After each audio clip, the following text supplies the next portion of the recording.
Okay. Okay. Let's see.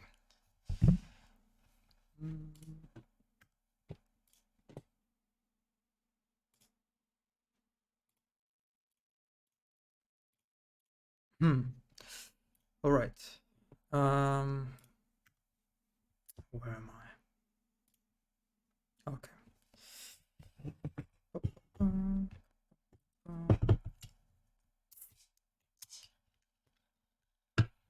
mm,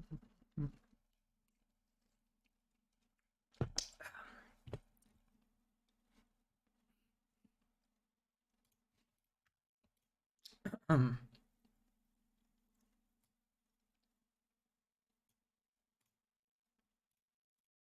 all right. I think we're ready to begin.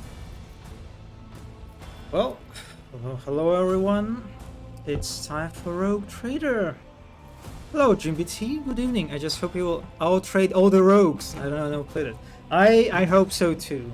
Yes, I know that there are actually some other rogue traders in this game, believe it or not.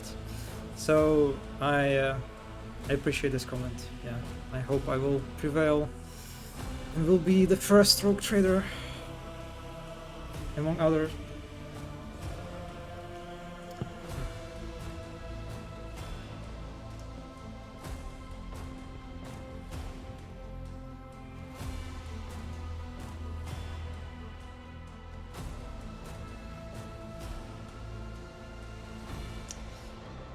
I kind of wanted to, like, I just morally, got to a point that I think I need, I just need to watch some guides on how combat works in this game, but I didn't do it before the stream, so we'll see how I fare this time.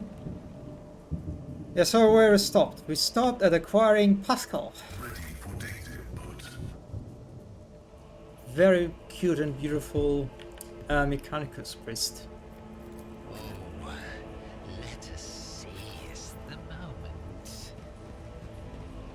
And I think we're going to meet governor of this place or something like this. I don't remember.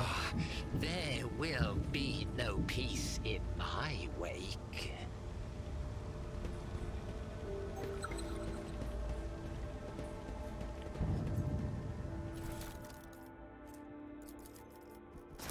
Is that what we are doing? Is it what Lord Captain, the rogue trader, is doing right now? Just looting some trash? Hello, zombie. Hello.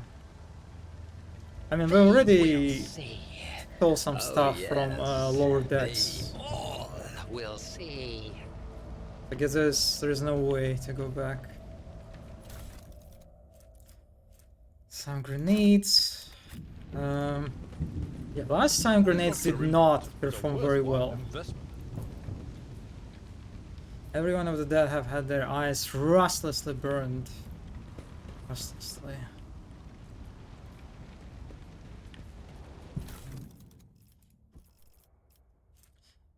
Omniprocessor, Magnus class, rechargeable battery. Whatever.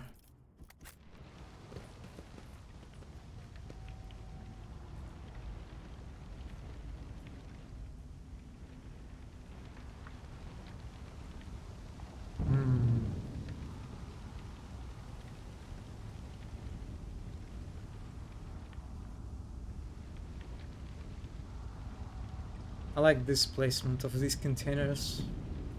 Just imagine how people would actually try to get stuff outside of them. Yeah, that would be a tricky task. I mean, life is not easy in Imperium. Curiosity sings in my veins.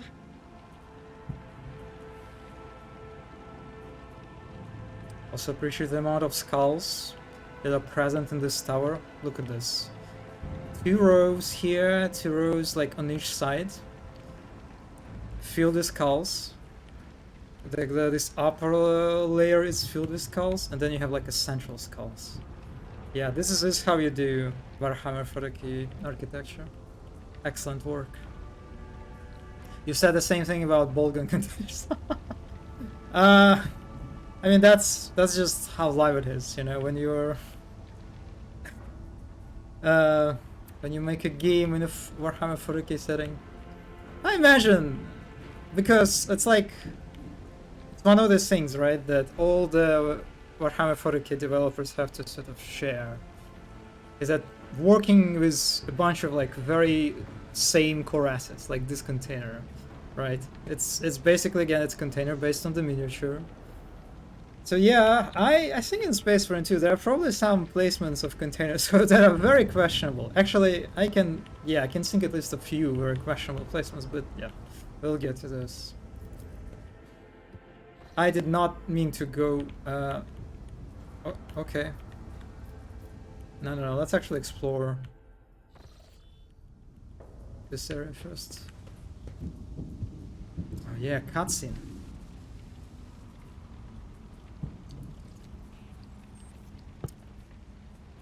What?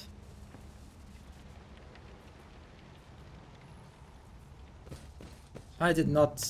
There was like some kind of malfunction with the turret. Oh, I can activate the turrets. Let's do this.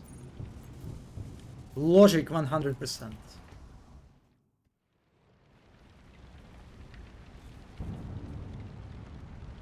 Oh yeah, that's a. Another annoyance. I'll turn you into corpse starch. Who said that? Cultists? Okay, so we have turrets at our disposal this time, I guess. So it's kind of like a defense sort of sequence. Oh, that sounds kind of promising. Which means Abelard probably. I mean, I still will send him at the front, but everyone else will stand behind. Kinda nice how these turrets like just provide natural cover that I will take. I mean, it's like that's like the only choice of cover I have. Yeah. Maybe I should not send Abelard, since I kind of want these guys to come at me, right? Let's see how much of them. And there's a mix of range and melee enemies, so yeah, actually no, maybe I will stay. 65.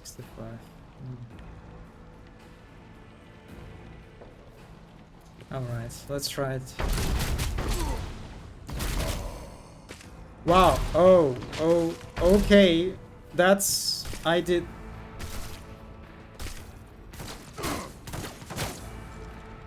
I did not expect that to happen. But okay.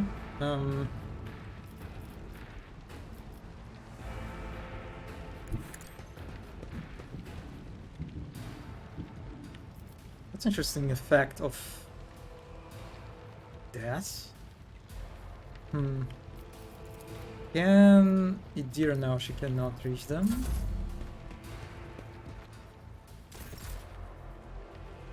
That guy didn't do anything. Interesting.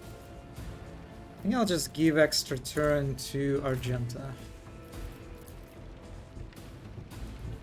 And can I like... Yeah, let's try to shoot this one. Oh, that's... Yeah, that was not smart. God Emperor, move through me! Be the fire in my heart! So, I really don't want to send Abelard to these guys, because there's a high chance they'll be obliterated by the turrets, right? In the crossfire? Yeah, I'll just shoot at them. A new note in discordant melody.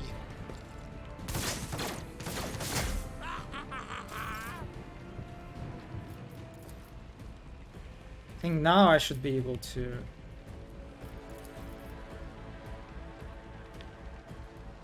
Doubt is for the weak. Nah. Okay, Pascal, what do you have? Yeah, you have a lot of stuff. Machine Spirit Communion. All weapons in a huge area gain additional effects. Last weapons recoil is reduced by half for tech fists. Oh my god, it's mass again.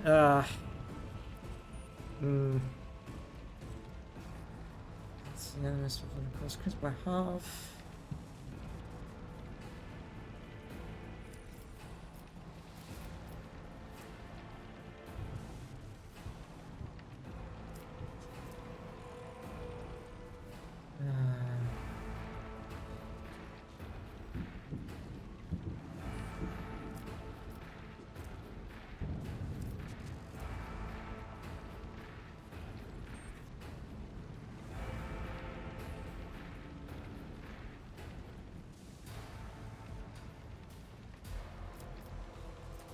That sounds interesting.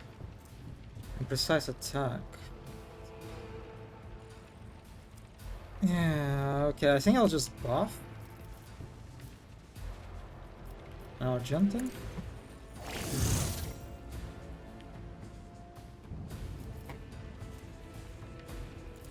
The Omnissiah knows all, comprehends all.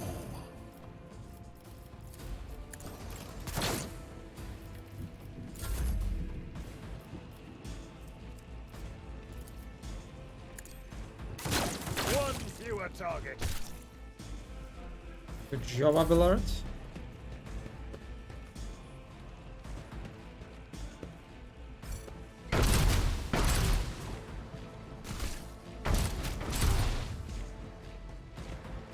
Okay, one is left.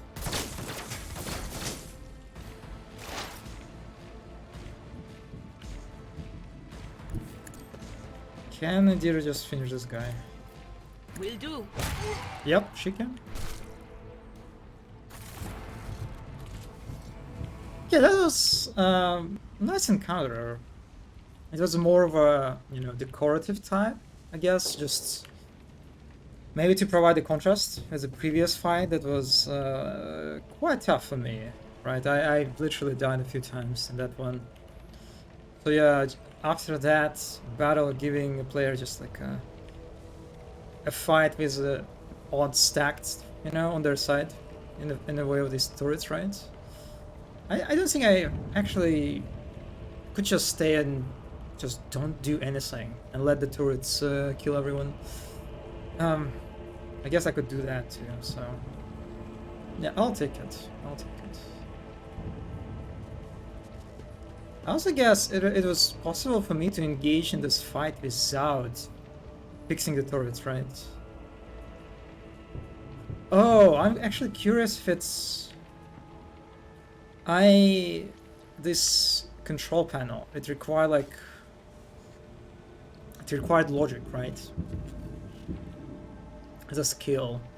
So maybe it's sort of the user's encounter as a kind of like nice way to highlight the quirks and like the specialty of Mechanicus Companion, right? Of Pascal. That, you know, yeah, this is what Pascal is great about.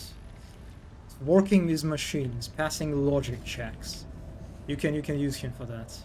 Yeah, probably that too. Yeah, that's kind of a nice way to highlight Companion's usefulness, because I wonder how, like, if a player is not familiar with Warhammer 40k universe, what their perception of this character would be. I mean, they're quite obvious, like, machines aligned. I don't know.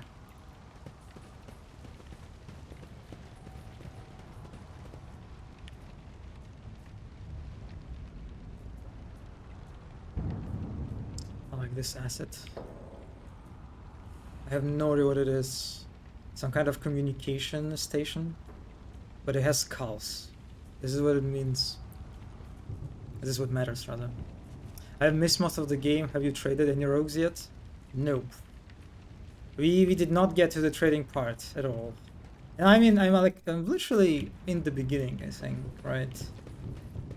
I just only like completed one planet, and to say that I completed it is it's a bit of an overstatement. There was like just a few encounters there. You did not miss a lot, zombie. We are at the start, basically.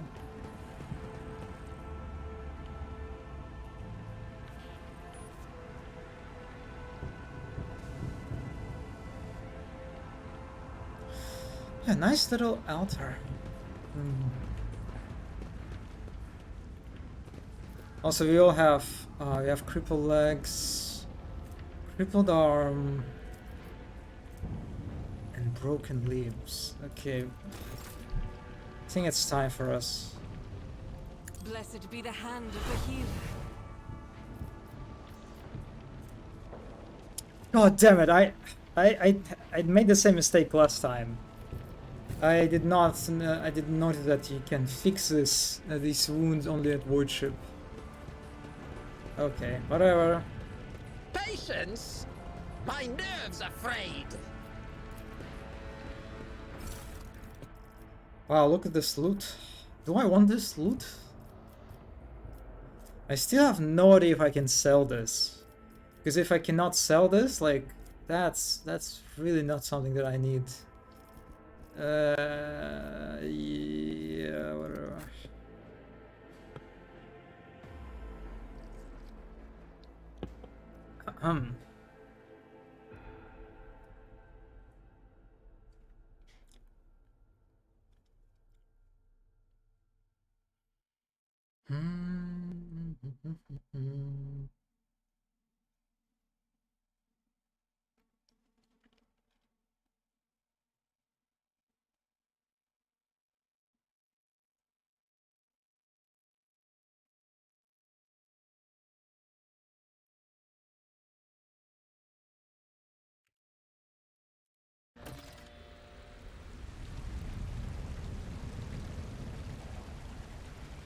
Okay, we're actually getting to some kind of urban environment.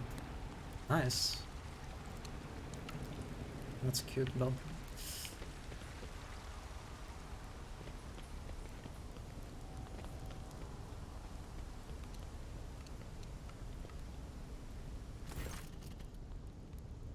A young man in a planetary guard uniform salutes you. Your lordship, the private Camille Regius, ready to escort you to the command center for your meeting with governor. I regret to say that the convoy sent to meet you was ambushed and took critical losses in a heavy fighting against the rebels. In other words, I am the only survivor. However, the rebel force was destroyed as well. You can sit out for the commander center. Oh no, Pascal is not voiced here. God damn it, how do I even voice him? God, Mechanicus characters will be such a pain in the ass. Yeah, I just... I guess I'll give him just something neutral. The success to failure ratio of combat objectives completion for these worlds military speaks to its subpar efficiency. I will advise the local ruler to seek my fraternity's aid in upgrading their troops to serve as maniples.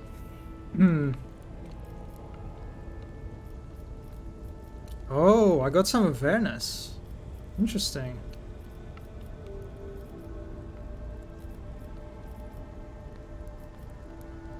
Your uniform looks odd on you, soldier, as if it belongs to someone else. Apologies, lordship. The soldier draws himself up and goes to adjust his gear. It's a new uniform. The guard's in a difficult situation right now. So we often get issued whatever's left. And it isn't always the right size. I don't know if I'm buying this, but okay. Idira winces, glances at you, then shakes her head. What was that, Idira? How did you make out alive if your entire convoy perished? The Emperor protected me, the soldier replies with confidence. I didn't run, your lordship, if that's what you were thinking. I was by my commander's side until the very end. I shot the last rebel from the gang that attacked us. But alas, the captain succumbed to his wounds and the others had already died. The Emperor rest their souls. Idira winces. What is... Oh my god, what is going on here with Idira? Hello, Mona. Hello, hello. And what can you tell me about the insurgency?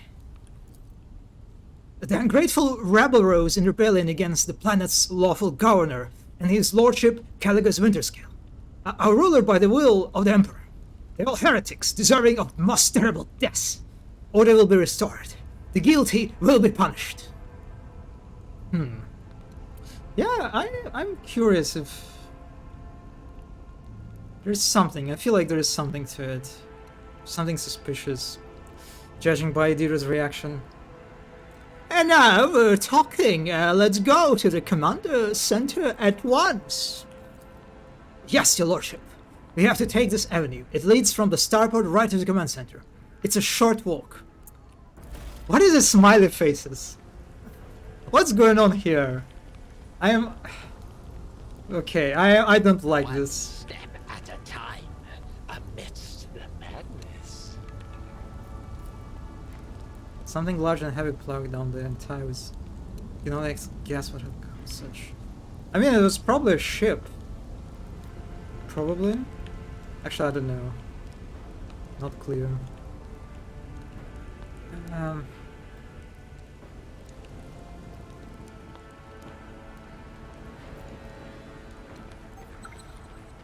Oh, okay, let's check out this body.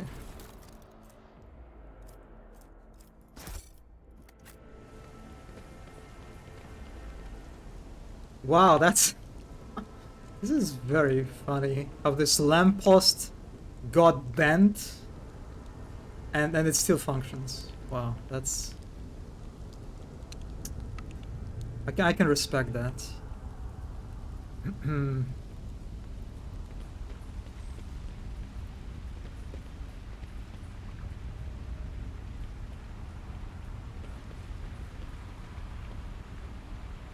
Wait, where? That's some kind of dam or something? Curious.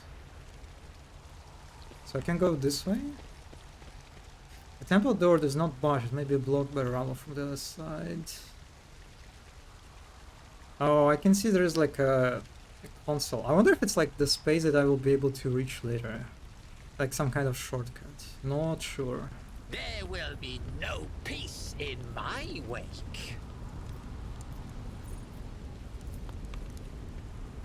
The machine gun grants me insight.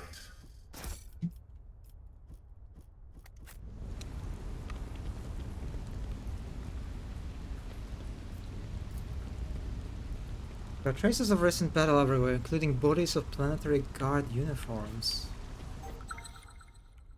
Oh yeah, I see that. Okay, there's a trap. Fuck! I'm sorry! No! No! God damn it.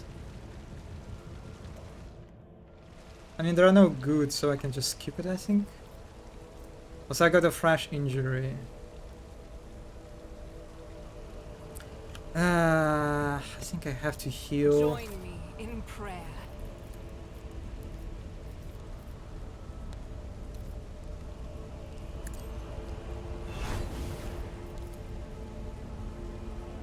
The pain will subside.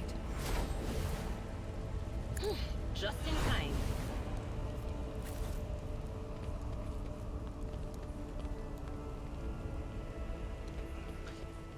The Emperor protects. Yeah, I can see that.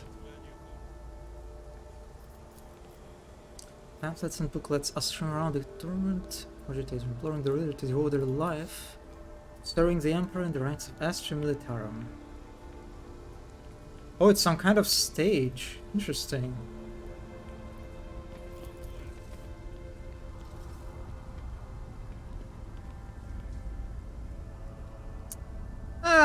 I don't know. I kind of... Yeah, that was too suspicious. Oh, glorious spectacle of your demise. I will take you down. Oh my god. Okay. All right. I wonder if there was like a way for me to sort of... It didn't look like I had any sort of choice here, right? It seems that I would get ambushed one way or another. Hmm. It's not like there was like some way to get around and ambush the ambushers. I mean, I don't know. Well, let's see. So I am ambushed.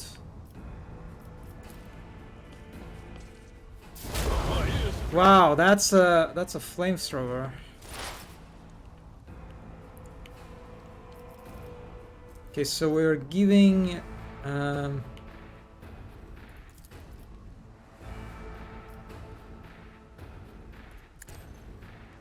Pascal, do this.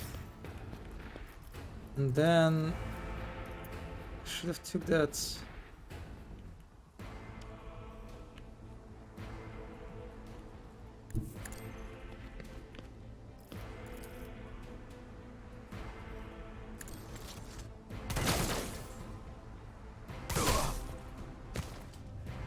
Okay, good enough.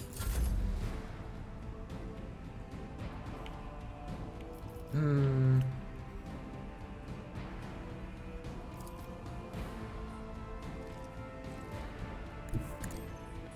Yeah, let's try to be a little bit cocky. Right With there. Argenta.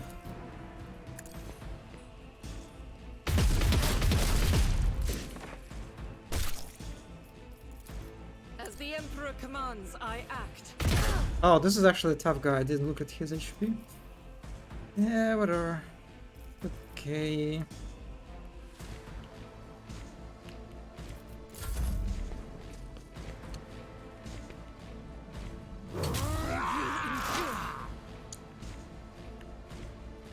Um.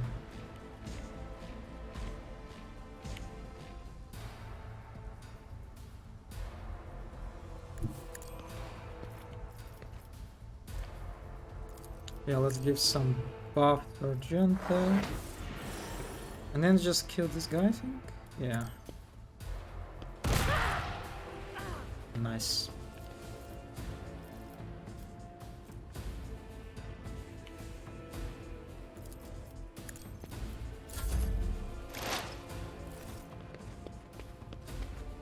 There's just a melee guy. Okay, Abelard. Okay, I think I can attack this guy and then... It will be done. Wow. Okay. Alright. I will give you an extra turn, Abelard.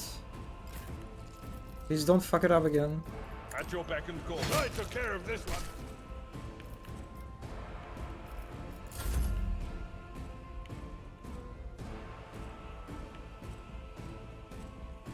Eleven, 8. Yeah, it's kind of annoying how they are coming at us from several sides, right? I guess I'll buff Abelard and just get into cover. What's this? Okay, probably nothing useful for combat.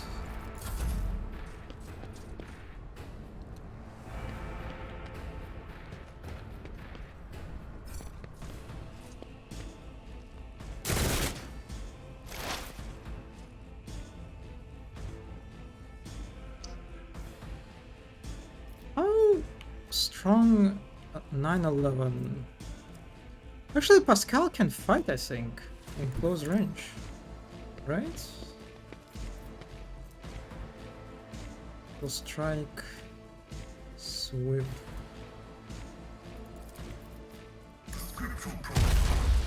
Wow! Oh, damn! That was satisfying. Then I have this guy, right? Who can shoot? Yeah.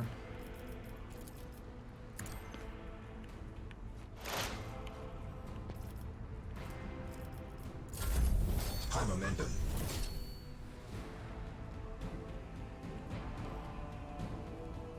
Hmm. Faith without deeds is worthless. Oh, that's okay. Flesh is weak, yet iron knows no pain.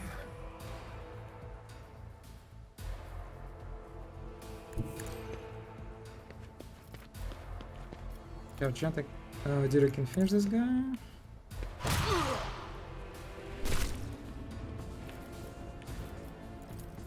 On it.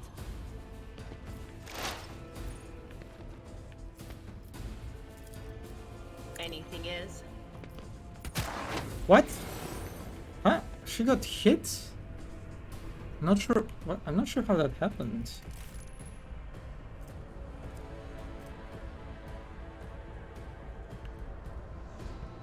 Perils of Warp?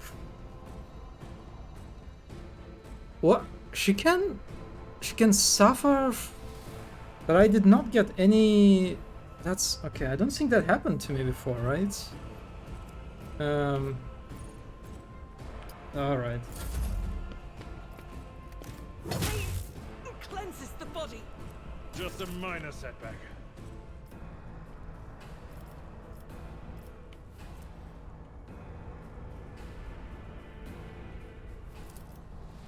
He's just 11. I don't really need to do it against him. Yeah.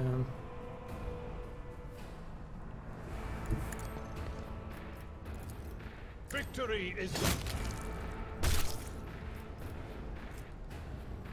Okay, so yeah, the next turn is mine. I am kind of curious about my ultimate, right? The officer grants an extra turn. It's full AP and NP. During the next turn, there is no attack limit. So, like, does it mean... Can, like, Argenta just obliterate these guys? Or maybe I should give it to Abelard instead. Maybe I'll give it to Abelard. Like, to kill... Oh no, there is two more.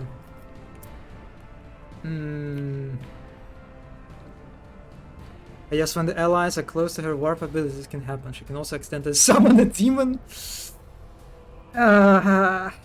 Alright, that's...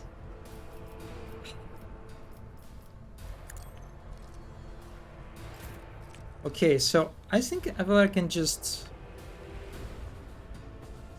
can tank. Right? 8 damage.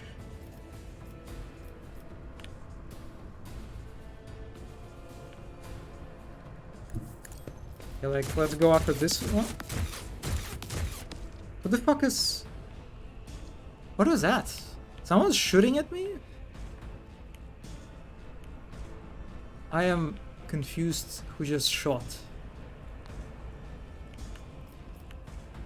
It's like I activated a trap or something. We all done it. Indeed. One fewer target. And yeah, actually, yeah, I should use this ability more. I forgot about it. So I will grant another action to Argenta. Argenta, can you just obliterate this guy? Please? I'll do it.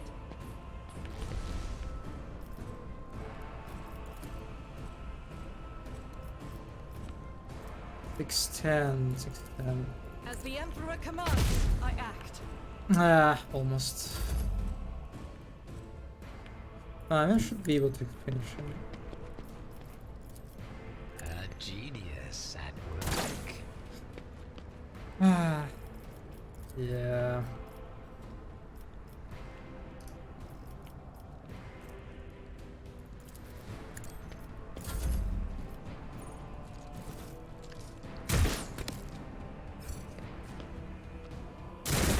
Okay, he decided to attack Tav. That's good. That's really good.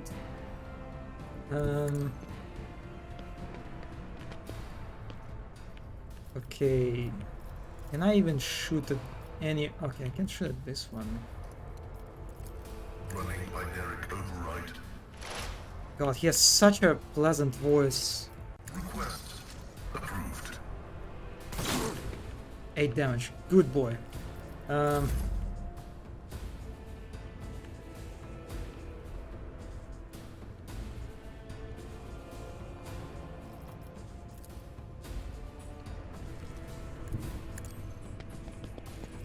Let's just kill this guy, please.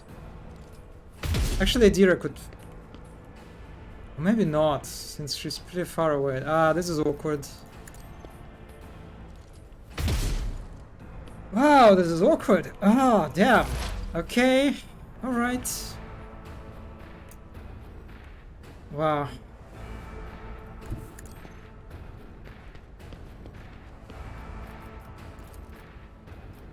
But of course.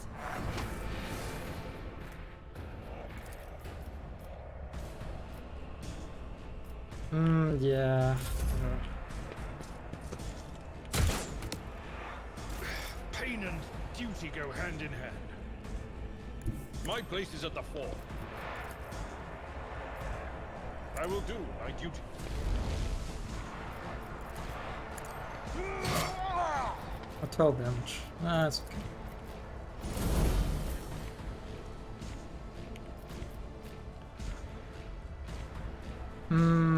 Where's another guy? Oh, he's kind of far away.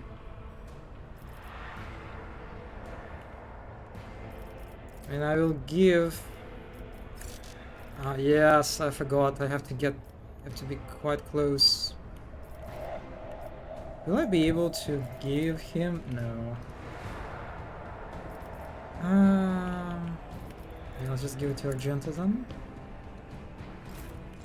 And Argenta, hopefully... No, okay, she can finish this guy. And then take cover here, maybe. Actually, no. Yeah. Okay, not a problem. Not a problem. Please don't miss.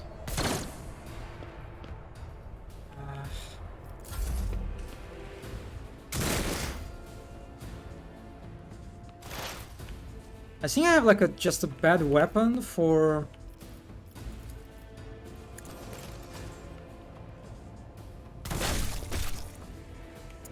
God, Pascal is just so great. My competencies are not that universal.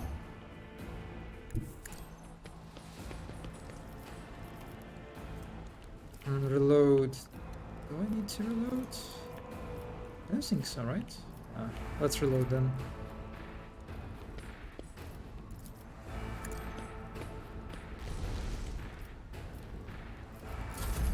High momentum.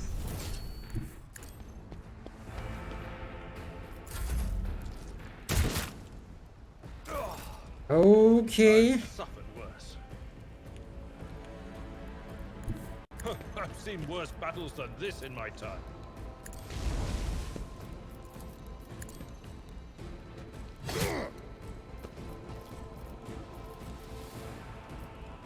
Oh wait, I can just finish this guy, I think, right?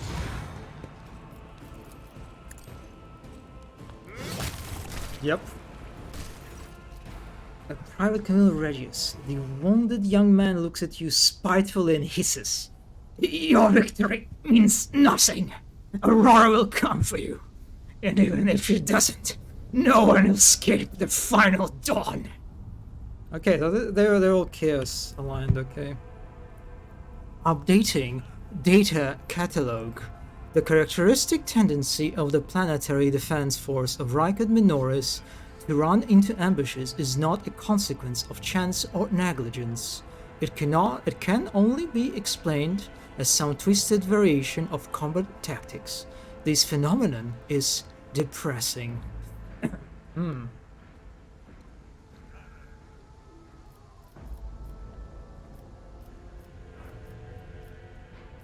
Yeah, I like the first line. It's like, oh, so you're the traitor, and you led your convoy into ambush. Yeah, that's. I wonder what the answer to this question is. Who is Aurora, and what is the final dawn? A spark of madness flashes through the young man's eyes. Aurora is a hidden truth. No one is worthy of seeing your face. But those who are loyal to her will stand by her side at the hour of the final dawn that will consume all. They will, but not you. You are an enemy of Aurora, and so you will be vanquished. Yeah, let's just finish him. Well, what can I say? Death to the heretics and traitors. I do not fear death at the hands of filthy dogs mired in their own lies. Take my soul, Aurora.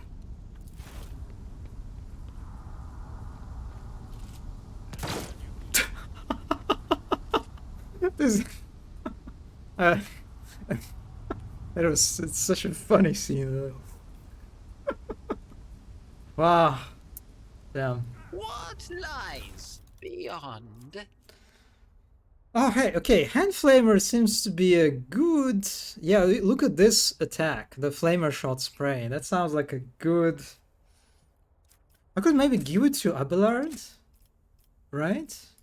Since Abelard, again, it's like for a close range kind of guy. Weapon.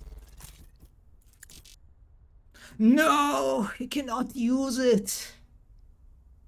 Because he needs flame weapon proficiency? Do I read it right? Do I read it correctly? Hmm. Yeah, unfortunate.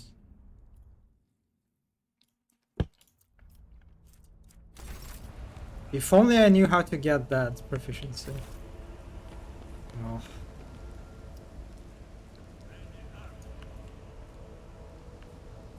In this tapestry of a world, I am the rogue thread. Yeah, interesting. What is it? I'm curious what the stage was used for. Imagine for some, propagandistic speeches and not, some musical bands playing, Yeah, I'm not even sure if musical bands are allowed in Imperium. I'll just take some stuff.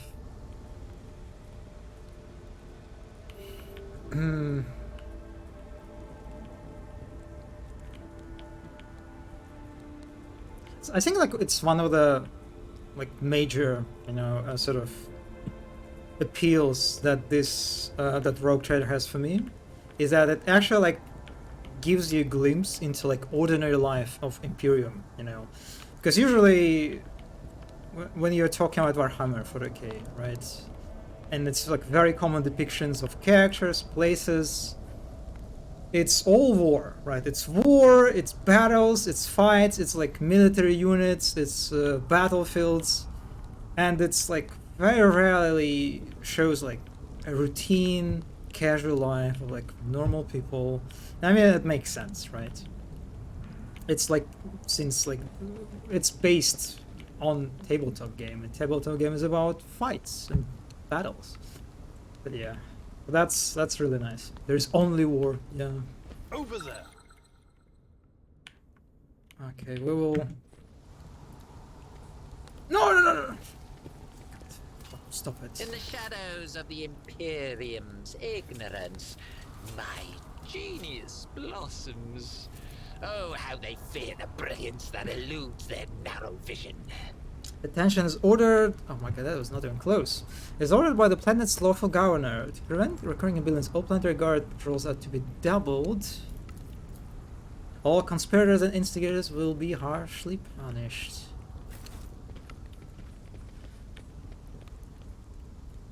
What is this one? Oh, it's just another ship. Okay.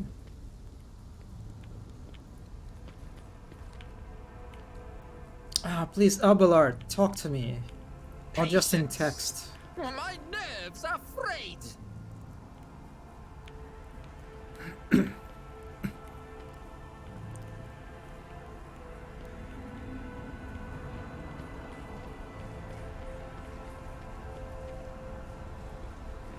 Oh, another annoyance. Oh god. I won't save you. There's another. That's a lot of guys here. Okay, so Abelard. Okay, it will be Argenta first. So actually, maybe Argenta should be here. And then Abelard at front. Something like this. Yeah, because I will use Argenta to...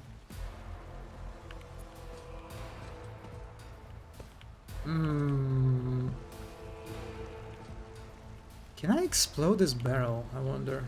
Kinda looks like an explodable, right? Thing? And I think I will use Idira to kill these guys. Even so, she's kind of like in the middle of the turn order, which is awkward. Well, let's try it out.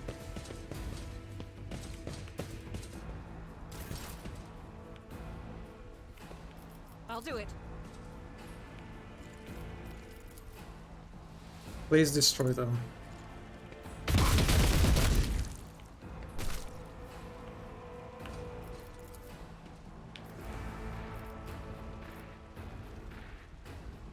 Doubt is for the weak. Strike is a prayer. Nice. And then I will give you another one. Let's see. Let's say, how do I want to do this? Like this?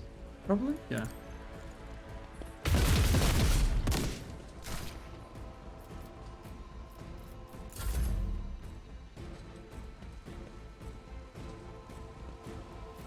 Let me A buff wicked thought. Abelard and... I heard from my friend, who's like, he's somewhere in the middle of Act 2, that Argenta is just, she becomes such a killing machine later in the game. I'm like, yeah, I'm kind of scared. Schemes within schemes. Okay, so I would like... actually, Dira might not destroy these guys in one turn, but I cannot... Yeah, I don't want to let Abelard's...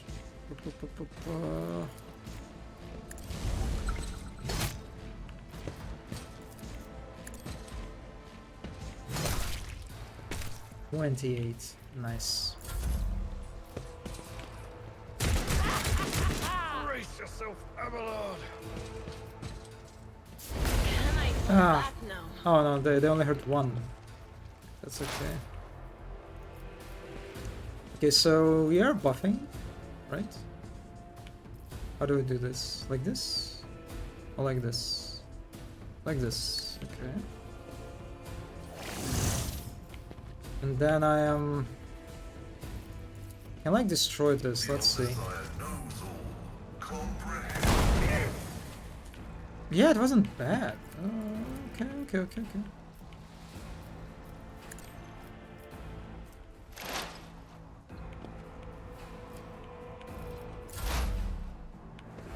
Okay, let's see how well Idira will deal with this. There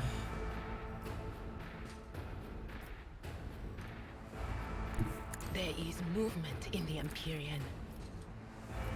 Was that you? Or Yeah.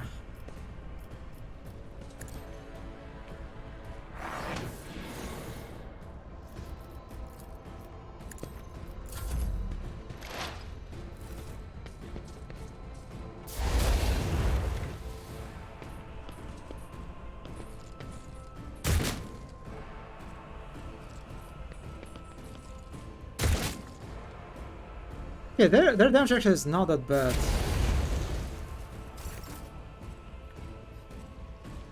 Let's see.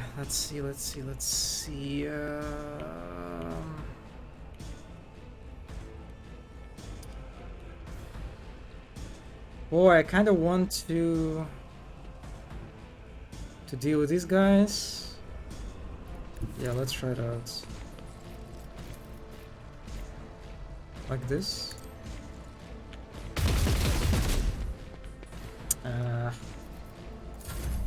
High momentum. Okay, so let's see. If an extra turn, during an extra turn, there is no attack limit. Are you serious? I could. I'm not close enough. Ah. Do I want to give it to Abelard or to...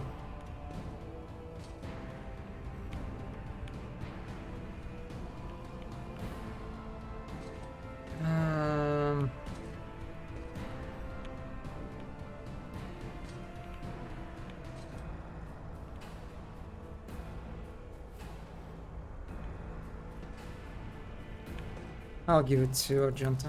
I won't sully myself with that.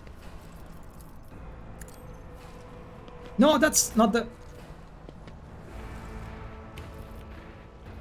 I did not want to give this to her, but...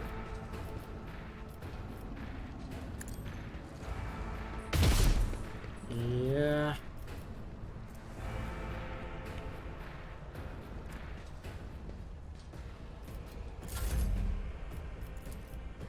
Let's try it again. She needs to reload. Oh wow, that sucks. Yeah. Wow. That did not work out at all. But no, not a problem. Not a problem.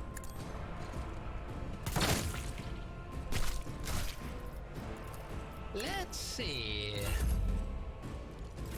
Masterful Gambit. Yeah.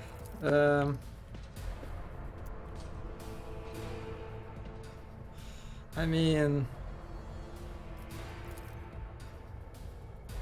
We should deal with this. It will be done. please just destroy him. Only 19.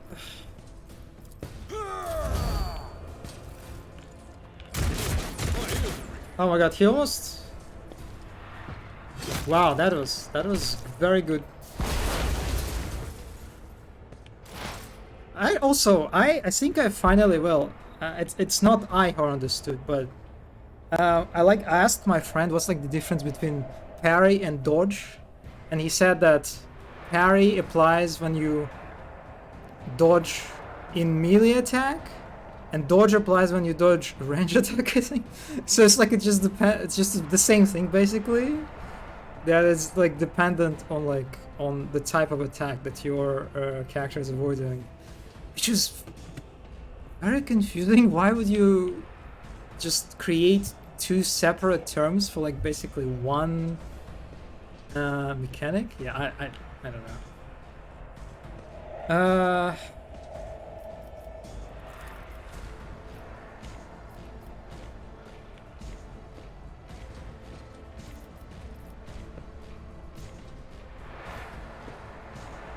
I think I need to, Pascal need to take some fire, yeah, like this, because the deer is pretty low.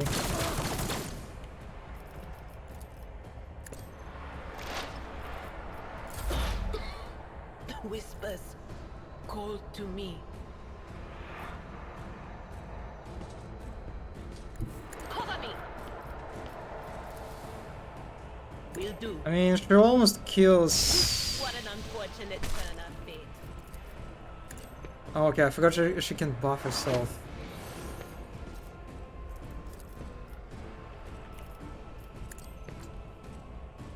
Terminology in this game in general is so...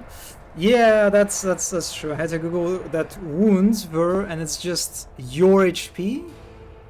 Why would you call HP what? Wait a second, Anj?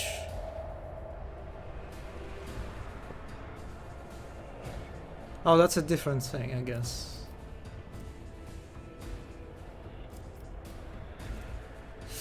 Yeah, it's tough. So the pyramidal explodes from target explosion parry and armor. Okay, the next.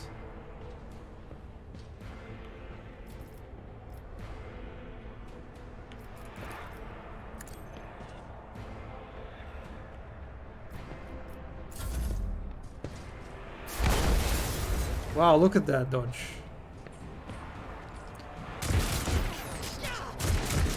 No, Idira! it's always been. Ah, it's a fucking tabletop legacy. I see. Yeah. It's fucking wounds in tabletop. Challenge guy can take only one wound while catching my able to. Yeah. That's like, I guess it's sort of a mix of problems. There is a legacy that you have to deal with. In the form of the source material, right? You have this tabletop game that is not very great. This terminology, you can say, and then there's also terminology that is kind of complicated because, you know, it's fucking CRPG. So, like in the case of Rogue Trader, it kind of, I don't know, gets multiplied. The possibility space for confusion. There's nothing called injuries in tabletop.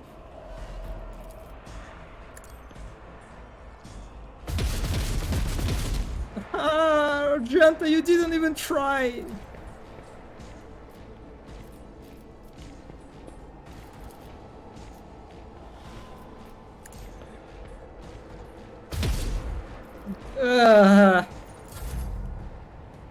Are you actually okay, Abelard. Please, fucking charge and destroy this one.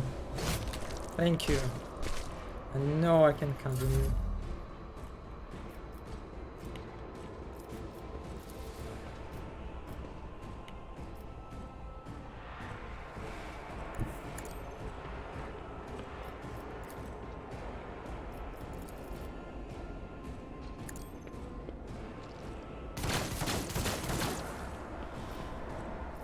Yeah, alright.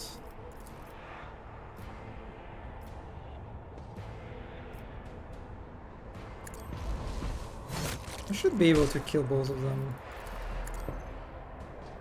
I took care of this. There's one guy left. Activate calculated fury algorithm.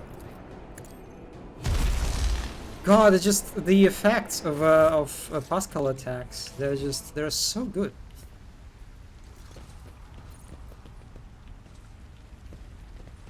A tantalizing anomaly. What? What's going on? There's like another trap? I don't know, maybe I pressed spacebar accidentally? Hmm.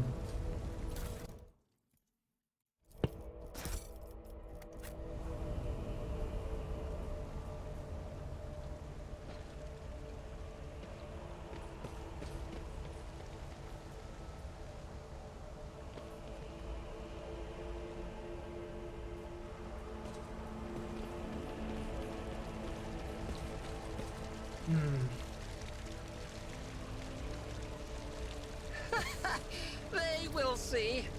Oh, The fountain's yes, merry indeed. murmur seems to mock They the surrounding all chaos will see. and desolation.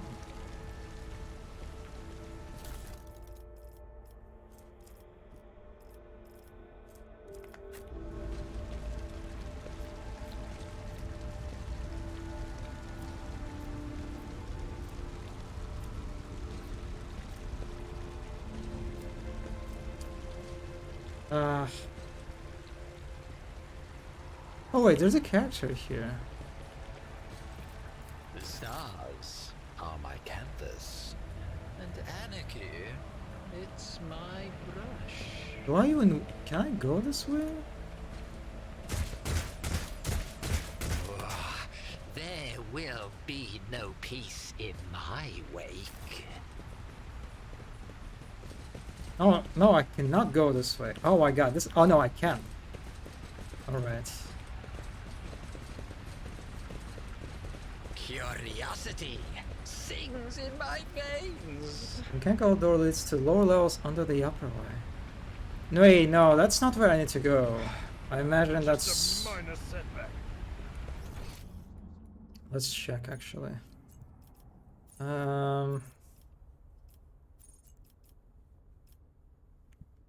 Yeah, I probably need to get to somewhere here.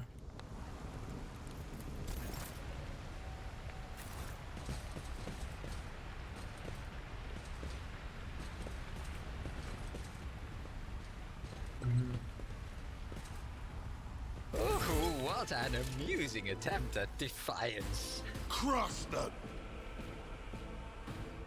How many? Oh my. Oh my god, look at. Look at. What the fuck? Oh. Are you real? Are you serious?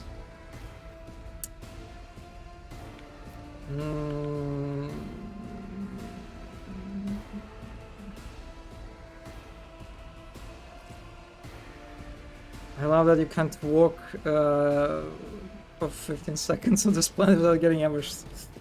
Yeah, it's like there is a bit of an annoyance here. How it's just it happened so abruptly, right? I didn't even have like any chance to sort of react. I don't know, spot them before. I don't know. Okay, let's see. So like a bunch of guys here.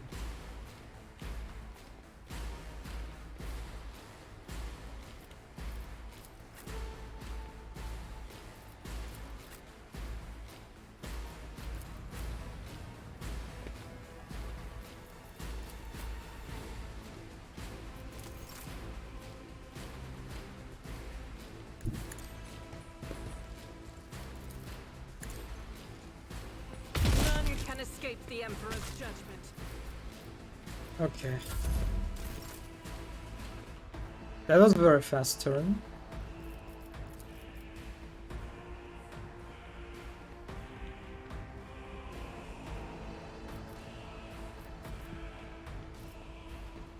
I'll give it to Abelard. No, I mean, can Abelard even reach him with a charge?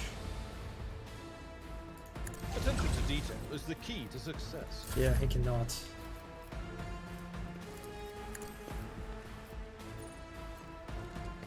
So there's a trap, I see.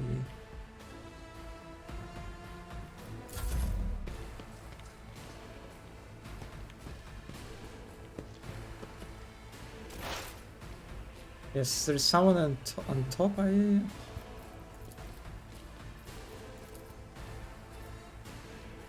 The scriptural prognosis is favorable. Cogitation fails.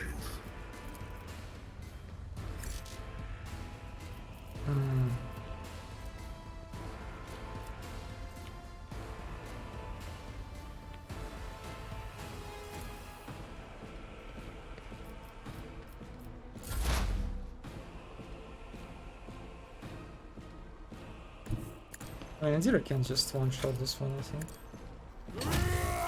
Wow, okay. I kind of forget... Yeah, like if you make a move, you like use an action in front of an enemy, they can use like an opportunity attack on you. Anything else?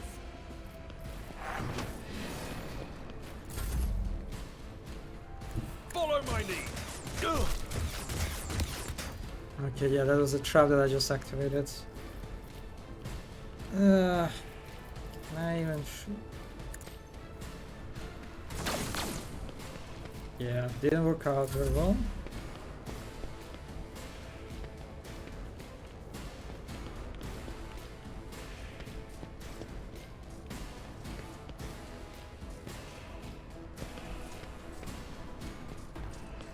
They are kind of squishy. No, there's actually one big guy. Oh my god, no, there are like a few quite chunky enemies actually. Gloomy Rebel and Frightened Rebel. What an amazing names. I love this game's approach to naming enemies. Definitely feels like I'm not fighting just like reskinned enemies that I just have like increased stats. And that's Righteous fury. I don't think I ever hit anything with a laser gun this game. Oh, you mean what do you have? Like what I have for Tav? The last gun? Or like in general, laser weapons suck. I know, I think like last gun I noticed is kind of awkward. Ow, Abel. I mean, that's okay. He's built... He's not built for shooting, right?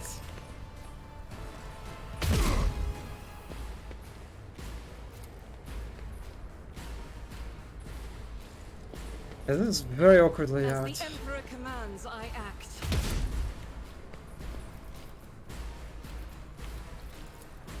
Faith without deeds. It's not even a is cover, I worthless. think. Is it a cover? I'm not sure.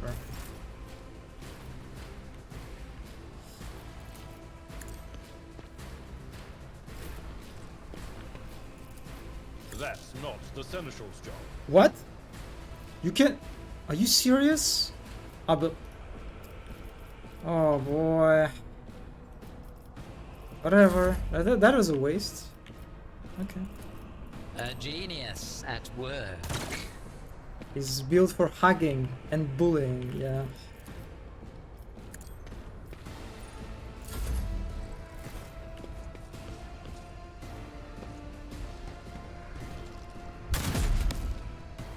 Okay, that guy can shoot. Can I shoot? Oh my god, he has like 40 fucking...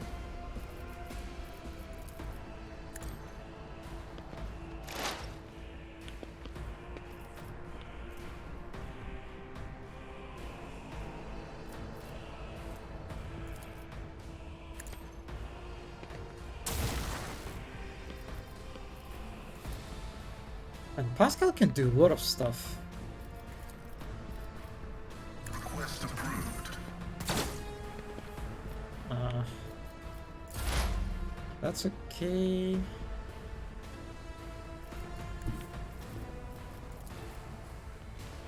They who discern the future on the battlefield. So do I want to go with Abelard after these guys? Are they in range?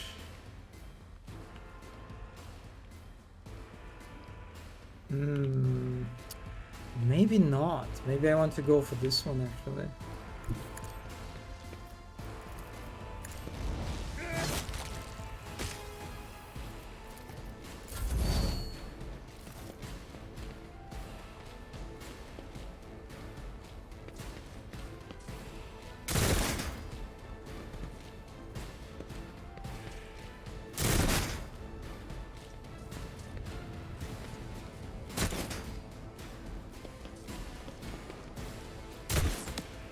I'll say one thing, despite the fact that it's like a very awkward fight, that has a one big space, you know, with some vertical elements to it that makes things a bit awkward too, and there are lots of NPCs present here.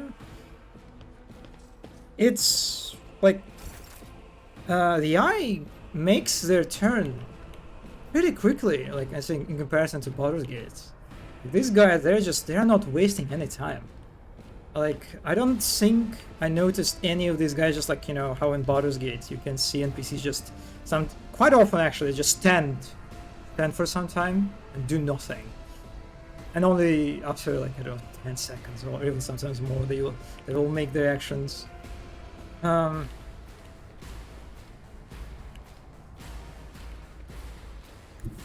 by faith. As the Emperor commands, I act. Okay, that's pretty good.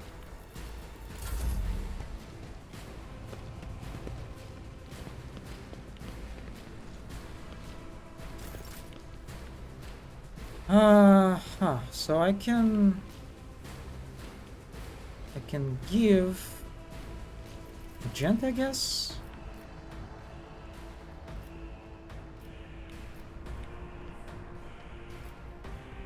Yeah, let's do this. Can you finish him? You cannot. Not a problem.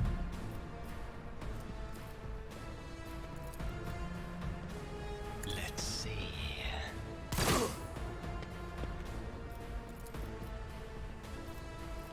Could give maybe... Could give Pascal. I like, actually, I'm kind of sort of, I'm treating Pascal as this like range-oriented character, but I feel like that's a mistake. I should just push him into, because like he's like an Abelard, sort of.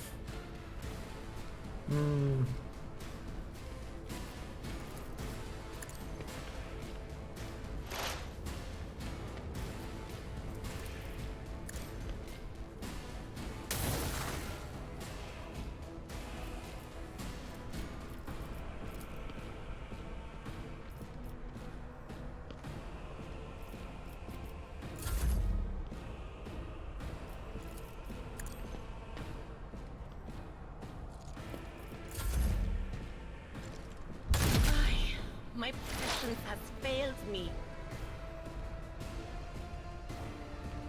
Yeah, do I want to like... This guy's very annoying.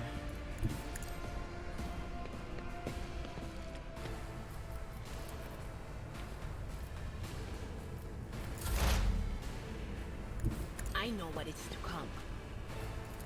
But of Nadira course, needs to hide. Let's just retreat for now, I think. At your beck and call.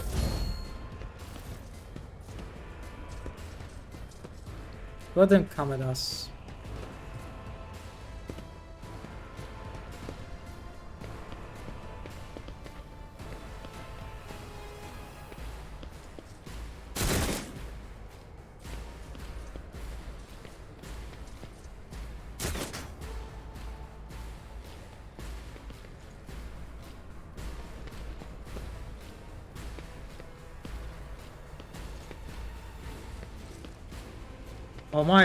Oh my god, they're officers just like me. They can give other characters additional turns. I'll do it.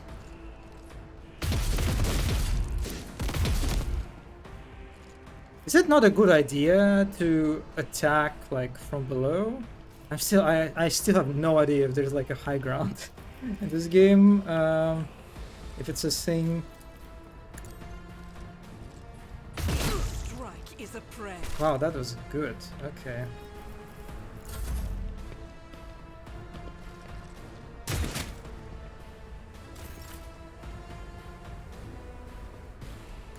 Oh, the storm approaches. So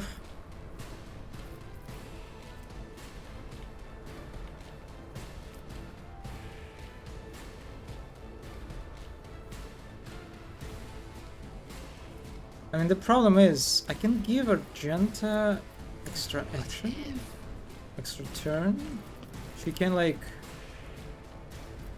get here and shoot some of these guys, right? Doubt is for the weak. And miss.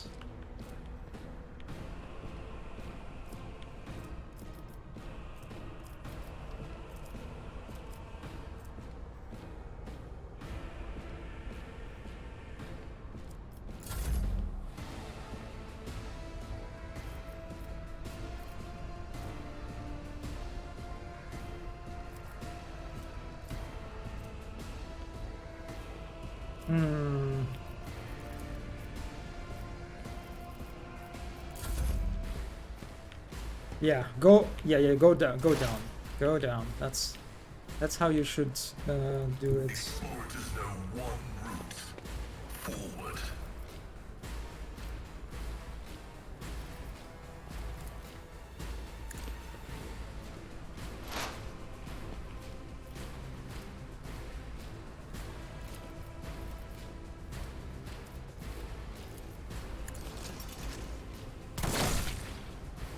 Nice.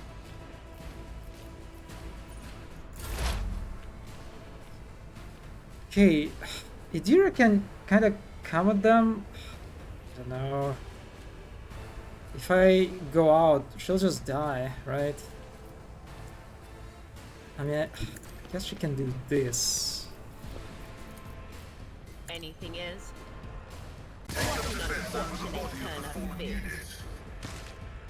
of fate. Well. Damn. Okay.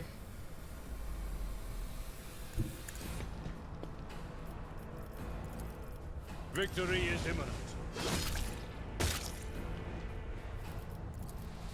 It will be done.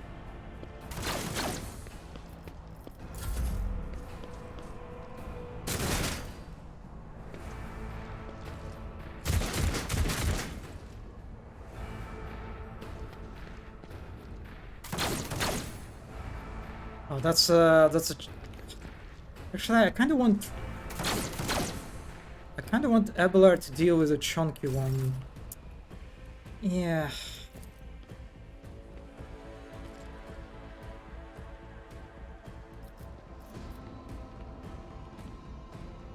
The enemies of the Emperor will be undone.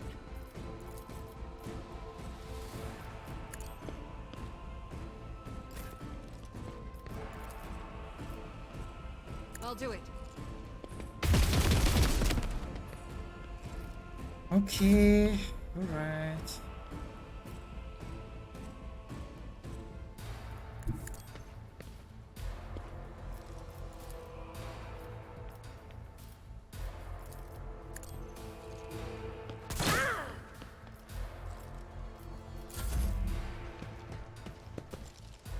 Ah, of course. Wow, 23 damage.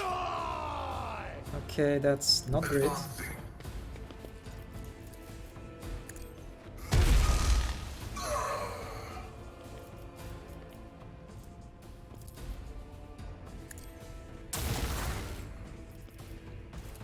My vow is to serve.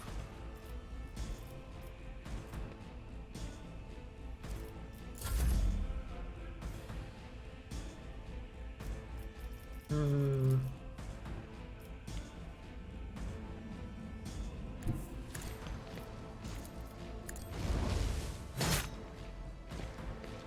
And he's not dead. Like, really? Okay. Indeed. One fewer time.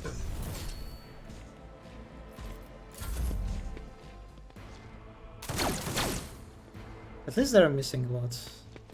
Somehow. Oh, this'll leave a scar. Oh, that's a shotgunner.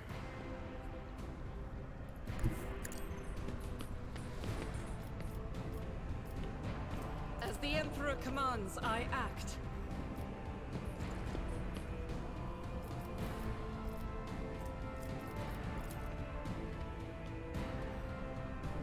Hmm. I'll do it.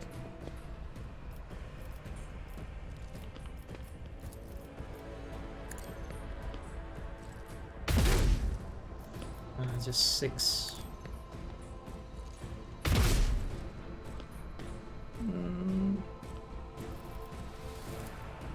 I'll Faith just without retreat, I think, deeds with is her. worthless. And I'm give... powerless to act.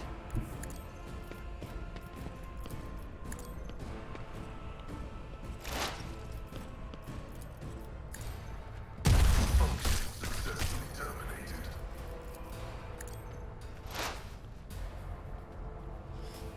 $50 house. Okay.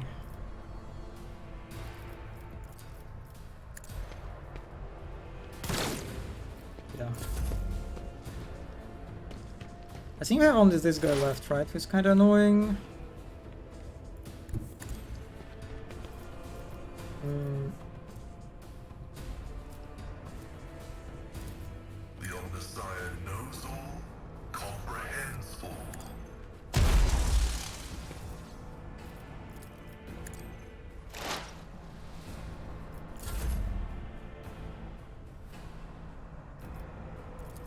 It will be done.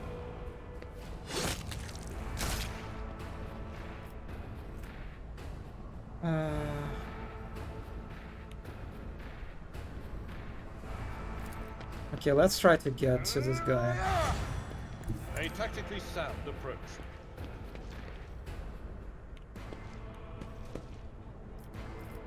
Cannot use... Yeah, that would be kind of funny if I could use charge. to move through ladders. Also, that was not smart. Yeah, I think Argenta God just should Emperor, hide. move through me. Be the fire in my heart. Oh wow, that are you really? That's oh okay. That's actually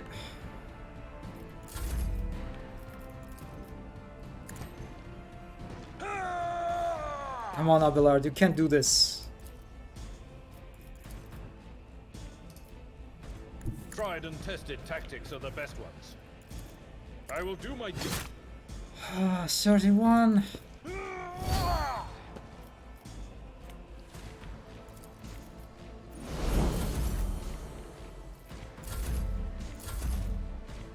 reduced to dust. Okay. No, there is no. We're done. Oof. Okay. Yeah, the ending was a little bit tense, but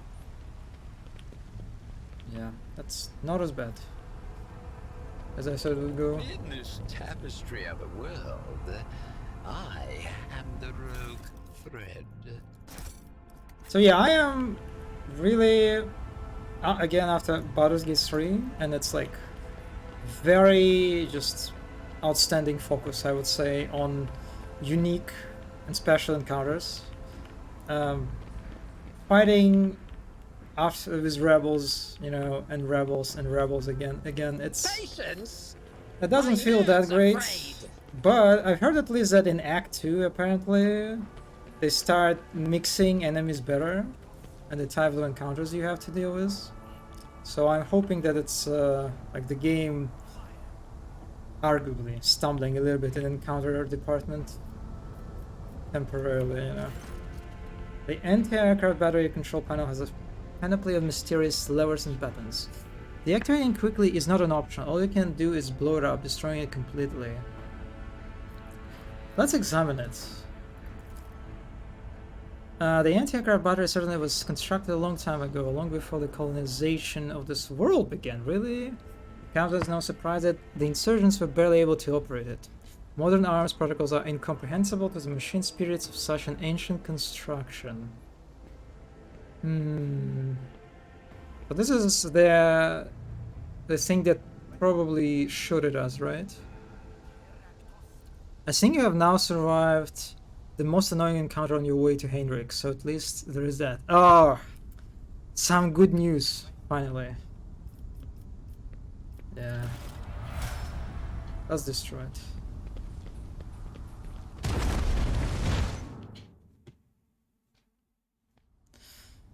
Okay, the blast consumes the ancient weapon. The sky above the city is safe for flying again.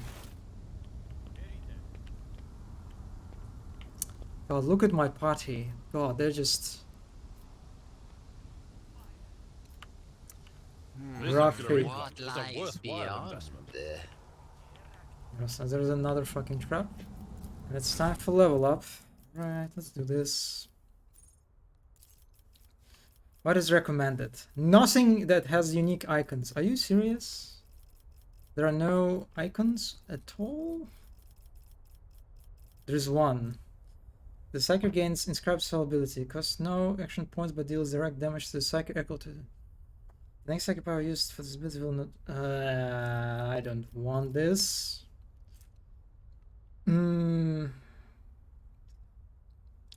All of the Psyker's attacks... I'm not really into... Yeah, this guy is not about attacking really, right? It's more about buffing really. So let's see what the recommended options are. Now after targets an ally was in action, ability and attack. That ally's resolve is increased by +1 until the end of his next turn. The effect stacks and is prolonged until the end of his next turn. It cannot be prolonged. Resolve. Resolve is influence artificially and for a long period can find a battle. Gain the beginning of each turn after killing an enemy. I'll take it. Doesn't sound that bad. It's okay, just a passive sort of buff. Do I want? Coercion plus lore. Kinda sad that I cannot get bonus to lore of Xenos. It can be only Imperium or Warp. Also, I don't know if there's any point for me to invest into tech use, since I have Pascal at my side now.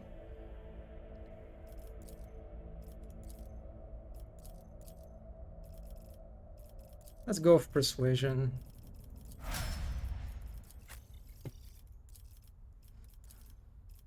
Okay, Medica.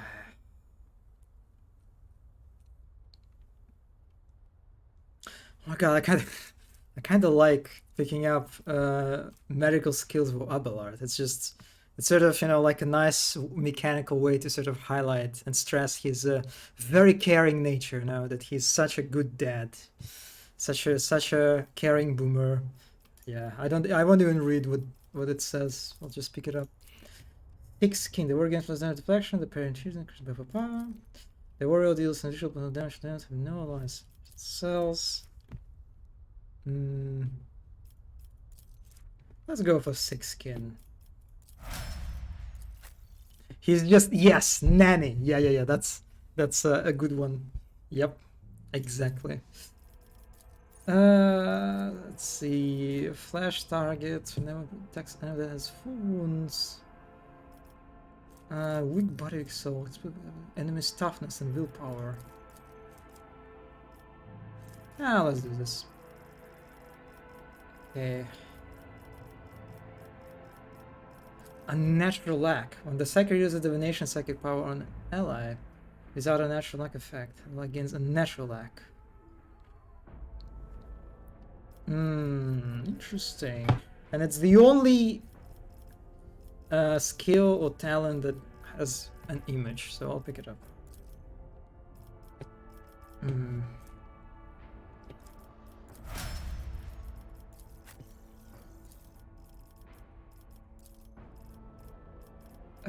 Camaraderie.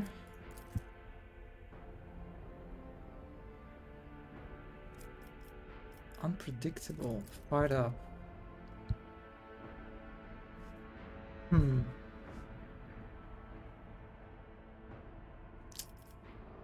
Increased by plus 1%. Wow, that's amazing.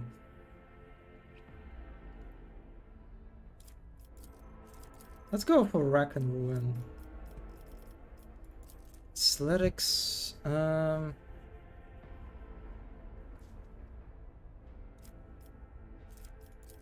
Awareness. Let's go for awareness, I guess. Okay, Pascal, what do you have? So it's kind of interesting. You can see that Pascal already has like half of this wheel. I mean, a little bit less than half unlocked. So it's, I wonder, is it just like predetermined what kind of skills he has by the game at this point? So like in order to keep his level sort of at your party's level, the game kind of like automatically just upgrades him. I wonder.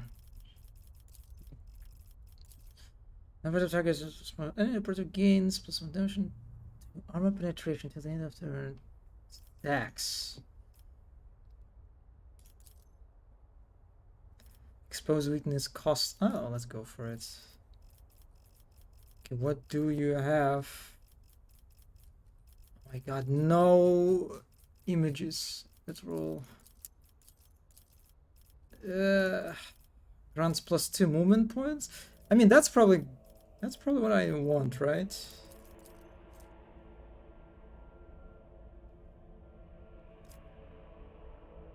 Increases wounds by half.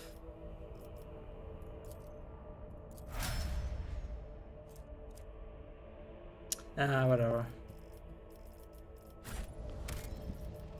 Also, I forgot that I'm not saving. By the way, Mono, since you progressed further than me, how was your luck with bugs? You didn't encounter any? A measurement of how much punishment a character can.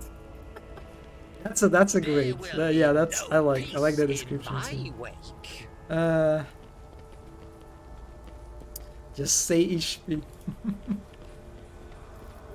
Oh, there are more of these guys. I don't want to deal with them. I don't want to fight fucking more faceless rebels. I don't want to do this game.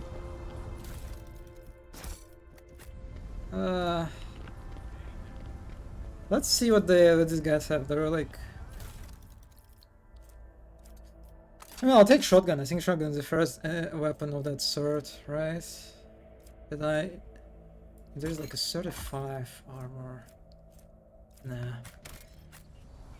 No bugs for me so far, but only in Act 2. Okay.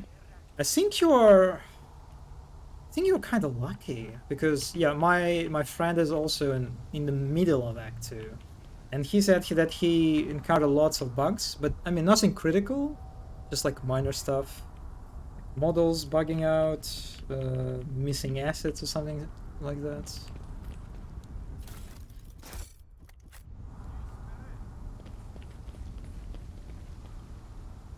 I'm happy that they're pumping lots of patches, like pretty frequently. Like, I think in like today or like in a few days they will release another patch. To the western side. Okay. Leo location. It's kind of interesting that because I have the sniper gloves, the Verdiel's platform. Oh yeah, I will take this. Yeah, like the interesting consequences of the fact that stub carbine, two-handed range weapon. Take it. Because like this screen is so convenient, right? That allows you to just get all the loot from the area before you leave location. That I'm thinking if there's any point to looting ever. I mean, I guess I can get like immediate reward for looting, right? Yeah, I guess there is still some point to looting corpses, but yeah, this is. I think the really bad stuff starts in X3, where most people have to use a mod to manually change flags and stuff. Oh, that does not sound good. Also, Marjai's romance is apparently super duper bugged and almost unplayable if you want the true love uwu ending. So I'm suffering. I knew that in Act 4 apparently you can just get locked basically because of the bags. But I guess it starts in Act 3 already. Oh my god. And I was kind of, thinking, should I, after I will finish Baldur's Gate, should I like stream Rogue Trader twice a week? I am probably not. Probably still will stick to once a week stream then. That seems like a very road that leads to the Governor's Palace.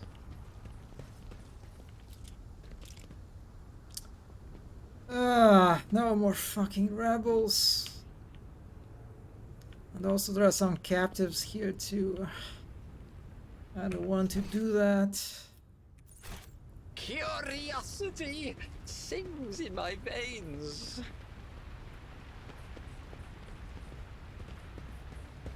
Over there. You see, this galaxy, it is my playground.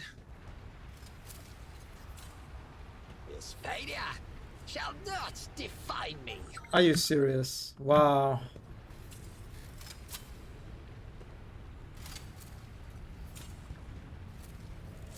I wonder if failure is a bitter taste. it's interesting that the game gives me no like additional indication for failing, except with like character's voice line.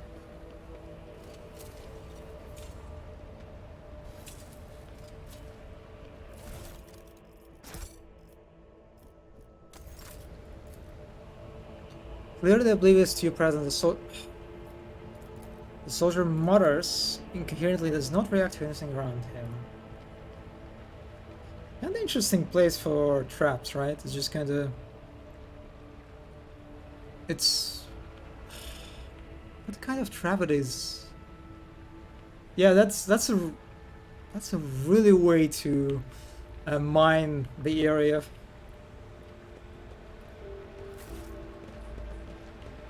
Looks super gamey.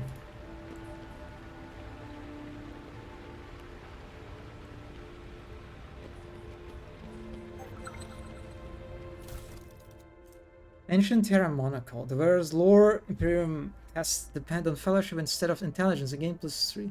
Do I... Is it good for my... My intelligence is 35. Fellowship is 40, so I'm like... Oh my god, I'm literally my character now at the portrait. Right? Yes. Okay, that's good. Just for that, I'll keep it. I thought it might be environmental storytelling, like the soldier placing them for his own safety. I mean, I guess I get the placement of these mines, right? But this is like a, what do you call it? It's like a trip wire trap or whatever it's called. I mean, it's like literally in the open, right? You just... I'm not really I mean, maybe you can say that this guy is just so out of his mind that he doesn't, you know, he's not even, he wasn't thinking when he was setting up this whole mine defense. Maybe you can say that. He tried his best and panicked. Oh my god, is it Casey's like skill at building barricades? Are they like you know, spiritual companions or something?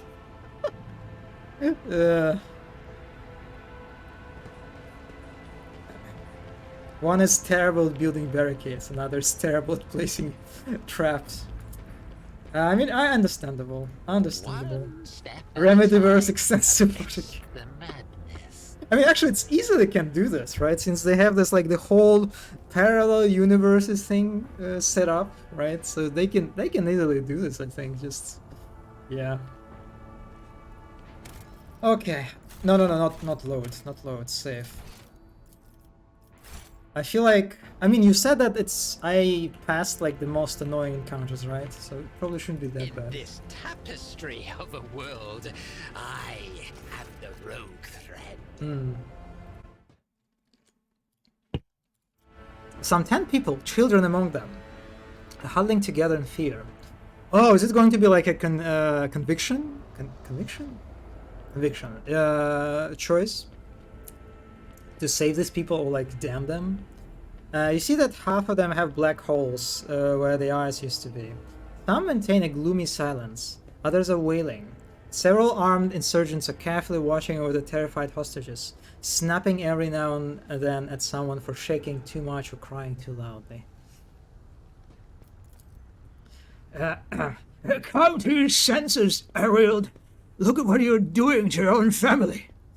A woman of about 60, gray-haired but still strong, is kneeling before a stocky man with a thick, pure white beard, stretching her arms toward him. Take pity on us. Let us go. Fanatical old man. Stop talking and embrace redemption. Our children have gained true sight, while you still believe the lie. Upon seeing you, the man points his weapon at you. The other insurgents do the same. Who are you, and why are you here? Wow,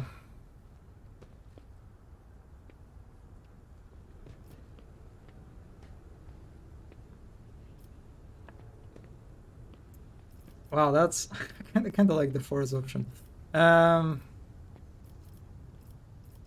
I mean, we kind of know who's behind this, right?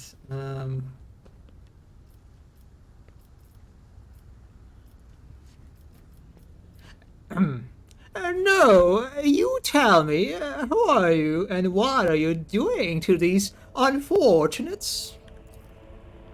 I am the chief. My former name, Errol, is meaningless now. I am a father leading this family to deliverance from woes, to salvation. Aurora has opened my eyes to the truth, and my children will see it. Errol, spare us! Spare your children! Pascal's voice hisses furiously. Oh my god, how do I even furiously? Can he make a furious impression? I feel like his voice is so monotonous for the most part, right? Layperson, cognition is not your primary function. You are saving your kin by holding them at gunpoint and believe that burning their eyes will grant them sight. It is evident that the author of the demagogic teaching that confused you meant to make a mockery of your deplorable intellect. God, I love him. Abelard's face turns a deep red. To cast your own children into the thrall of heresy. To drown your progeny in the fields with your own hands. Oh my god, look at the options. Okay, we have logic.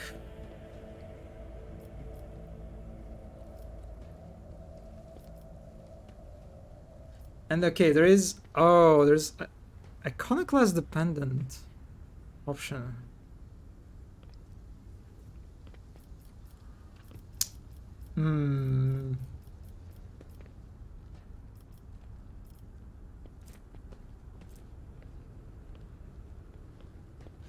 Oh, that's okay, that's weird. You can see that I have an option that requires like a logic skill check, but it shows Pascal logic traits.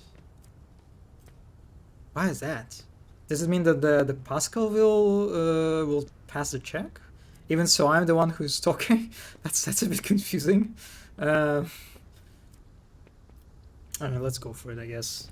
You have been torturing your own family in order to save them? You have been blinding them so that they could see the truth? Logic has succeeded. Those who lack faith cannot grasp the truth and will not be saved. The old man is obstinate, but you sense that the confidence in his voice has diminished.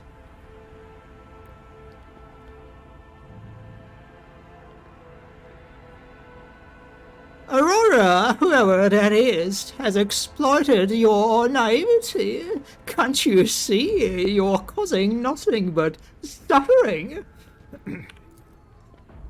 Again, okay, test succeeded, nice.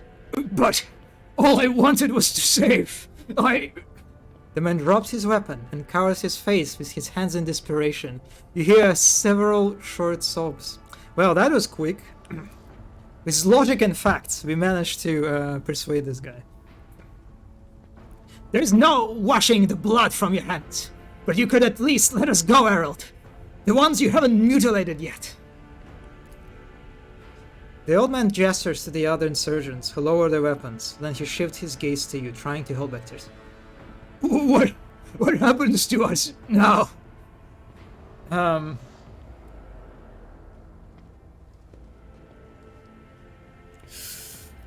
Oh boy, okay.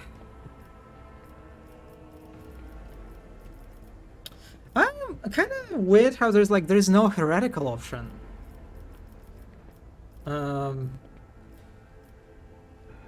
I mean, I guess I already sort of defeated, right?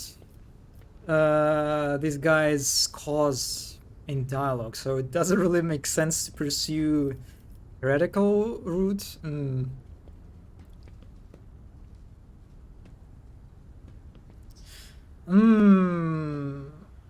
Yeah, well, I guess I think I don't really care about these guys, right? And the dogmatic option will basically mean I will have to fight, right? The rest of these rebels. Yeah, let's go for the iconoclast option, but not because we are such a good person. It's just because Tav is too lazy to deal with it. It's not his problem, right? It's like, whatever, just get out of my way. This kind of mindset. Your family, I guess, may go, and so may you. But make sure I do not ever see you again. Be gone now. The hostages begin to leave, and soon the group disappears around one of the bends. The old man looks away from them and walks in the opposite direction. His shoulders shake with sobs every now and then.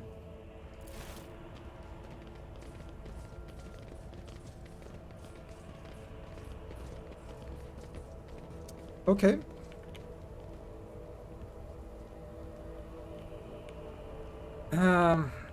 Survive.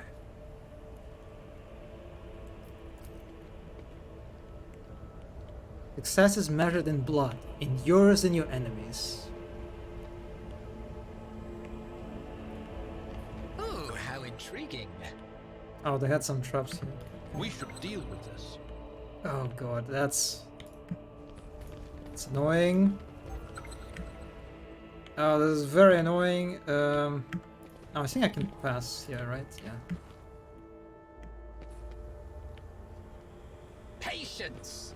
My nerves are frayed! It's kind of funny how, like, in the cutscene, I think like a bunch of characters like walked past these traps, right? Without triggering it somehow. Hmm.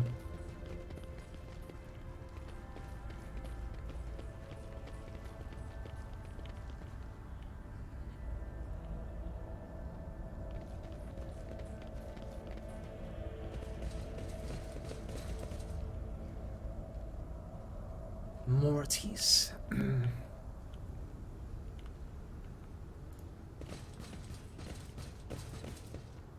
Yeah, this statue is kind of like interesting example of another like very commonly used asset, similar to like containers in the Warhammer 40k games. Since it's also based on a miniature, and I guess it makes sense. It's like it literally has skeletons engraved in its like shoulder. Pretty nice statue, not to use.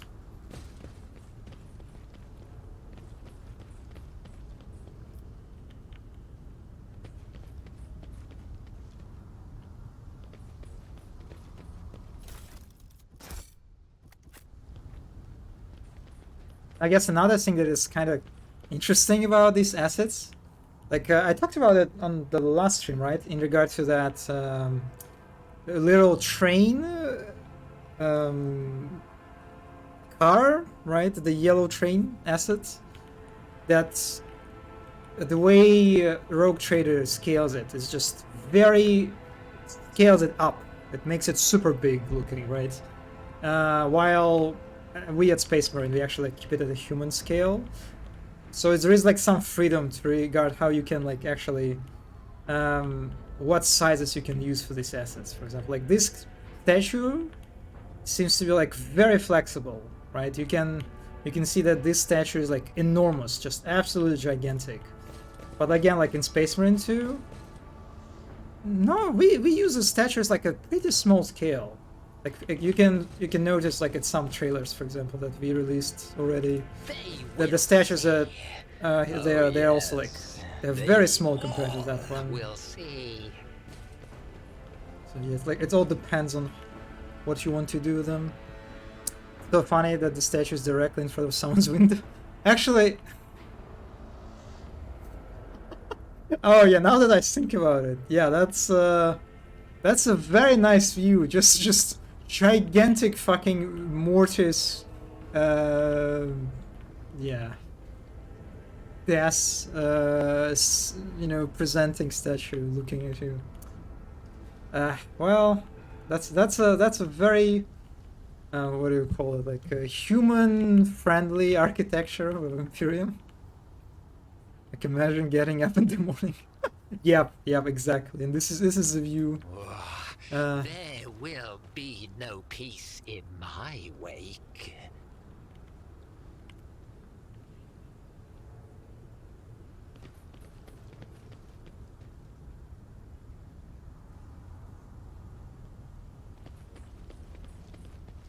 Yeah, like yeah, you literally have this like this. They have this balcony here, right, where they eat and drink. There's like, and you look to the right, and there's like gigantic fucking statue.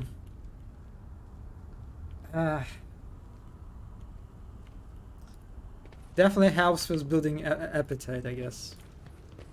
These little pumpkins and light. I hope they decorate the statue around Christmas and Halloween. Yeah. Oh, one step at a time, amidst the madness. What? That's the dead end? Really? Wow, that's surprising. I kind of expect this to be. All right, that's just a dead end. What lies beyond? It's just you, me, and 200-foot tall statue of Mortis on this balcony, dear.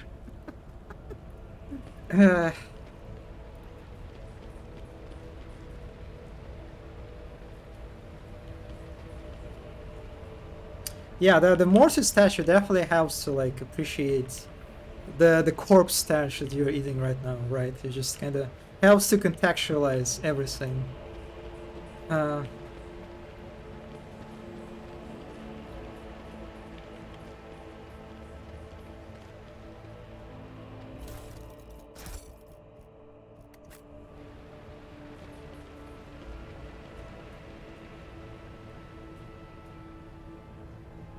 Another thing that is kind of funny about Warhammer architecture, as you can see, that are like it's a public space, right? It's a space for people to walk through in big like numbers constantly, right? But you can see that like there are also these like enormous fucking cables everywhere, right? Across like, just like imagine being the citizen that walks like every day for hours through the street.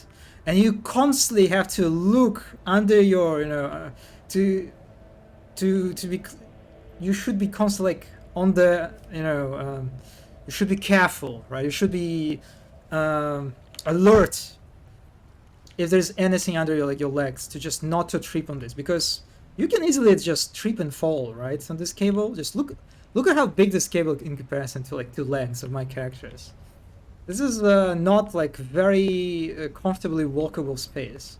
And you have like the same issue on Space Marine 2. Like there are like some places that you just look at and try to imagine how the fuck people are walking here. It's impossible. It's a total trip, like you know, inducing madness or something. Yeah, no one will fall the Emperor. And if you're, and you can see, right, this is like, I don't know, these cables don't really look very well protected to me. Like, imagine if you're having to drive a car. This is like very likely you're just going to fucking just destroy and break some of these cables. This is not very safe kind of like environment for electronics too. Patience? It's just, My nerves are frayed. it's silly. It's super. The Emperor also protects the keep. Yep, that's actually, yeah. This is, I think it's like a very plausible mindset that a lot of architects have in Imperium. They're like, all these hazardous, extremely hazardous, unsafe environments and practices, right, of building these spaces. Nah, not a problem. Not a problem. Just have enough faith, you know. Yeah. What is this heresy exactly?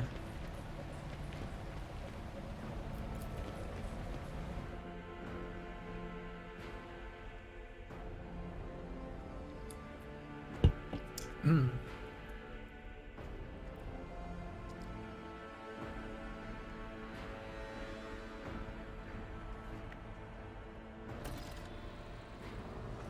Oh, what? Is it? Wait, we reached the command center? What? I didn't even notice that. Oh, all right. That's some rocket storage, I guess. I love the amount of cogs present in this area. Lots of moving cogs and chains. Oh my god, of course. And there is a Mechanicus guy worshipping the rocket. Yes, very, very on point. It's like one of the like another things. If you want to like depict Mechanicus environments, right? Which are basically industrial environments. If you want to depict them faithfully and like authentically, it's not enough to have lots of skulls everywhere. You need to have cogs everywhere. It's cogs and skulls. It's like there's just like additional element added to this like architectural vocabulary of Imperium environments. It's just add lots of cogs. But it's actually important because there are cogs.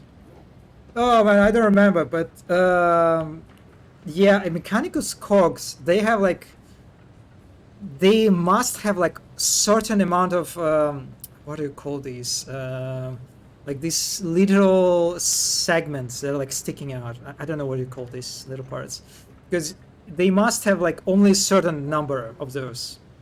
If you get more than that or less than that, this is heresy.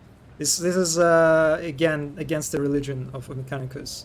There were multiple times I remember during like art meetings, when artists were talking about these cogs and like Mechanicus environment. That would be very common like actual topic, like when like one of the leads would ask the artist like, can you check like the amount of all these little segments that cogs have?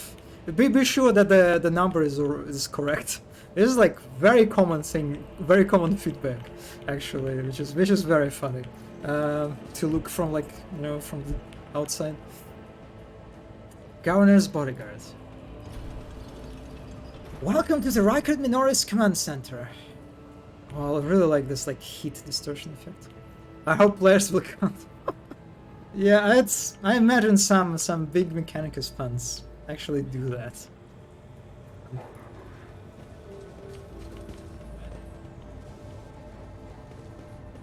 Yeah, I kind of expected a palace, but I guess it makes sense for command center to be more like bunkerish kind of. Alright, let's talk. Governor Medina. Oh, he doesn't have a portrait, so makes me think that he's not that important. The tall, dark-skinned man turns toward you and greets you in a curt, military manner. Faisal Rakadi Ad Medina of Karanos. Governor of the Star System, welcome to my temporary headquarters. The man's gaze falls on Abelard, his eyes slightly narrow. Versarian. Abelard nods dryly. How do you note dryly? I wonder how do you do that? Governor Medina, my greetings. I'm not seeing the convoy I'd sent to meet you. What happened? Did they fail to find and escort you? If that's so, I promise you their punishment will be swift and severe.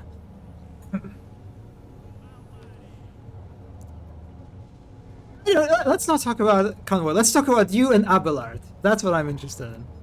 What a curious exchange of pleasantries. Is there some kind of discord between you and Abelard?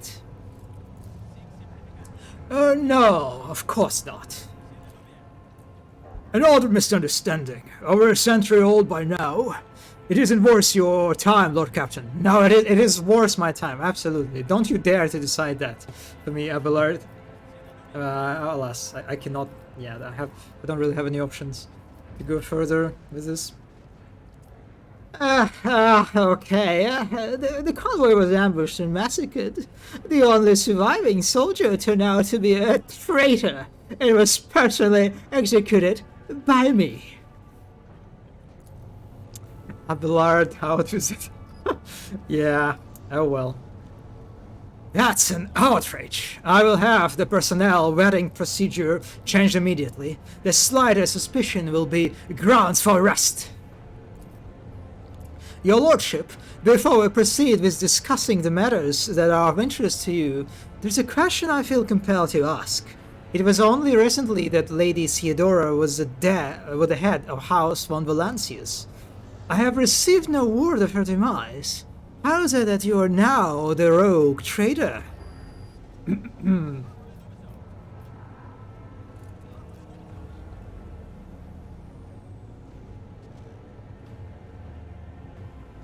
Ah, well, you know how it goes.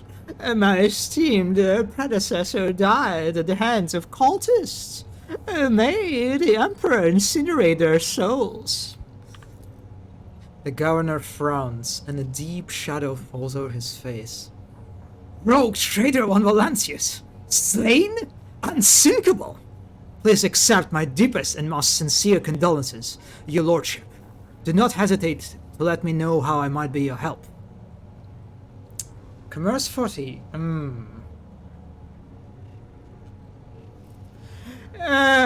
Well, you see, I need fresh crew to replace those killed in the attack on the ship. And I need material compensation. No, I failed. Fuck, this is like, I think this is the first test that I actually failed. I like this. Of course, your lordship. You will be compensated for the damages. The governor nods without any enthusiasm. Okay. Profit factor gain 1. Abelard nods in approval and remarks quietly. Excellent, excellent, your lordship. A rogue trader has no use for leniency. I can offer you several thousand fine, obedient servants. However, I am sad to inform you that I won't be able to do it until I've dealt with insurgency on the planet. I am sure you won't have to wait long. The rebel will soon be duly punished for their heretical skimming.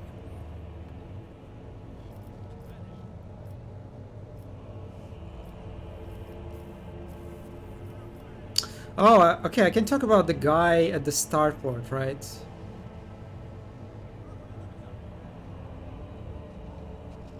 Oh, Heinrichs! Okay, no. We have another priority. Heinrichs. Heinrichs von Calyx, an interrogator of the most holy Inquisition, is operating in your system. Do you know where he is?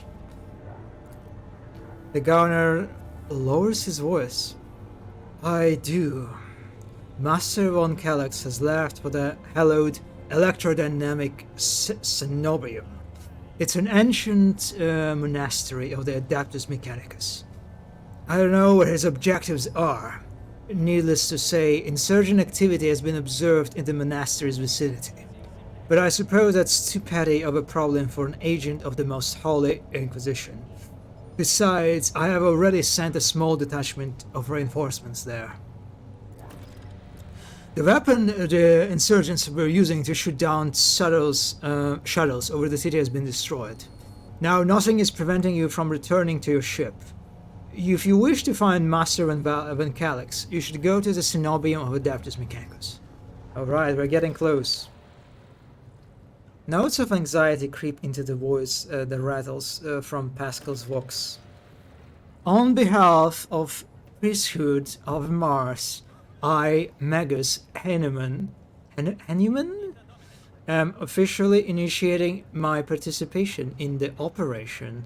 I must inspect the state of the relic and assure myself that it is under zero risk of falling into heretic hands.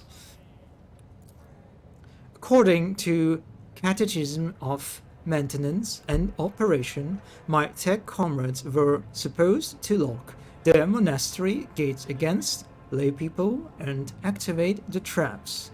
I deem it optimal that an ordained magus should provide his assistance. Fellow German spotted? Oh. I didn't even notice.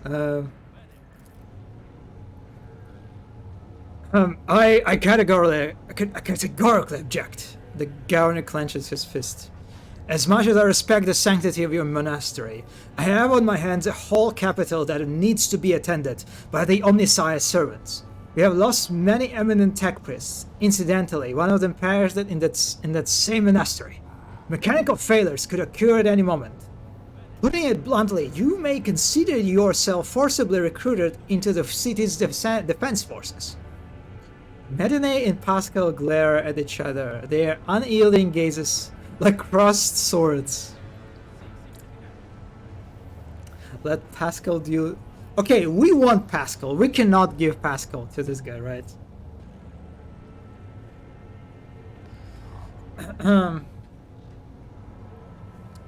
I'm sorry, Governor, but this Magus is a part of my retinue. You have no right to give him orders. You mistake me for a fool. I know that he arrived separately from you, and I would bet my life that no... The governor's voice dies down in the low growl of a drilling mechandrite. What is mechandrite? Its tip is directed straight at the bridge of his nose. Medine clears his throat and grumbles stubbornly. So this is the negotiation technique you have resorted to? Do you think this is the first time I have been threatened with a weapon? No, but this could be your last. Pascal's voice is akin to the sound produced by his drilling implement. Steady and calm, but ready to explode at a moment's notice with the crunching of bone and squelching of tearing flesh. I am heading to their monastery because I must. Is that clear? The governor mutters through gritted teeth. Abundantly so, Magus.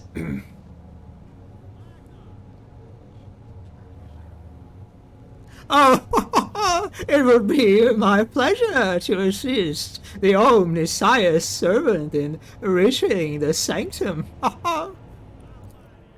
Thank you for your cooperation, your lordship. The drill stops. God, it would be, oh my god, it would be so funny. I mean, it would be so great if he was like actually voiced. It's all he like, all the his like literal machinery, like, you know, kind of like accompanying his voice, right? Like the drill starting, you know, working. If he's like trying to sort of to make him sound, you know, like menacing, you know. That would be so interesting. The sound design for this character. As compensation for your consideration of my request, I, Magus, oh my god, Henim, how do you pronounce this name? Can Google help me with this? Did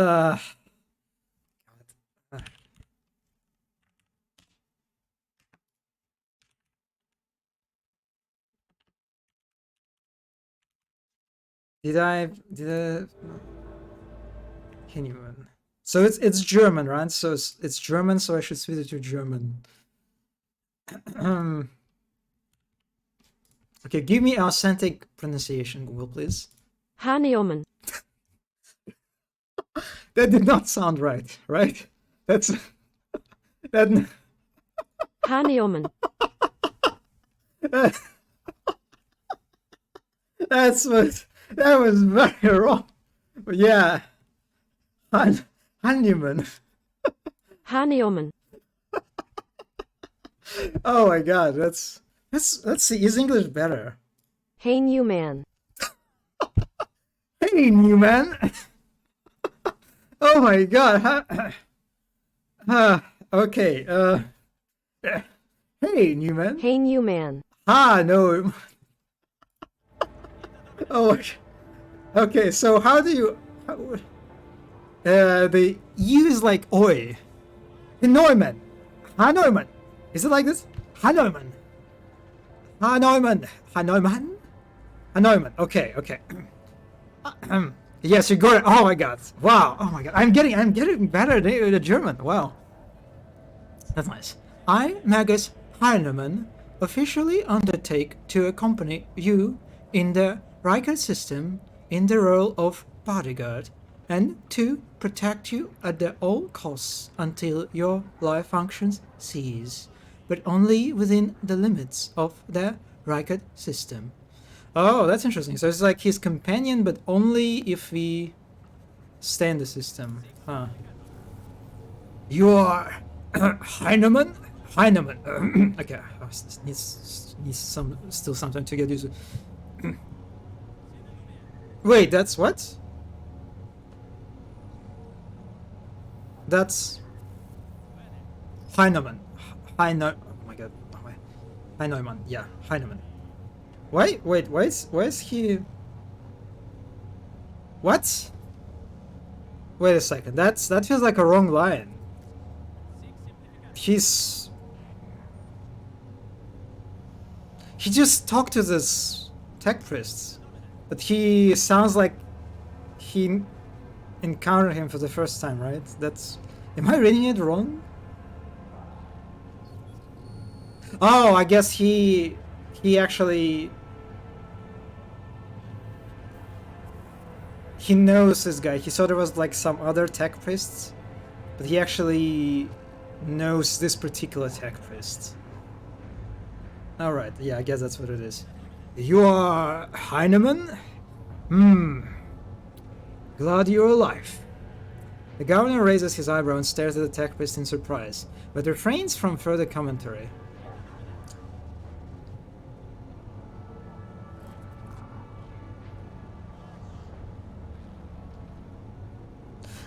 Pascal, what is so special about the Cenobium? And the relic? What is in there that has drawn the attention of the interrogator of the Inquisition? I have never been there before, but I would presume that the sacred relic of the reactor is capable of great destruction should it end up in heretic hands. The fury of the freed machine spirits, once relieved from the sacred circuit, will destroy everything around them. The degree of damage inflicted may render the world of Rykard Minoris uninhabitable. Okay. Alright.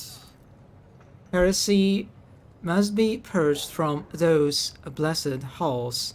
I declare any desecrator who defiles the relic's power a Category 3 blasphemer, deserving of immediate execution.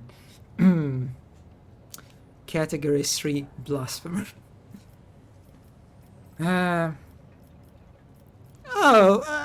Governor, what has perplexed you about my companion's name? Heinemann. For fuck's sake. Oh my. Heinemann. The governor looks at Pascal with curiosity. According to the reports we received, Logis Abel Heinemann set off for the hallowed electrodynamic Cenobium a short while before it was stormed. I'm glad to find out that you are safe. Perhaps you possess information on Master Van Calix. Pascal's voice rasps in confusion. Abel mentioned? My name is Pascal Heinemann, not Abel. I know nothing about such a person. Oh, wait. Yeah, I think actually he's a bast. I think I saw you posting memes with Abel, right? It's like the one with the cat and the portrait of the character put on the cat. That's the one, right? That's the one. Yes. Okay. Yeah, I like the portrait. It looked very nice. My son. And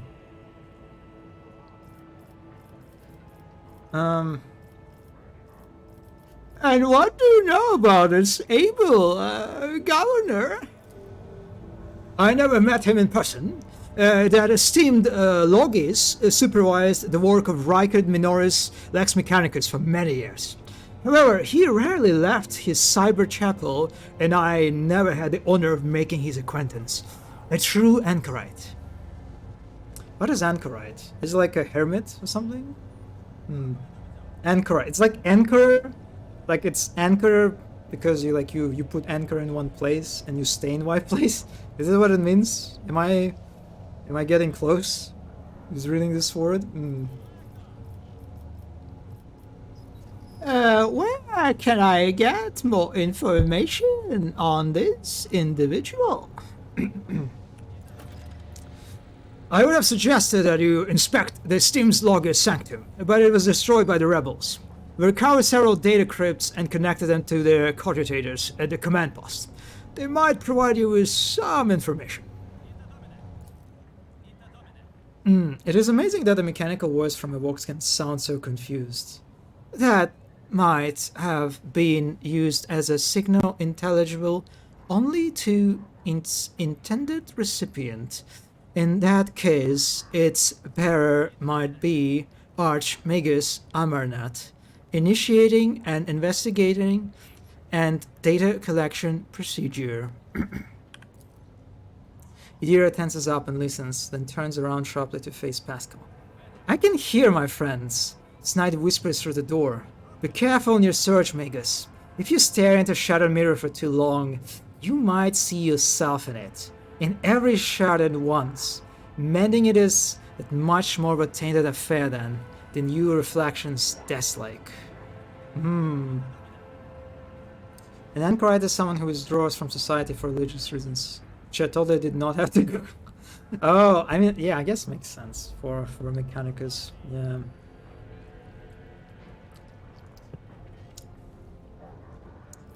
Well, why did you fly to the monastery? That seems quite suspicious. When the Logos of the Adeptus Mechanicus wants to go to somewhere, we don't ask why, your lordship. I see. Glad to be of service, your lordship.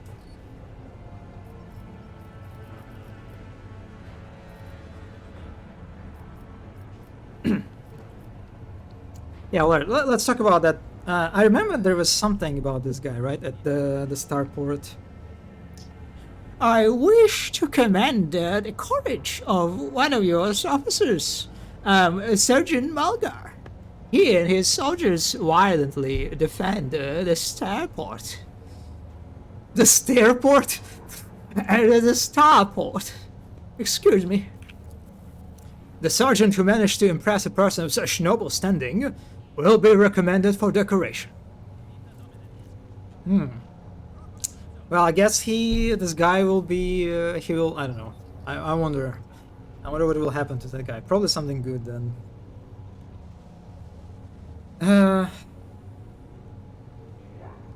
Are you so confident that you will crash insurrection soon? My own impression has been the exact opposite. Something good? Okay, alright. That's smiley face. Alright, now I'm intrigued. Is that so? The governor maintains his composure. I would like to hear your reasoning. Oh my god, I just love it. I love this bullying, this like of various officers, men, you know.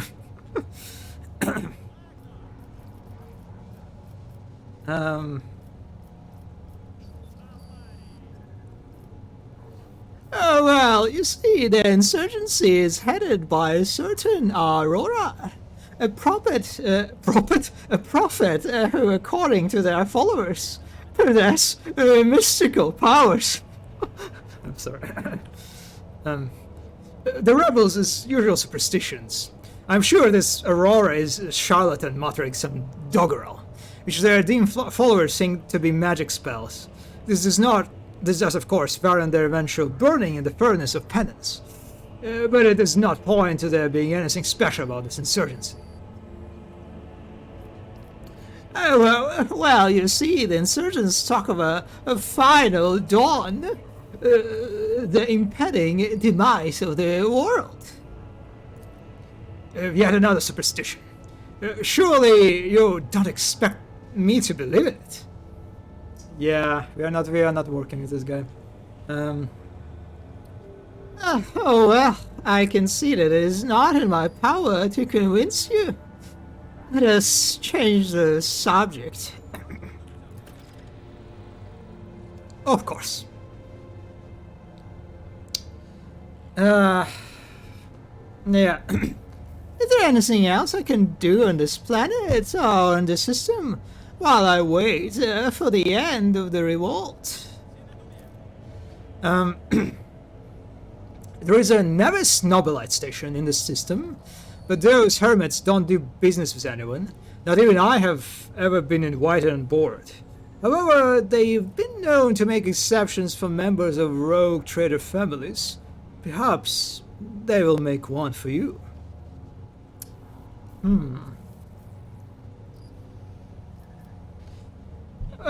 Well, I also have my kinsman Kunrad Whitebeard von Valancius has betrayed our dynasty and the Imperium. If he is hiding in the system, I want him handed over to me. Whitebeard is a traitor? Why, any family, however noble, has an unworthy scion of two. Naturally, we will surrender him should we find him is in my jurisdiction. Unfortunately, I have no information regarding his location. However, the governor poses to think. We have a cogitator here at the command center. It's connected to a data crypt from Logis Able Sanctum.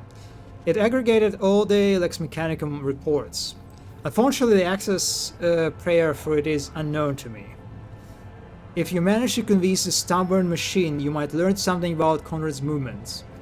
I would hazard he fled from you on a ship, not on a pair of wings. I just like how the access prayer it's just you don't say password in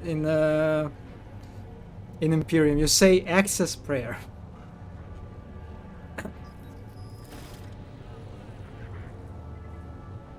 It's just kind of cute how, like, among this, like, room that is full of all sorts of electronics and stuff, he has this, like, one table, this very comfy chair, and fruits and drinks. Yeah.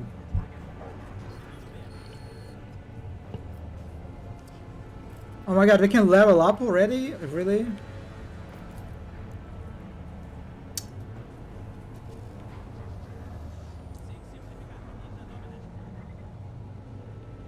Also, big fan of the amount of monitors they have. God, this is just so funny. They're like, even the monitors are like, they are arch-shaped.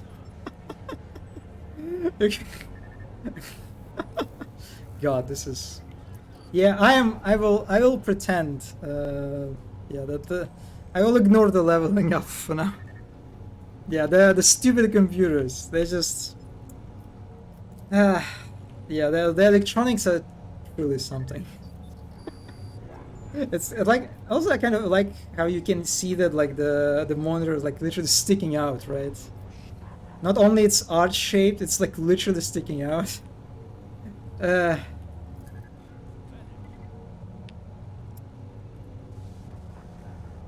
You would need to design UI for this for 4 different monitor shapes. Yeah.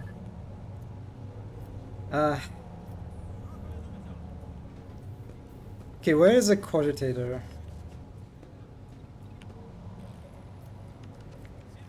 I mean, that's...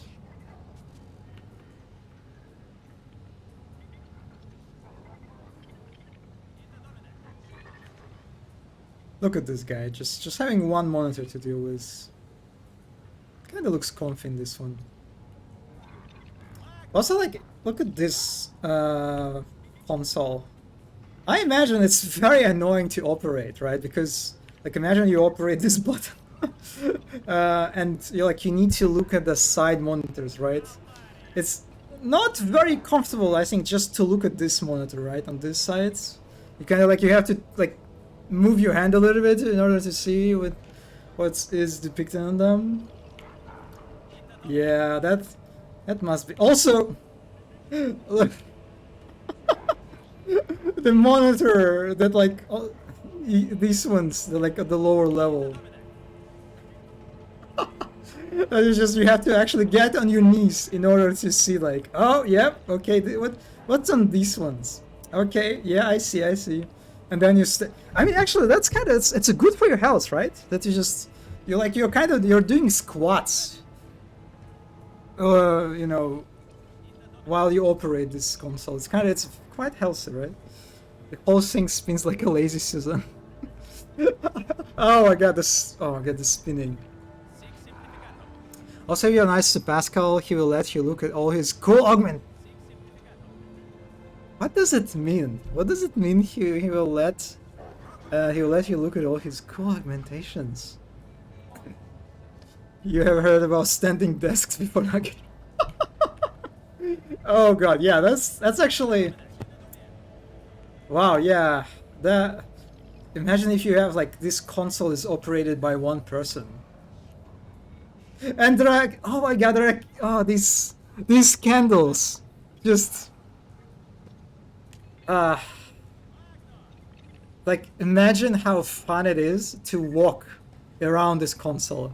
You're constantly tripping, you're also like constantly kicking these candles and you have to like to put them back because you just kick the candle and like, oh my god, fuck, I need to put the candle back. Because of course candles are crucial, right? So you put the candle back and you light it on again and you yeah, this is the life in this is like what, you know, when people say that, you know, the green darkness and 40,000 millennium. This is what they refer to. This is what it is about. This is the green darkness of this universe.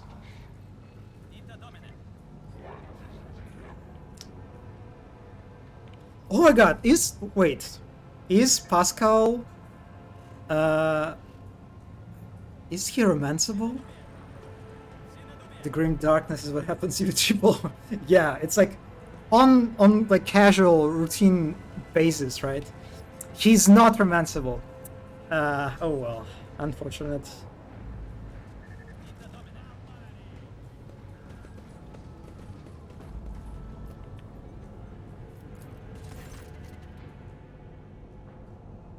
You can look under his priest robes as a treat. I am so curious. What is the context of this? Like, what's the context of this context of the situation where he lets you do this? This cogitator looks a lot older and more worn than the ones next to it. Really? Really? I mean, it's like it's red. It's like the UI. I guess they had like the new operator, you know, OCs, right? They had why this wall is bleeding? What's happening here? They have like a UI sort of design change, and they like change the color. You will see. Okay. This cogitator looks a lot older and more worn than the ones next to it. However, it has evidently been well cared for. Numerous parts have been replaced, not a single key is jammed, and what key? I don't see any keys. And fresh seals with prayers to the Omnisci adorn its surface. One of the side panels has been removed. Bundles of gold notched cables run from the inside to a small data crypt that was connected only a short while ago. The screen reads, awaiting access code. Well, what? Can't I ask? No, okay, I can use Pascal help, I guess. Force access to the cogitator. You have bypassed the security layers, the cogitator is ready to reveal its secrets. Pascal leans forward and runs his fingers over the keys. Pascal, you are not even close, buddy. Please. The cogitator screen blinks and responds with strings of unknown characters. I appealed to the machine Spirit to open Logis Abel's personal archives as well. It has accepted my request. Okay, let's go to Logis private archive. Result of Logis Abel's data trends. Is it? Am I supposed to? Is it like a audio log? I don't. Let's say it's just a text. I cannot see the secret design, but I can sense it. Shackled in stasis. The minds of the initiated are slumbering in the neural harness of the wows. I am registering an impulse of change. I surmise a potential influence on the status of the secret design. There came a time when the spiral was turned into a circle, but the cycle can be discontinued. The revelation granted by the Omnissiah to Logis Abel in the course of his data meditation has been recorded verbatim. Logis Abel is seeking an audience with Venerable Dar Impulse 6, who may assist in interpreting the revelation. A request has been sent to Governor's Palace for shuttle flight to the electrodynamic Cenobium. A message has also been sent to Furibundus system. The cycle can be discontinued. I recognize the words. The voice from the Vox is soft and pensive, barely audible over the static noise. I believe I know the intended recipient of the message in the Furibundus system. It was me. Omnissiah, grant me the wisdom to fathom this mystery. Let's check out the secret computation. Upon Logis Abel's orders, the archives of every Ogre station in Rykard Minoris and the two primary satellites of Rykard Star have been acquired.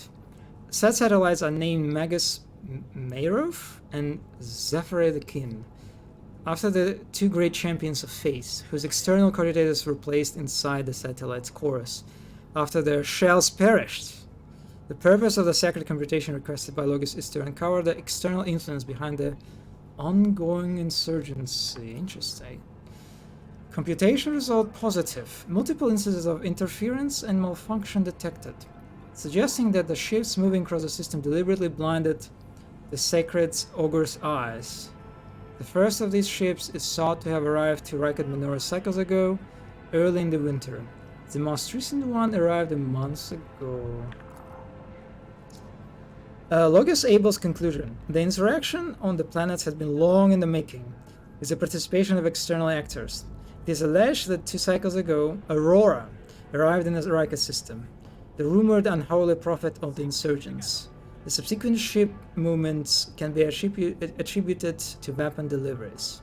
But what is the nature of the activity near Rykadi Philia? Governor Medene's attention must be drawn to. The final entry cuts off abruptly. Recent investigation. The satellite Magus Merov reports that the ship's signal has been broadcast through the system. Its signature is consistent with the records of the flagship of a rogue trader dynasty, House von Valancius.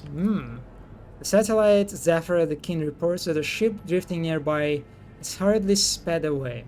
The ship had sent an encrypted Vox transmission to the insurgent-controlled areas of the surface of Rykard Minoris. Another transmission was directed to planetoid Rykadi Philia. Rykadi Philia is the prison, right? The mining prison facility that we visited already. Both transmissions were assigned Brother Twilight. Their contents could not be decrypted. And go to be investigated. The entry contains planet-side coordinates marked as Heavy Ogre Station jamming, possibly a hidden insurgent base.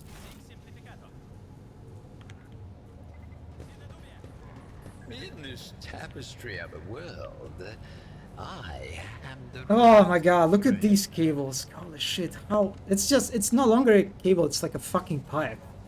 And yeah, this is This must be so fun to walk around again.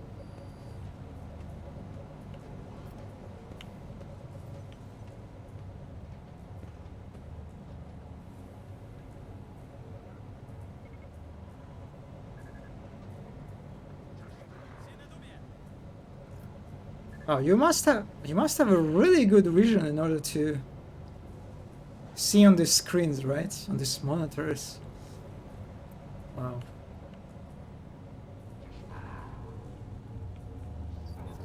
Like Gortash could never. Actually, now I'm looking at these monitors, right? They're just like they're the funniest ones. Like, what is the purpose of these monitors? Like, monitors on pipes. They're just like putting monitors everywhere they could put them on.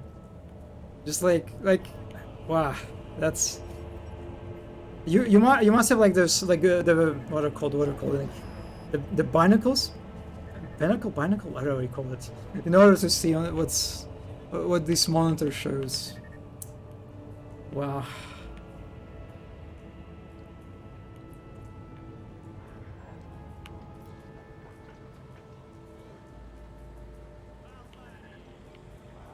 Yeah, very, very cool place. I'm digging it. Okay, so does it mean that they can basically go to the They will see. monastery then? Yes, indeed. They all will see. I like how the loading screen doesn't stop my character speaking. This is how powerful Tav is.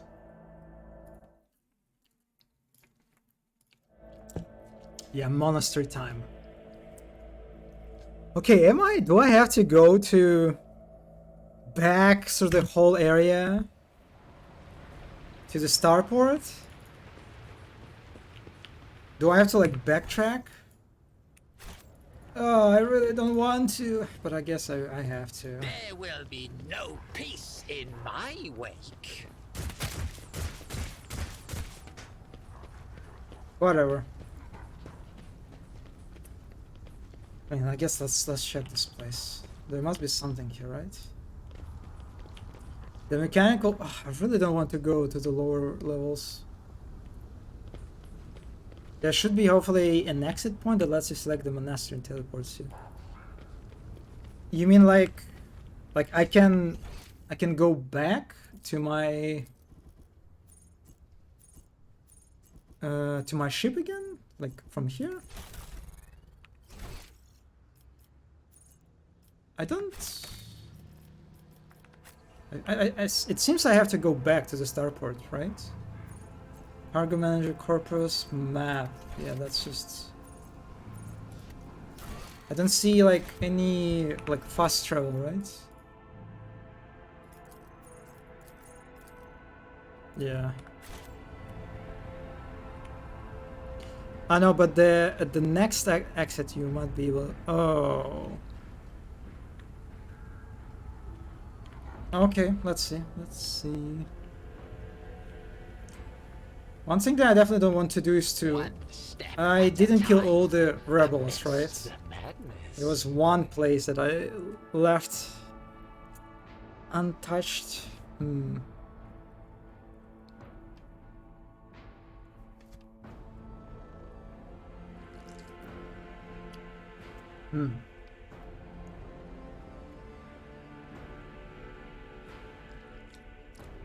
Oh god, maybe you do have to backtrack? Yeah, because I remember... I think I can go back to the ship only by like backtracking to my my shuttle. Yeah, wow, that's... Wow, yeah.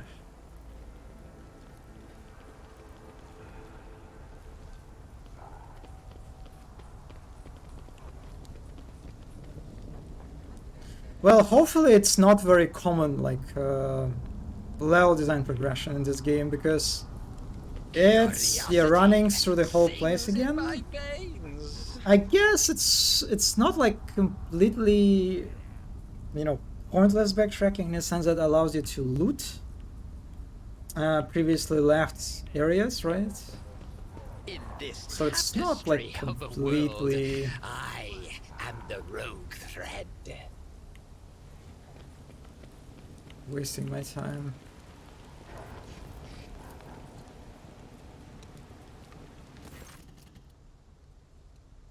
What?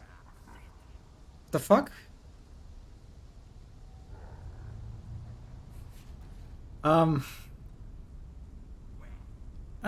Is it the guy that I just already killed some time ago? Private Camel Regius. I think that's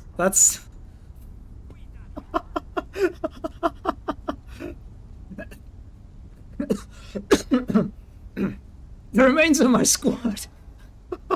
Once I'm sorry. So not only he is not dead, so I failed to kill him, and so he just, for some reason, he just decided to talk to me. The young man sighed. Oh, the remains of my squad. Once we put down the rebellion, they'll be given the last honors they deserve as soldiers fallen in the righteous battle. Excuse me, I fucking shot you like a fucking 10 years ago, and also I know that you are a traitor. Why are you pretending that you are not traitor anymore? What the fuck? That should be the option in this dialogue. Oh, this is where I can become suspicious. This is where I can like call out him.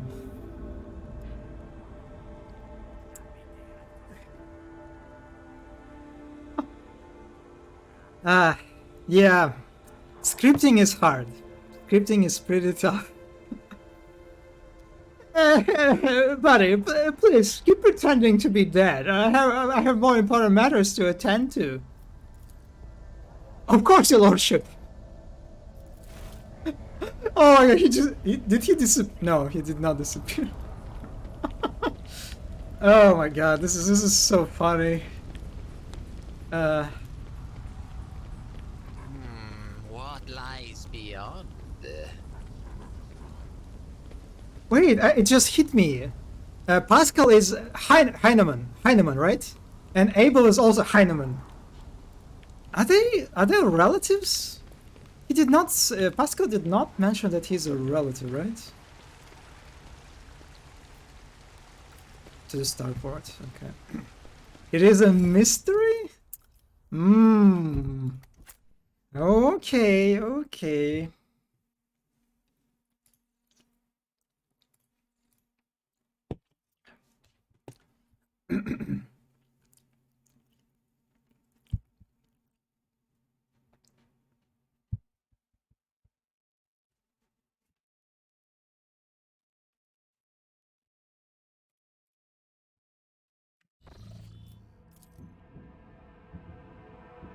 They will see. Oh yes, they all. Is there like a will shortcut? see. Or do I like... Oh my god. This is... Okay, this would be like a perfect opportunity to introduce a shortcut, right? Between these two areas. And the game, you can just click on the location of the map. What?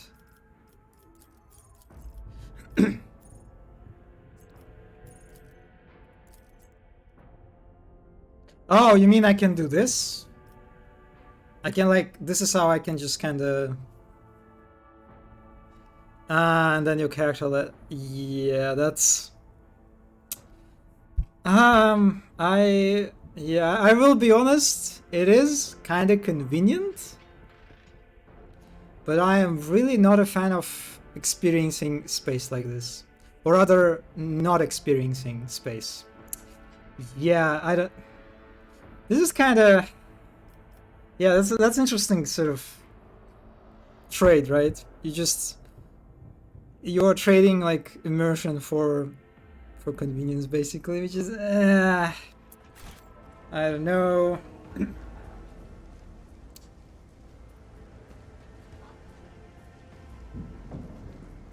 Yeah, also that, yeah, also, yeah, you're...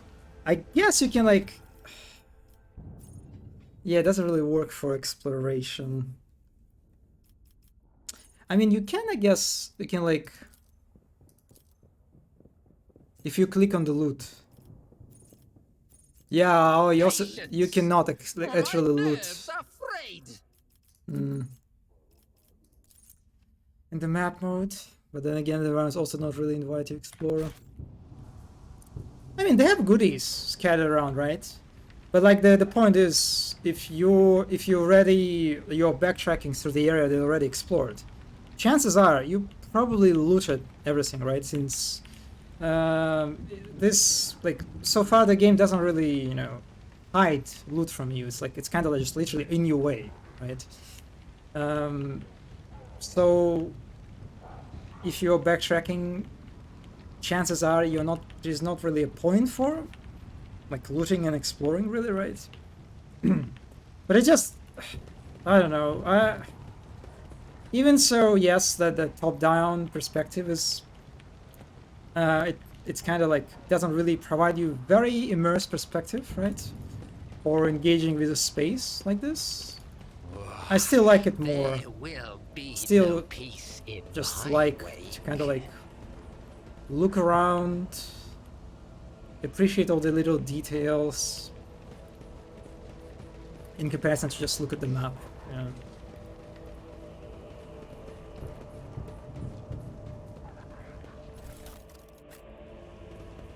All right, all right. Curiosity sings in my veins. Yeah, we're living. Get me back to my ship, Nimus.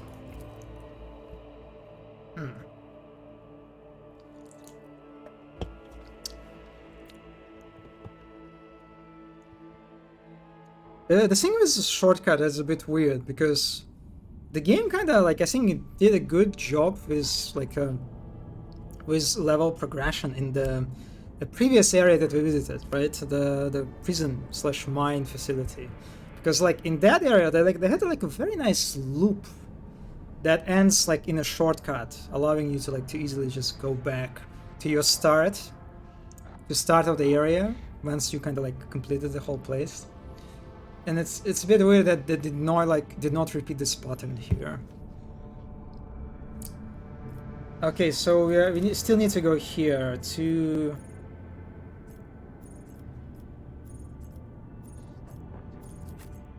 Oh, no, not the bunker. What is the bunker? I don't remember what the bunker was about.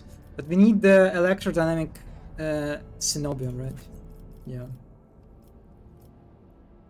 Okay, before we do this, before we embark to the new area, let me take a short break, a few minutes. I'm getting a little bit hungry, actually. I think I'm gonna grab some snack. Yeah, I'll be back shortly.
Okay. Alright, I'm back and I managed to snatch some banana. You know, which is, it's something. I'll take some banana. Wanna see my sisters of battle? What? What? What that's supposed to mean, zombie? What do you, huh? See your sisters of battle? What that refers to?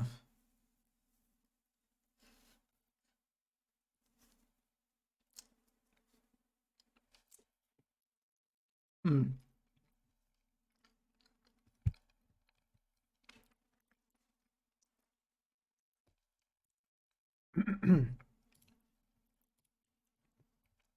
I'm so confused by this message. Oh, table. Oh my god, wait. Well, you're playing actually you're playing Warhammer on tabletop? And you have like a your army is Sisters of Battles, really? Okay, that's yeah, sure, you can send. Oh. Some photos you have.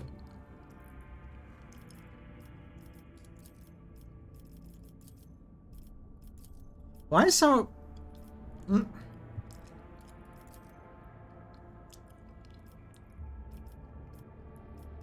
I wonder why Pascal and Tav icons are different from others. That link didn't work? I mean, that looked like a very scary link.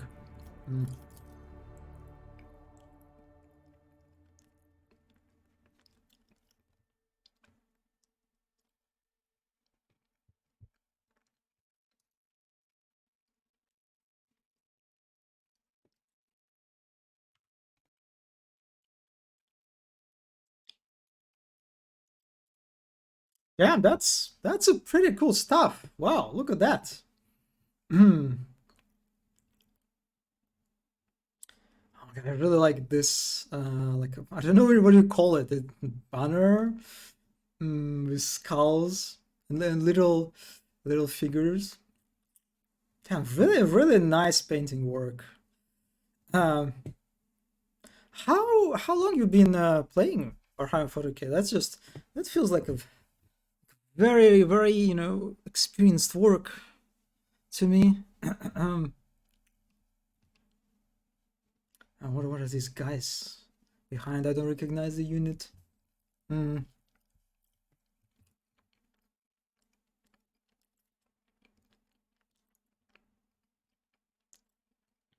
love a lot when people actually like put some work into little terrain under the miniature, so it's not just like some flat floor, but yeah, you can see there like a bunch of very cute skulls and some bones, and here's like, I'm not sure what it is. It's not something is burning, I think. I used to play when I was a kid, started painting again in lockdown. Oh, so like relatively recently. Damn. Also, this seems like such a nice hobby. The metal look is nicely painted. Yeah, oh yeah, the metal is really good too. Yeah, that's like, and then I think like I guess one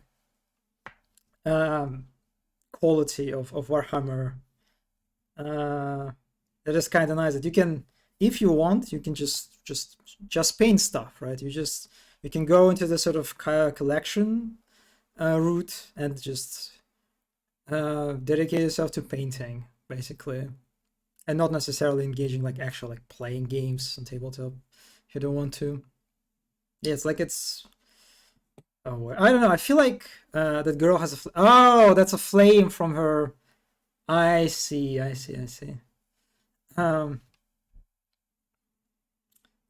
I don't know how people like I just look at the amount of like details on the armor. Just I feel like I would just not have a patience for this.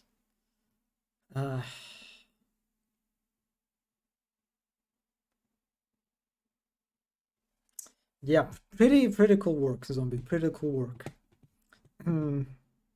Thank you for sharing it with us.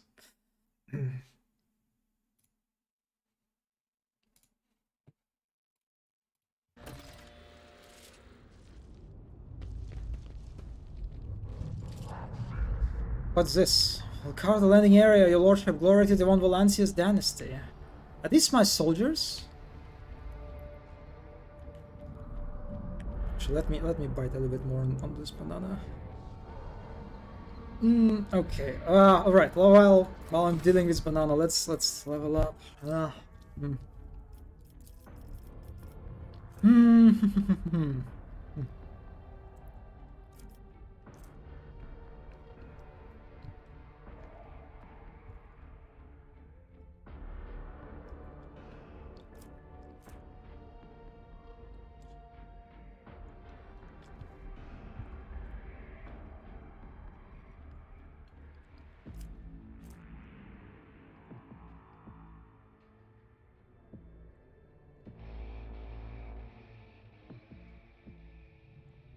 So this is basically heals them, right? I feel like I don't really have any healing abilities.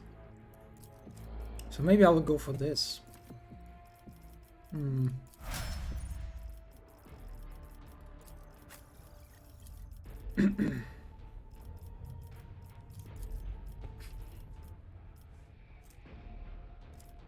Yeah, I don't know. I ever need to upgrade his his tech use, considering that it's 82.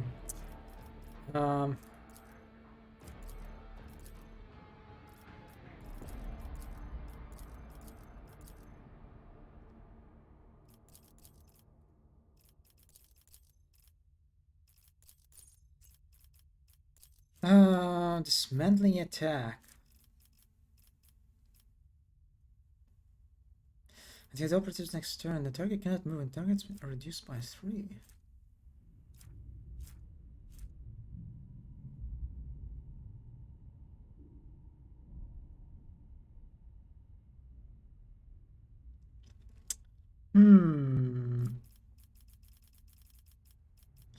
Well, let's go for this, I guess.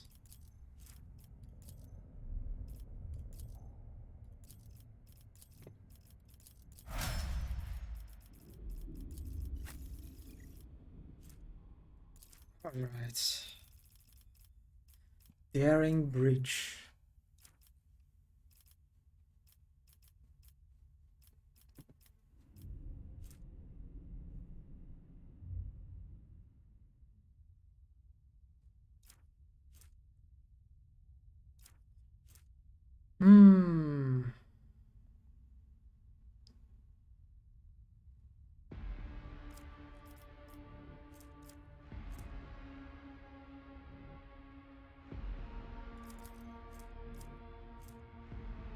Let's go for additional, I guess, movement points.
I'm curious that Idira can actually upgrade her lore skill in regard to Xenos, but Taff cannot for some reason.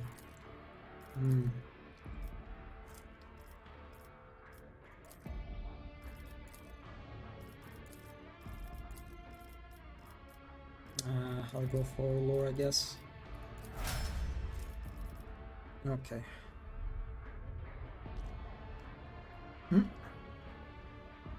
And banana is done.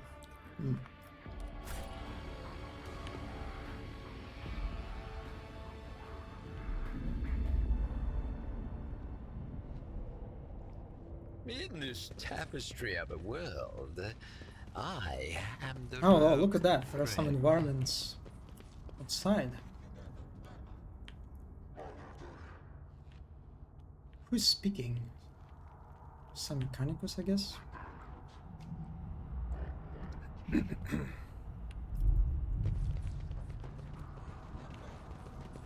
What lies beyond? Yeah, you can see that you're in Mechanicus territory because the statue are now holding axes that have cogs inside of them, and the axes themselves have like partially are cogs.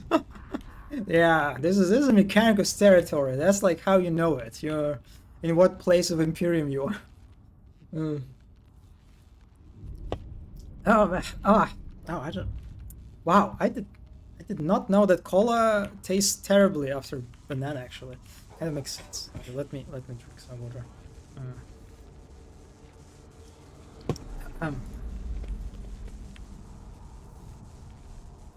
Oh, I love the skull with this like lightning icons.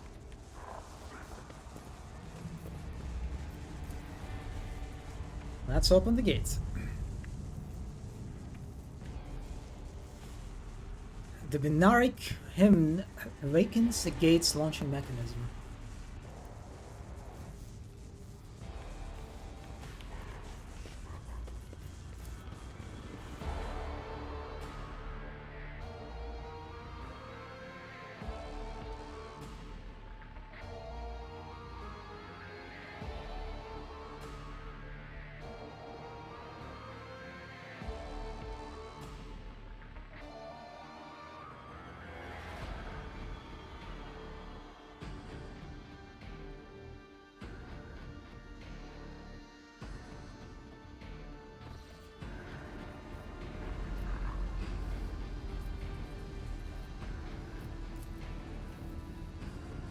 The heretics were killed swiftly and ruthlessly. They never had time to reach for their weapons.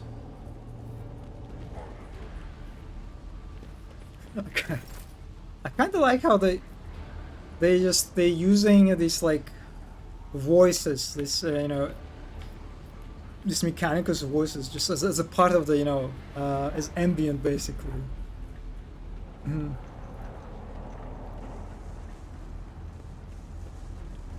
The monitor. Oh, I think this is literally the same asset we saw at the commander center, right? Except all the monitors are red now. That's okay. That's it's a good asset to reuse. Also, look at these banners. This game. Let me look at these banners. Like, you can see that like even banners are like they're cog shaped, right? Like the patterns, these little segments. Yeah. I mean, that's a pretty cool banner. I like it. One step at a time amidst the madness. Acquisition is possible. Oh, there's more. I don't think I can walk past this. Or can I?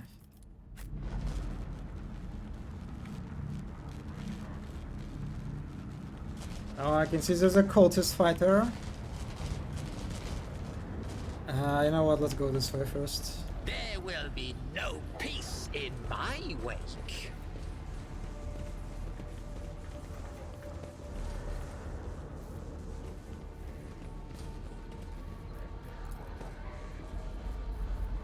On the maladies of machine spirits and the ways of diagnostic divination.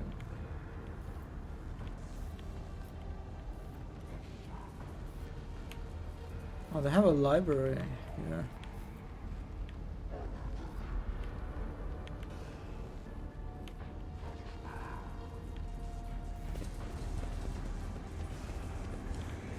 Curiosity. Oh, wait, I just only now noticed none of my characters have any injuries. But I thought I could heal these injuries only at the ship. Does it mean that they're automatically healed? So I don't even need to do anything about them? I mean, I guess that's convenient. Yeah, okay, so I just need to visit the ship. Okay, I see, I see.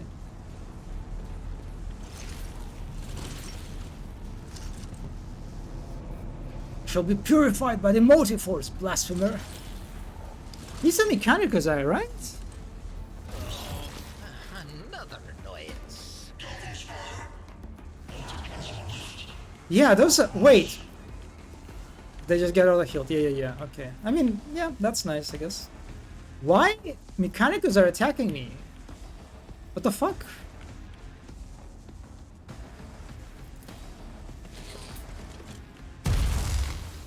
Oh, they have the same attack as Pascal. I see.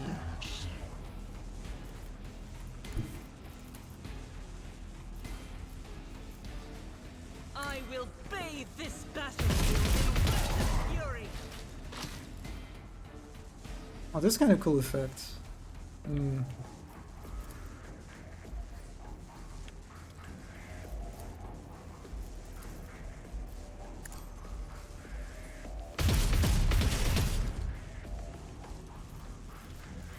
let's get into cover.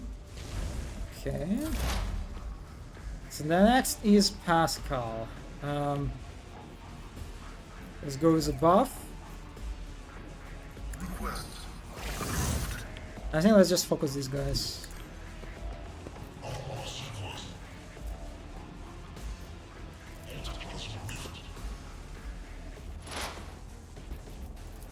Running by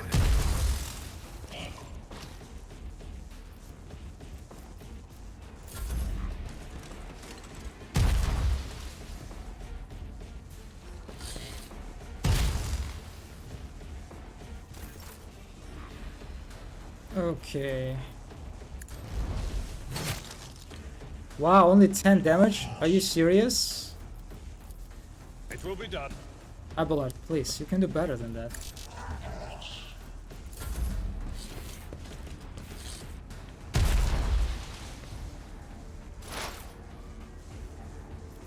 Okay, can Adira just scream?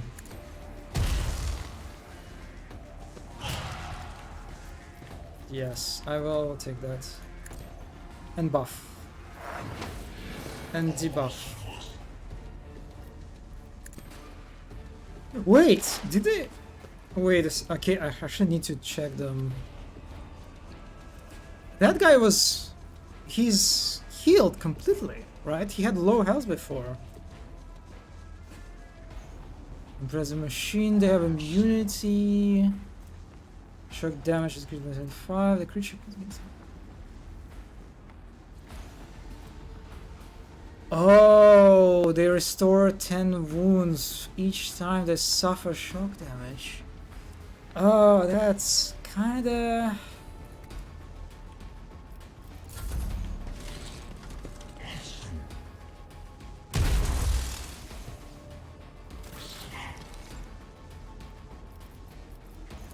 Okay, let's just... Wicked. Abelard, please, you can do this.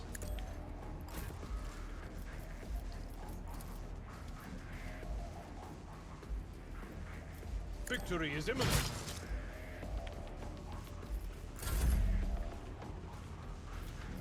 Can I just finish you? Ah, yeah.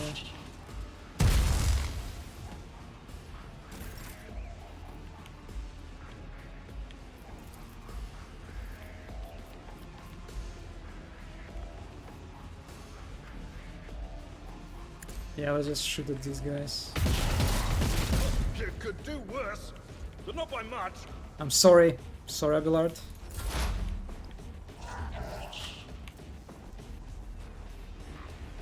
So, this like ability could deal shock damage. But these guys heal from shock damage, right?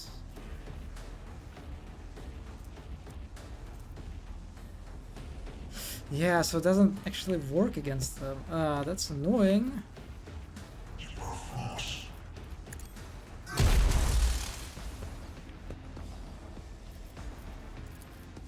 Request approved.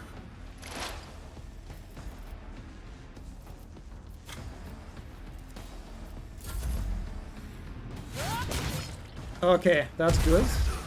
Is the reward.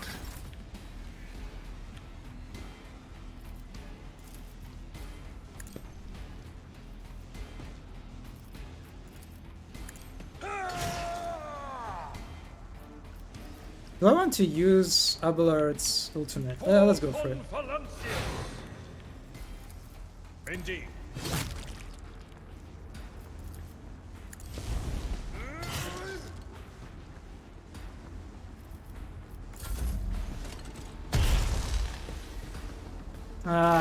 Yeah, that's... It is annoying.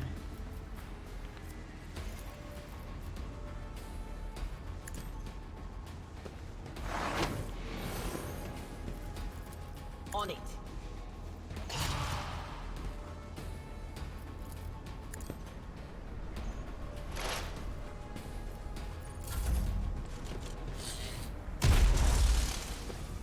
Okay, they did not heal. That's good. Abelard, please finish. I took care of this one. Yep.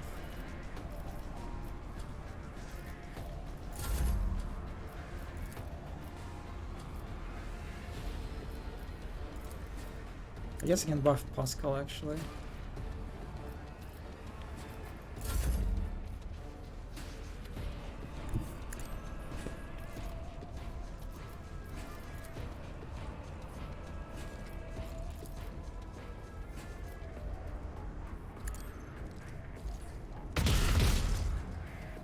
Alright. Oh, she can... What? So, I would think she cannot attack anymore. Alright.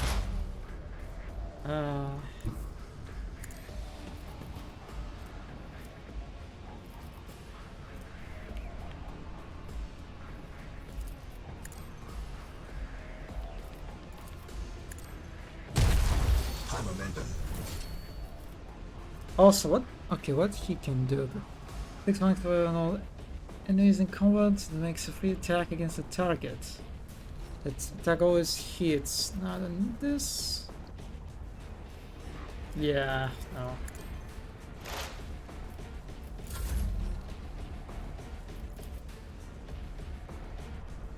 My place is at the fore. It will be done.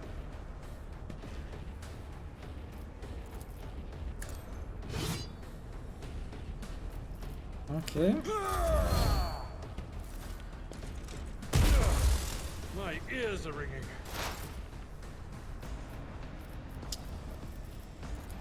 Will do.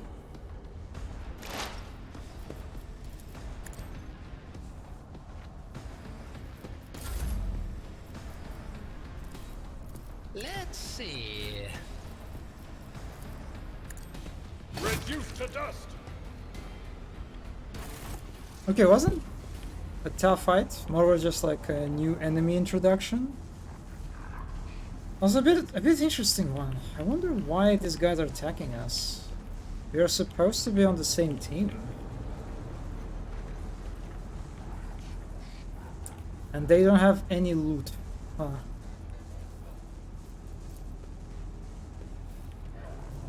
The cultists were killed with hit to the back with some kind of electric weapon. In this tapestry of a world, I am the rogue thread.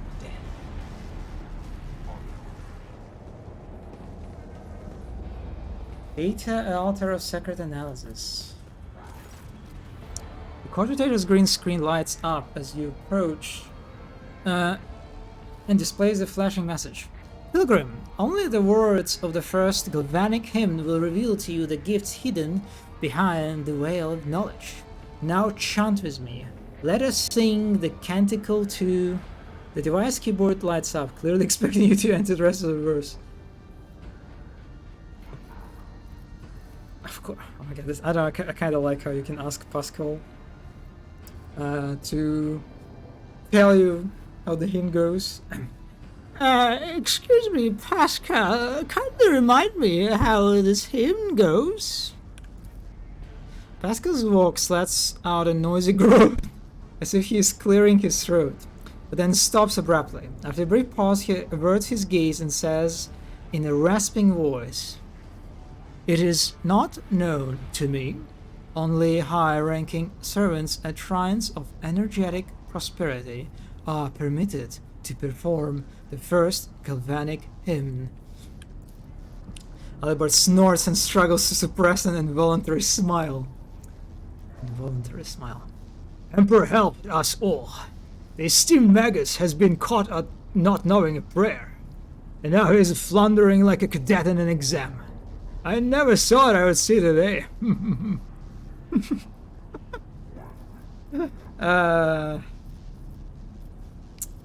Abelard, God, he's so cute.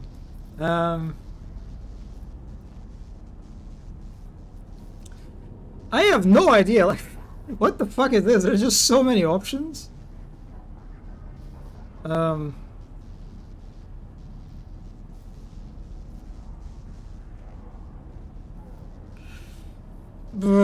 don't know. I just...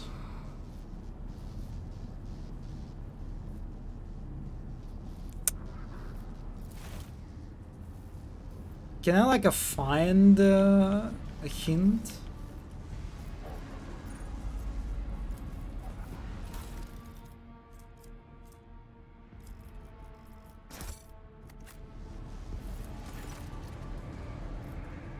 Pilgrim, let us sing this canticle to...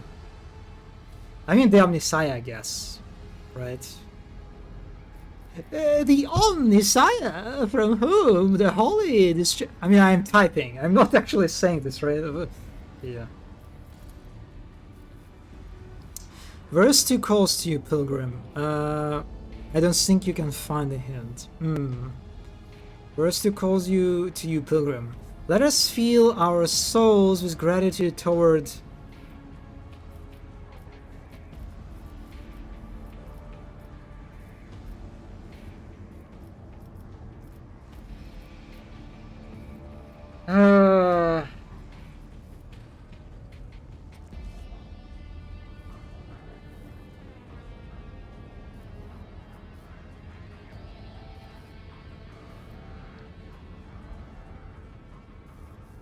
I don't know, this one is just...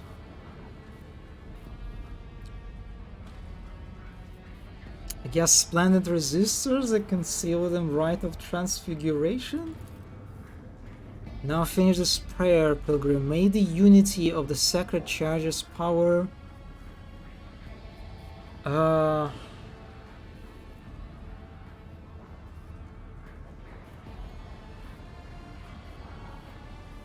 The immortal reason that has created the spark? Only one who has learned the path of Cenobium is worthy of its gifts. Walk the path of the enlightened, observe their age-old wisdom, and think with me again. The screen goes dark in disappointment.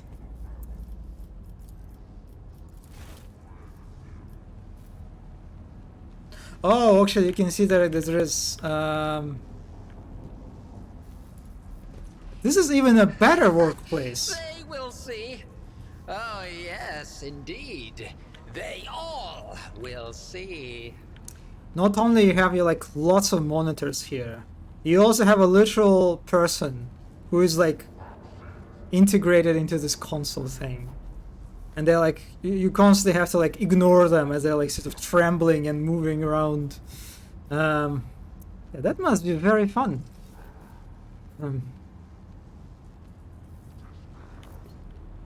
So holy shit, these scandals are enormous. Okay, I'm curious. I hope that it's not. This altar is not important. It's not like important for critical progression. Because otherwise, I might be in trouble.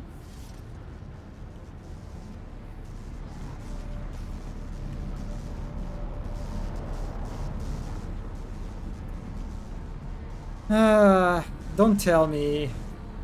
This is, I need to... Of course, the smiley face. Of course.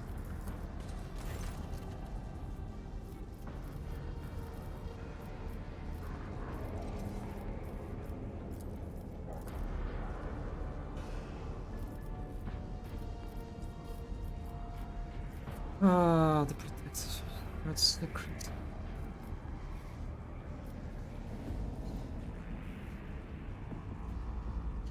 Oh, this is like the only... But you have not found Abel yet, so there is still something to explore. I see. I see, I see. Yeah, I guess I could go the other way, right? That I did not explore.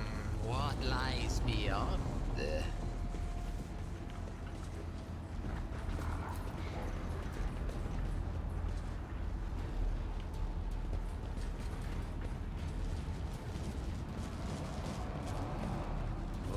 Oh, There will glorious be no spectacle peace of your in my demise. wake. I will level you.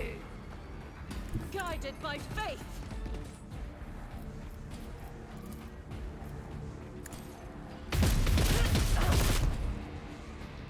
I don't think... Justice for the weak.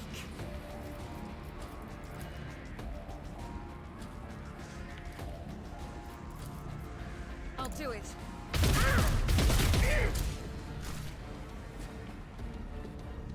Alright, one is dead already. Good job, Argenta. As the Emperor commands, I act.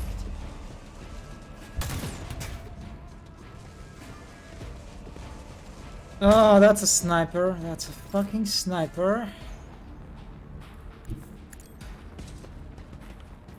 How about I give Argenta another attack? Yes. A genius at work. That's some really good damage.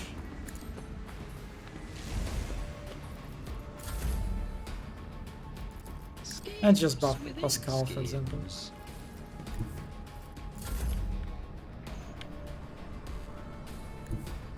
There is movement in the Empyrean. Just put some exploits.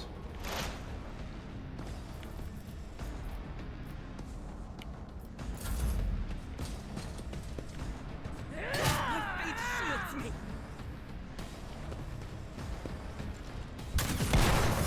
Oh my god. Ugh, they destroyed the cover. That's annoying.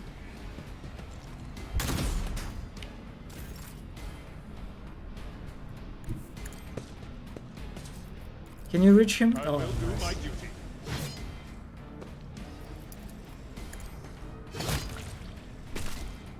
Not a problem. Heavy is the tread of his faithful.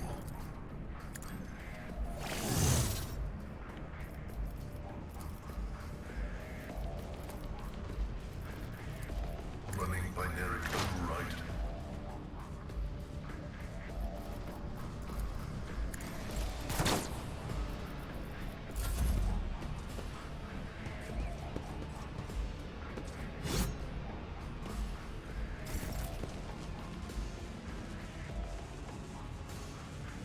Okay, so this guy's dead pretty much. I can ignore him, right? So the only ones left, these.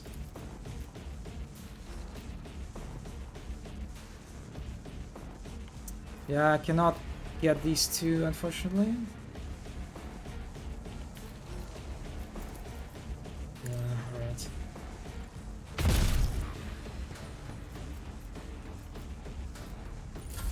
Oh, I should have reloaded. Should have reloaded. No, what the? High momentum. What? Where did this one come from?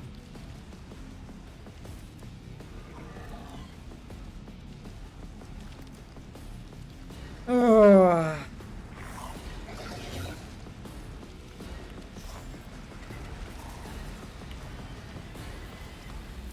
What?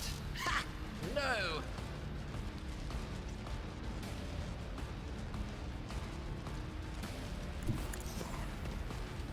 Oh, what the f... Ah.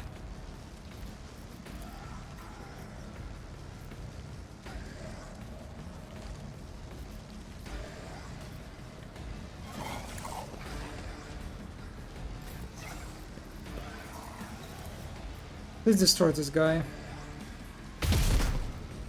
Ah. Did it appear after Idira's turn? I didn't notice. But I mean, I didn't do anything with Idira, right? I didn't use any of her... Well, except actually I did.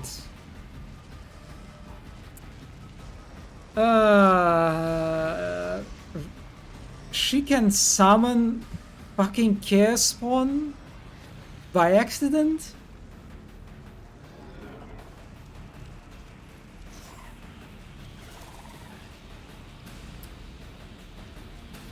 Wow, this is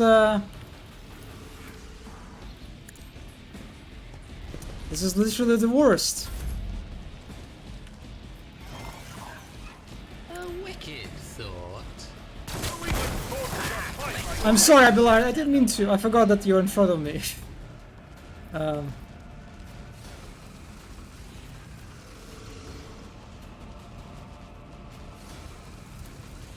Behold my artistry!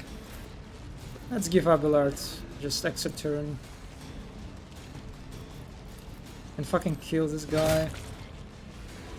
Yep. Victory is imminent.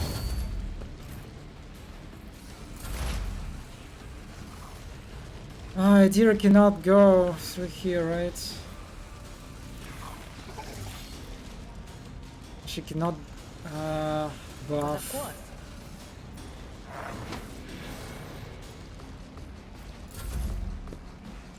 I need your aegis, O Emperor.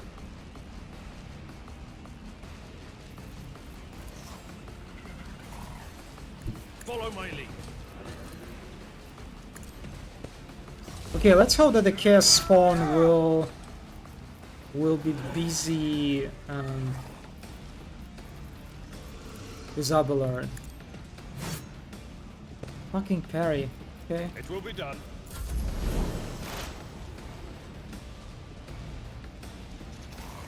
As the tactical imperative dictates. The Omnissiah knows all, comprehends all.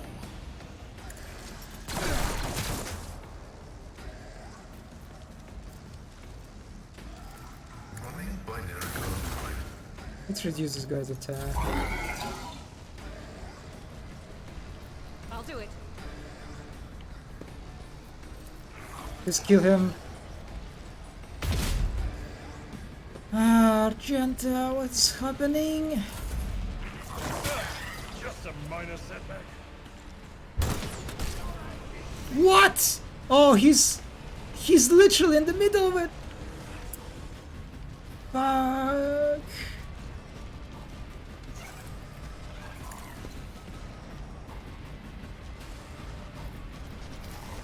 Let's see. Can I get him out of A it? genius at work. Okay, how do you... Alright, okay.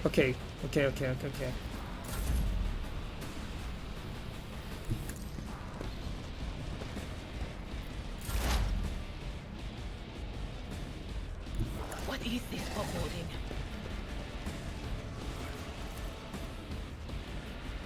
I think I can just kill this guy with his exploit, right? Will do. Oh no, I guess that was not enough. On it.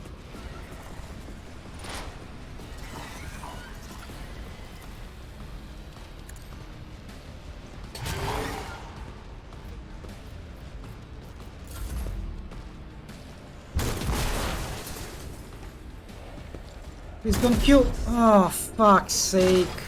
Another voice to join my choir.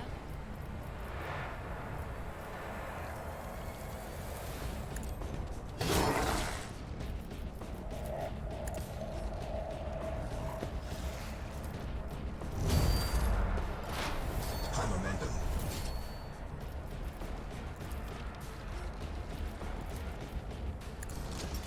Omnissiah condemns you. My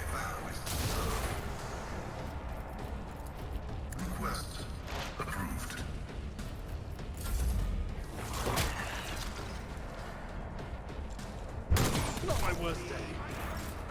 Oh boy, this guy is super fucking annoying.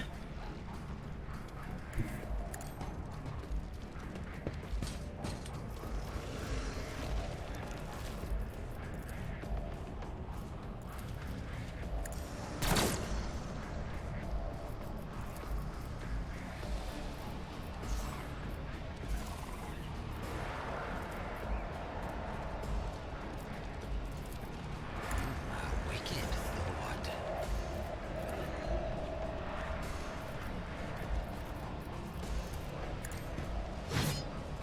No parry, of course. Okay, let's use let's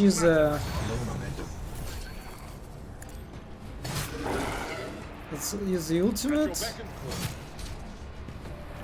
I will do my duty.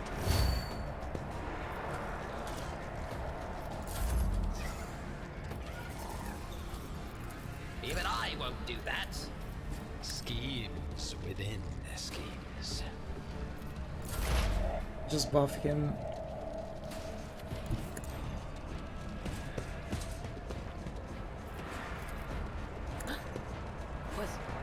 Was that you?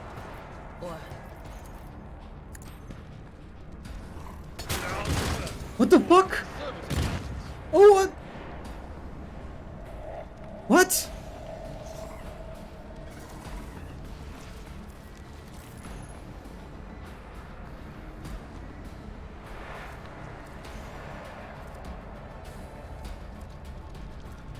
I am not sure what happened, but I guess it was Adira's like psychic abilities backfiring.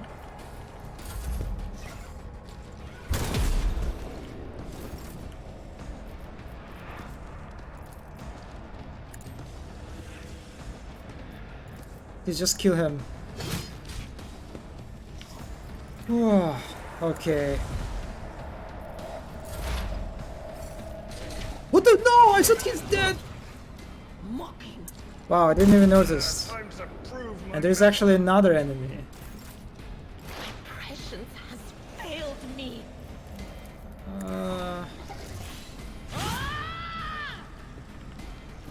Amazing.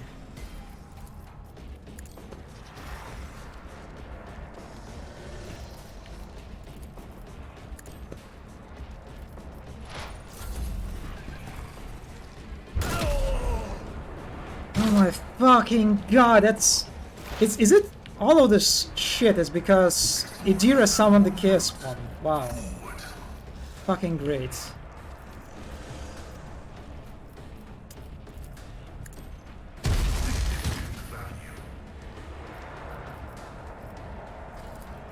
The old Messiah knows all, comprehends all.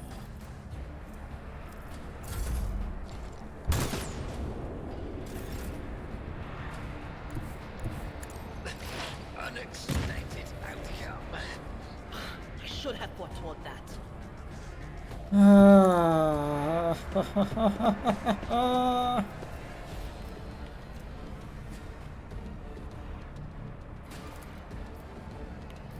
Not this Scryer's job.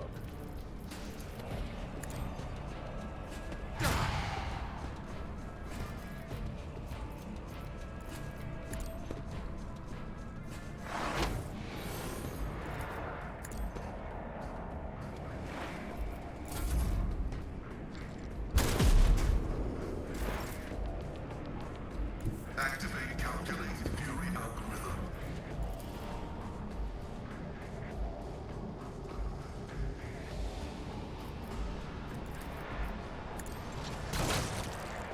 Okay, I think Pascal should be able to win this one. Oh, this fucking guy. And there's another thing that... I guess what I'm not fan about these environmental hazards is that I did not notice any indication, and like visual sound indication that would give me a chance to actually like warn me basically that okay, this thing is going to activate in your next turn, and so okay, I can play around this. No, it just starts hitting me. It would be so funny if you summon the second one. Yeah, very funny. Very funny. Running binary override.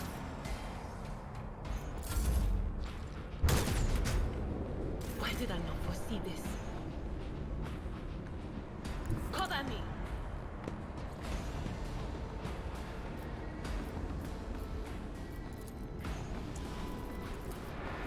Uh,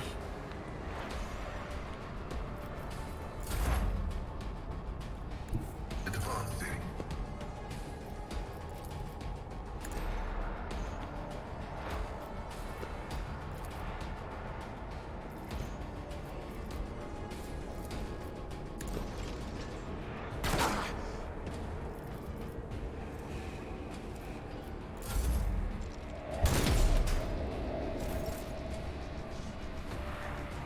They who discern the future own the battlefield. let's finish this guy.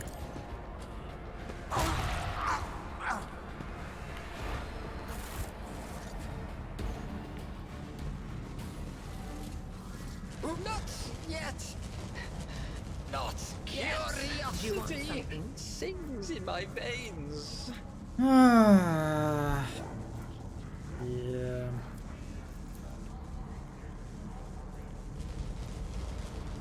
Yeah, I like this encounter in theory, on a high level, introducing environmental hazards, but I really dislike how these hazards are telegraphed. That's just, yeah, I have no idea when they're gonna hit you.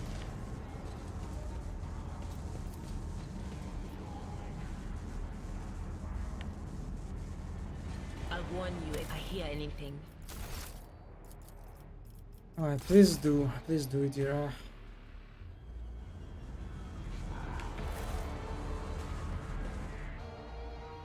Cutscene.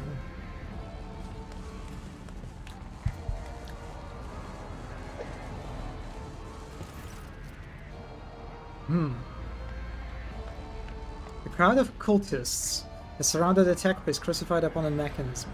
The rhythmic whisper repeated by 100 voices blends into some blasphemous enchantment. Powerful discharges of the motive force run through the machine, causing the unfortunate prisoner's body to convulse brutally, and forcing woeful cries of pain from his lips. It is able? Oh my god, these... Alright. Tortured tech priest. The tech priest's hoarse voice echoes under the ceiling. In the clenched claws of stagnation, in the shackles of iteration zero, under the iron wing, let the cycle be discontinued. Pascal Mecandendrites. Oh my god, let me check what it is. Oh, it's a tentacle looking, a tentacle basically. Spring into combat mode instantly, and a wrathful rattle comes from his vox. I am registering a several violation of the purity protocol. The blessed Amarnath has been captured by heretics and is being tortured. Wait, it's not Abel then, right? Abel is not Amarnath. Oh, he is. That's a different name, right? But it is kind of cute. One of the things that I like about Mechanicus, how like they are little, the tentacles can actually. Oh yes, Amarnath totally. Okay. Are you sure he is Amarnath? Confirmed. I do not observe his face, but I recognize his words. Let the cycle be discontinued is the blessed Amarnath's motto. Let's look around. The heretics have taken up positions everywhere, and many more are doubtlessly hiding in the passages leading out of the hall. But now they're all focused on sacrilegious torture of the tech priest and do not notice you. How is bearing this torture, I wonder? A devotee of the Omniscience is capable of withstanding great bodily torment with no loss of functionality, but where flesh reinforced with sacred iron will persevere, the purity of spirit may perish. I hypothesize that the heretics have made the blessed Amarnath a participant in some variety of sacrilegious ritual. Through sacrilegious torture, they are trying to break his will and turn him into an unholy terminal, with which to control the reactor's outer power circuit system. Turn him into unholy terminal. Kinda like how it sounds. Kinda a little bit kinky. You know, let's kill them all then. My analysis of the situation indicates the overwhelming numerical superiority of the enemy. In an open confrontation, the blessed Amarnath may be randomly or deliberately harmed by fire. I have an alternate proposal to direct engagement. Okay, yeah, let's hear. The Mechantendrite. Why not just call it tentacle? Just say tentacle. To the corpse of heretics lying nearby. We can use the blasphemous clothing as a disguise. Unrecognized, we can sabotage the power units, overloading them and thus cleansing the hell of heretics. I'm not sure that can work for you, Pascal. The lightning discharges have charred the cultist corpses. Weaves of smoke rise from their empty eye sockets. The house contents have evaporated. Their clothes, covered in the blood of innocents, are crudely painted over with the emblems of the arch-enemy, which exude the repulsive air of a soul decay. Soul decay. I shudder with disgust at the mere thought of having to touch clothing adorned with unholy symbols, let alone wear it. This is the first step toward falling. Small compromise with evil that will lead to something greater. Is there truly no other way? Rogue traitor. I like how she refers to me as just rogue traitor. I sense some hostility there.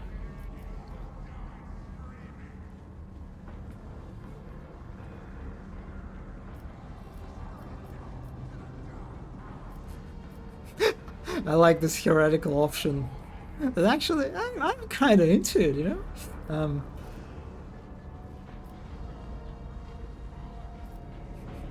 I kind of... I am actually curious to know what it's like to walk in a heretic's shoes. I pray that the Omnissiah gives the blessed Amarnath enough fortitude. Pascal grimaces as a new wail of pain rends the air.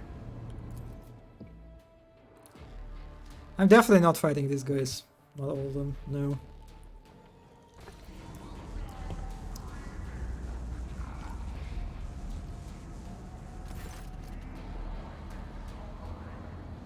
Heretic's garb clings to your skin like a gritty leech.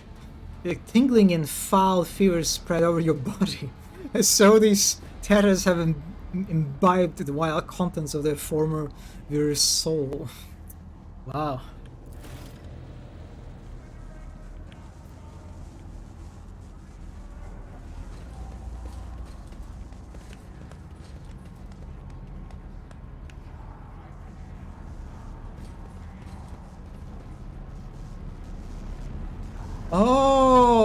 Oh, this is where we are. We came from the other side, basically. I see. Do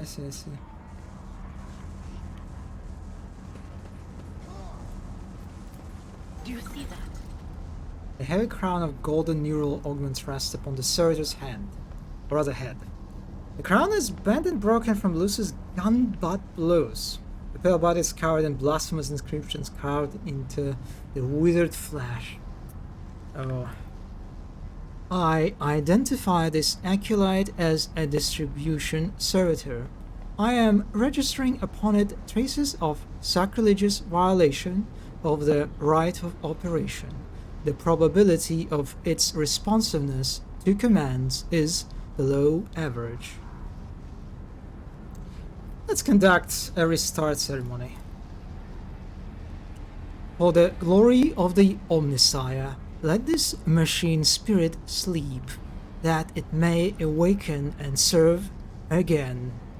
Pascal gently touches the servitor's crown, deactivating one of its segments. Let the outer neural connection circuit be plunged in darkness. Another touch and several lights on the crown go out. Let the command response hub fall silent. Pascal switches to binaric speech, accompanying his every action with a line from his sacred hymn. It is amazing how the Reverend Ave in the tech-pist's voice can be discerned even through his rattling walks. Suddenly every light in the servitor's crown comes alive.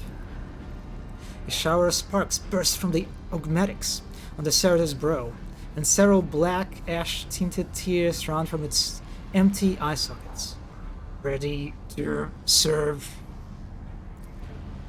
Energize the hull's power units to the maximum. It will be done.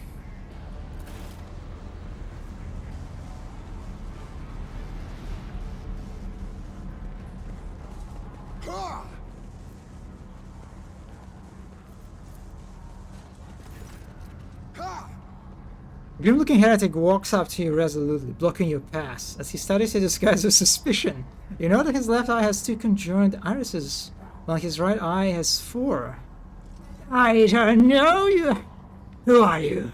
And why haven't I met you before?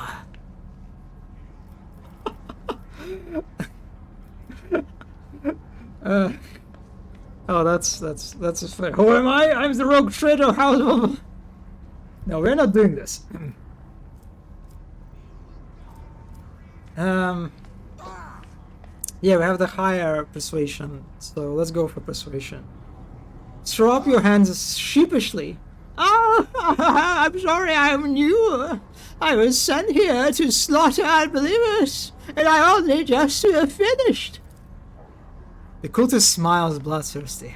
Ah, you are new? That's right. Every newcomer must slit a false believer's throat to prove their loyalty to the edge of daybreak. Did you enjoy it at all? You don't have to answer. I can see you did. Go ahead, brother. It's so sad that you can save in the middle of dialogues. Yeah, that's... yeah, that's actually... That's true. I would really love to just try some of these options without repercussions sometimes. Yeah, I am like, to this point, I am like super surprised that, you know, Baldur's Gate, like Larian managed to do it with Baldur's Gate, because, yeah, it seems to be like really a lot of work to be able to do that, to save at any point of conversation. Oh well.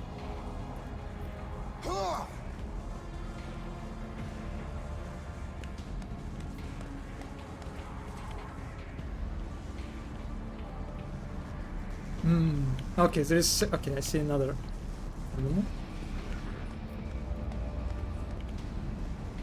I like this this sequence. Pretty unique stuff, right? Hiding in disguise among like our enemies. Sort of like a stealth encounter, not really, but kind of like in the spirit it is a stealth encounter, right? The altar is adorned with gilded skulls. Shreds of metal that used to be electros are fused onto the bone. Once majestic, the altar has now been desecrated with blasphemous images of blue-green suns. Some of its levers and buttons have been pried from their sockets, but the mechanisms still glorify the Omnissiah with its operation. Hooah! Is it Abel? Is it like how Abel, you know, is it his voice? Overcoming the torture.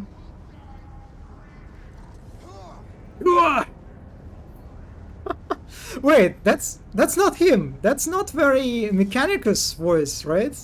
That's just a normal. Yeah, that's the guy who's hitting the. Yeah. That makes sense. That would be really weird voice for a Mechanicus.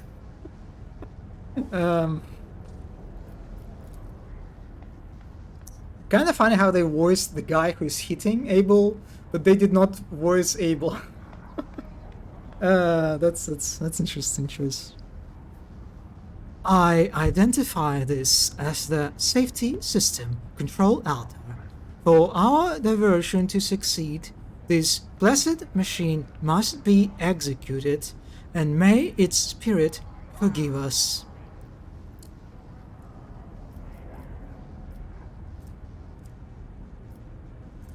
Alright, Abelard. Let's do this.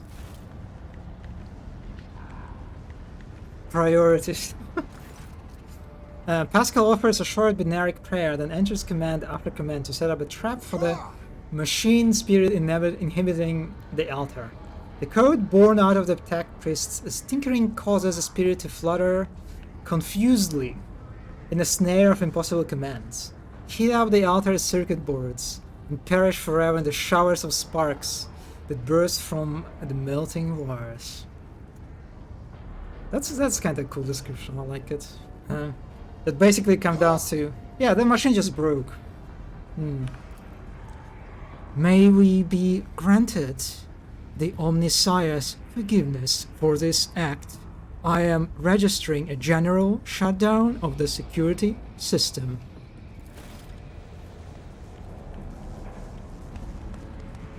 Patience? My nerves are frayed. The tech priest's corpse, his throat slit, sits upon a splendid command throne, laced with finely wrought motive force pass. A contorted expression of righteous anger is frozen on his face. A black blindfold covers his eyes. This is the Luminar Deacon's command throne. This is where the power unit actuation and shutdown litanies are recited from. Blessed Luminar Deacon himself has the honor of closing the circuit the motive force flows through.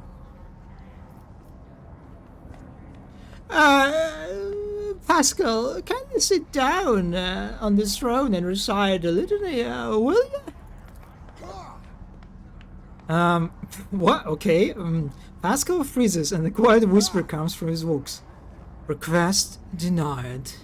I am not authorized to sit upon the Lumino Deacon's command throne.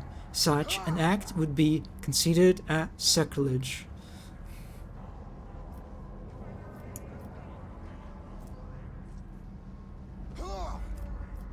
Let's try to persuade him. Pascal, saving the relic and you're meant to justify is a minor infraction of the rules. Alright, that worked. Pascal casts a scrutinizing glance at you, then nods reluctantly. Situation deemed an emergency.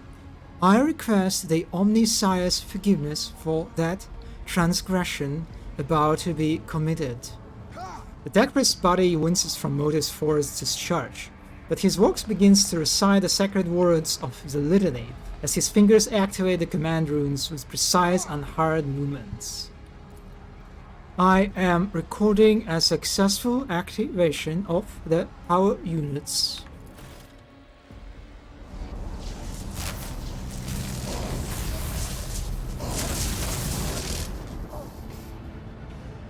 Well, that worked.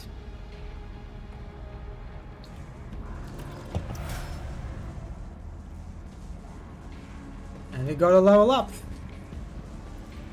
One step at a time, amidst the madness. Well, hello, tortured tech priest. In the cycles of the foreordained there lurks a flow of worship. The tech priest's body convulses. Plaintive creaks of binary prayers come from his vox. As moments pass, the signal becomes less and less clear. There's something twisted and wrong or being added to it. Pascal studies the tech priest's face carefully. His vox system moans in a tragic vibrato. Subject unidentified. This is not the blessed Amarnath. Stranger, I request your name. How do you know my mentor's motto? Let's examine the best boy. There are deep burns all over his flesh, and the skin around his augmatics is charged. A blasphemous spells have been carved into his sacred iron, forming unholy litanies of scrap code. It is amazing how robust this tech priest's life support system have proven to be in maintaining the spark of life in his grievously wounded body. Who are you, a servant of the Omnissiah? The fire of the hearse sent for spark. The name of the spark is Abel Huneman. Oh my god. What's... Oh my god. I forgot how to pronounce his name. How do... Heinemann? Hahnemann. God damn. Hahnemann. Fuck. I forgot how you... Hahnemann. Oh my god. Hahnemann. Right? Hahnemann? Yes. Hahnemann. Hahnemann. Is it, do you put accent on Heinemann or on the first part, the hey, like Heinemann, or like Neumann on the second, like Neu on the Neumann or Heinemann. I think it's Heinemann, right? Heinemann. Oh, you do Neumann then. Oh, so it's Abel Neumann. Why? Oh my god, why do you not have your portrait, buddy? I mean, maybe because his face is concealed. The tech priest looks over at Pascal. For a brief moment, his speech becomes clear. The echo of my call has reached you. Good. The iteration is at its end. The design is fulfilled. He will get a portrait. Okay. What is this intention? Why are you calling yourself by my name? Was it you who summoned me to Rykard Minoris? What for? I categorically demand an answer. Pascal's voice rises to an intimidating howl, but the delirious tech priest does not seem to understand what he's saying. What design are you talking about? An intention, both bold and honorable. To open new gate. Oh my! I really hope he gets a voice, like at least like sometime later with a portrait. To open new gates for the waters of knowledge and comprehension. Plan written so that the righteous may follow. And trust in the great pattern of revelation and uniform progression toward it. Pascal's voice is trembling with elation. Those are his words. I have not heard them in so very long. Ask him about Amarnath. You came here because of him, after all. No. The tech priest's weak voice grows stronger. He became because of himself. Oh, he came because of himself. What? Huh? Myself? To redeem myself? To correct a mistake? Possibly, but how do you? There's a look of gentle condescension in Abel's eyes. Strange given the circumstances. The hubris of the mind spurs him to build monuments to himself. Do not regret, for all is predetermined by the iteration. A devastating coughing fit cuts him off. and you hear a clank of tearing metal from inside his chest. Oh yeah, I remember actually when we encountered Pascal for the first time. He managed to explode the train thingy, right? And he didn't know how he did it. Oh, you're right. You can talk once we get him out of here. Cold premonition breaks the heart. The probabilities are dark, frightening. I do not wish to gaze into them. We are the flame of knowledge that drives the darkness away.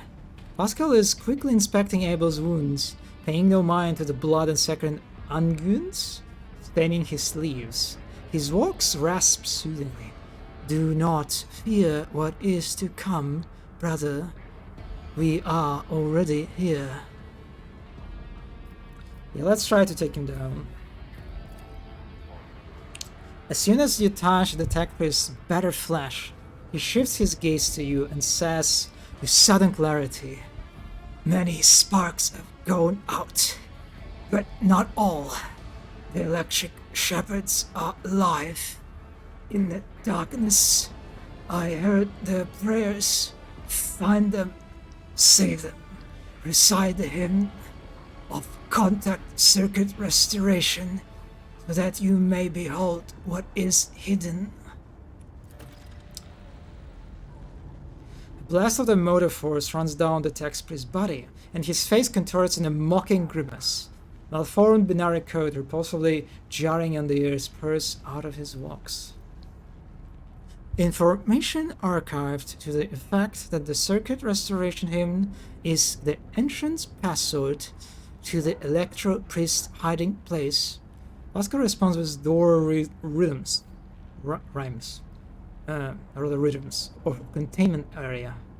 I note with great sorrow that the cultist's ritual has been partially successful. My tech brother has been tainted by corruption. He is in the grip of schismatical and unholy imitation of a machine spirit. I request immediate activation of taxorcism protocol.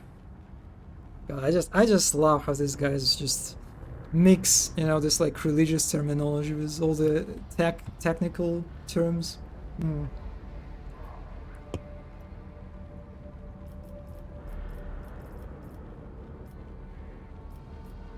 What is a schismatical? An ugly mockery of a noble machine spirit created by the warp. Sometimes a few lines of despicable scrap code or a small clump of the motive force falls under the arch enemy's influence and degenerates into an abomination of this sort, one whose very existence is an insult to the Omnissiah's wisdom.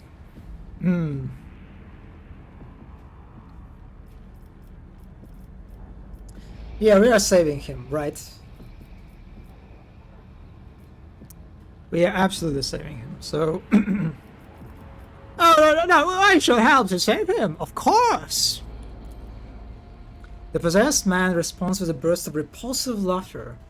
Every now and then, a word or two of Gothic finds its way into binaric obscenities, pouring out of his walks, in what seem to be schismatical tentative forays into languages alien to it.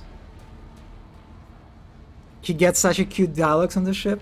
Oh, so he'll join us, actually. Alright, good. His body convulses. His joints twist at unnatural angles with the sound of bursting steel couplings. As the possessed man thrashes about, his internal augmatics emerge gradually through the hanging tatters of his flesh, as though an iron homunculus hidden inside the tech priest were trying to cast off the meat cocoon it no longer needed. Pascal's Mechaniodrites extends a seamed relic needle. A sacred unguent glistens on it. The code purification area is heard. The needle sinks into the possessed tech priest's skull and touches his neural augmatic, forming an electric circuit with it. Extreme strain is visible in his face. Furious litanies pour out of his walks. Result, failure. Requesting assistance. Just, he must be held gently. He needs a cup of hot cocoa. He must have... Okay, alright.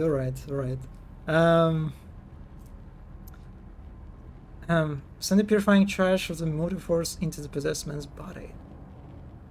May the machine god heal you! Undaunted, you grab one of the severed cables and press it into the tech priest's body, and a shock of formidable power shakes the possessed man. Machine oil gushes out of his mouth. His walk hisses deafeningly as the flow of the motive force burns the corruption in his sacred iron. The overload destroys some of the circuit boards of his neural augmetic, resets his code, and erases the schismatical from existence. The tech priest's eyes roll up, and he loses consciousness, crushed, yet still alive, and no longer in the struggle of corruption. With the utmost care, Pascal takes his body. Utmost care. Pascal takes his body down from the mechanism and lays it on the floor. His stirring litanies of gratitude to the Omnissiah echoes through the hall. Rest, Tech, brother. We will come back for you when we have done our duty to the miraculous fusion reactor. Lord Captain, the Omnissiah commands a pious mind to strive toward uncovering the truths. Therefore, I will not stop until I find my mentor and understand his connection to the servant of the machine god. I request the privilege of joining your retinue as a rightful companion I can offer to fulfill the duties of an engineer on your ship in exchange for the right to follow you and conduct my own investigation. Kind of funny that I had no choice. I couldn't even refuse him. But okay, yeah, sure. Okay, so I guess we... This tapestry of a world. I am the rogue thread. I can now interact with this thing, right?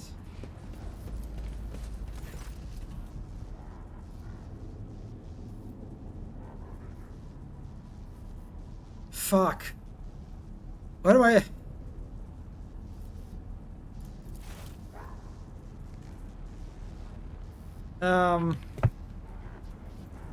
Okay, it seems nothing really changed here.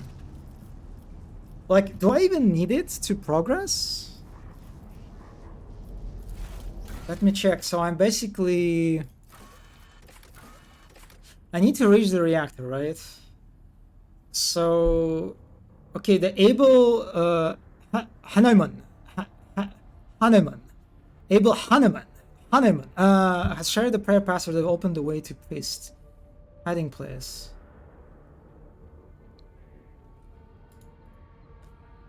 Okay, so if he did this, does it mean that that's not the area? But I explored everything.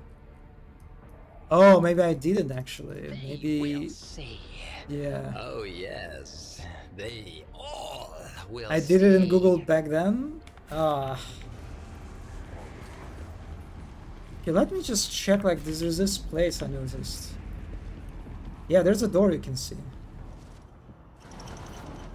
I'm not satisfied with that answer. I will repeat my question again. The last Electro priest you killed, where did you find?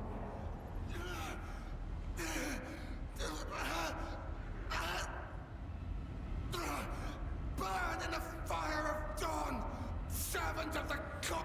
And another one meets the limit of his utility. The last of them.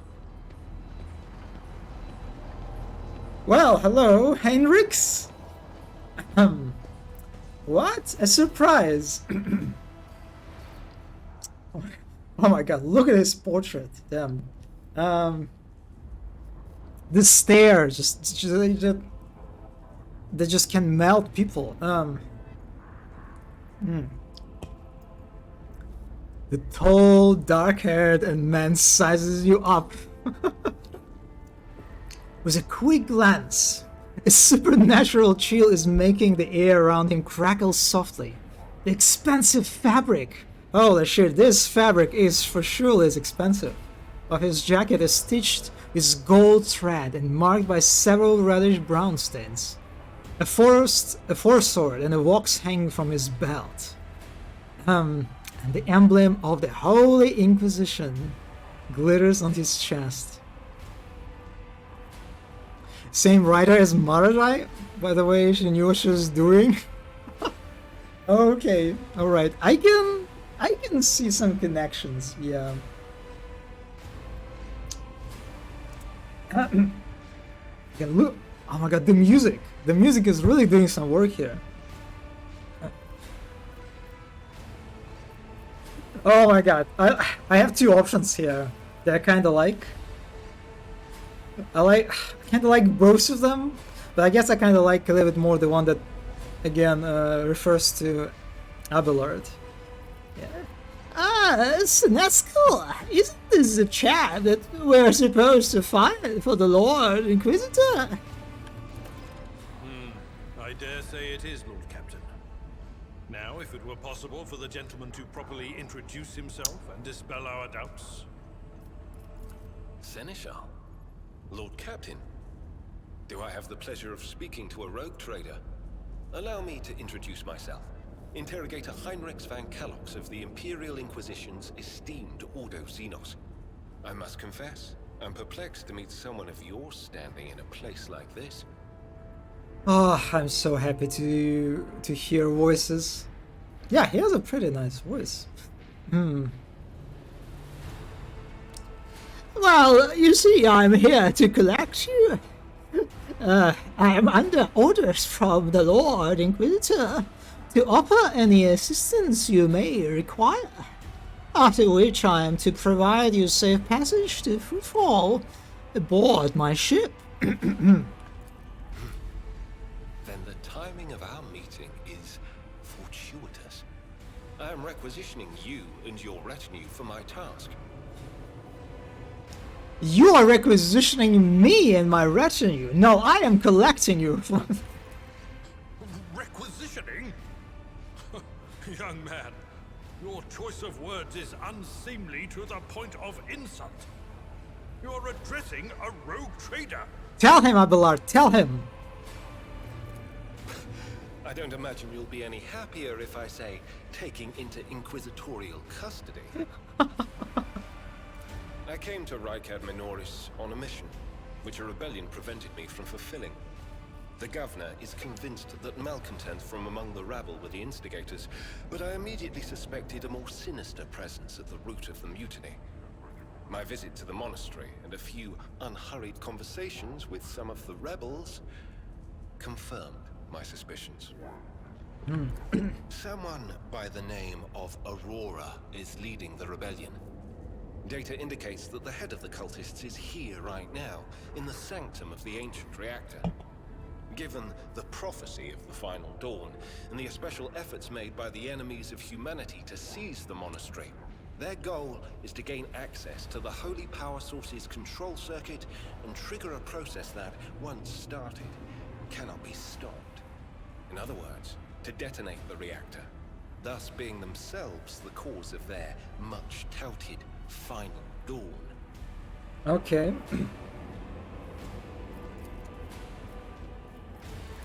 Blasphemous insanity. Oh my god, the Pascal's voice!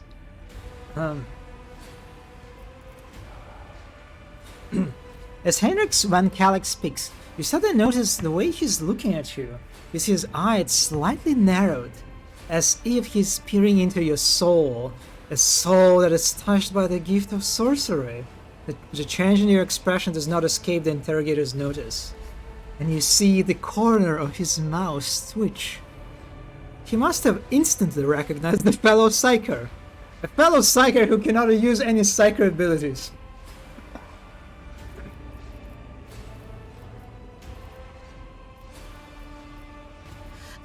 Precisely what are you doing at the monastery? I arrived here with an escort squad, only to lose it in our very first open skirmish. The monastery is swarming with heretics. The soldiers I requisitioned from the governor fell in battle, bled to death, or deserted. I had to make do with catching and forcefully interrogating individual rebels. It is from them that I learned what I relayed to you just now. And what did you do to that poor fellow on the floor? I convinced him to cooperate. I can influence living bodies, and I find that the interrogated are much more eager to share information once the blood starts to boil in their veins. I did not get this because I'm not a psyker. Well, yeah, to be fair, this staff is not that great of a psyker.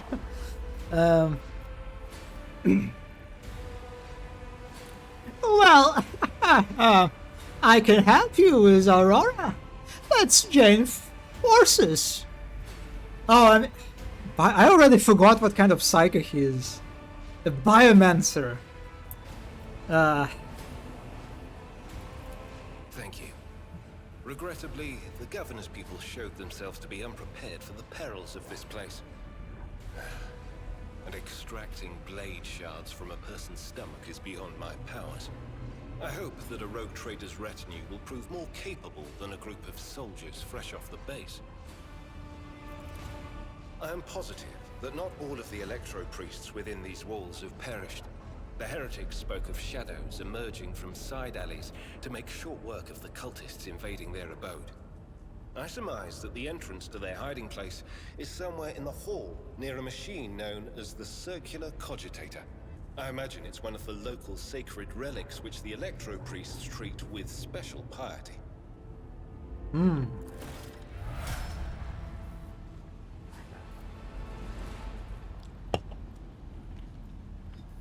Alright, we have a full party. Also, holy shit, look at these candles. You can kill people with these candles, I think. Like how enormous they are. Okay, so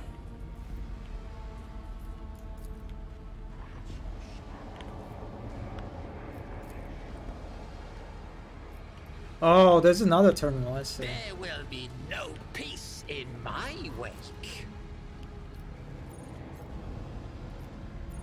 Machine right set.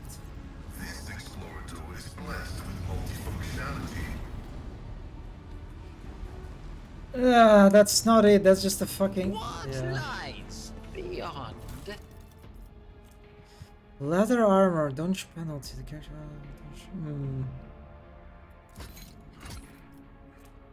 Charge staff. Oh, look at that. It has like a additional lightning attacks. Do I give it to... So wait. Yeah, collect the rest.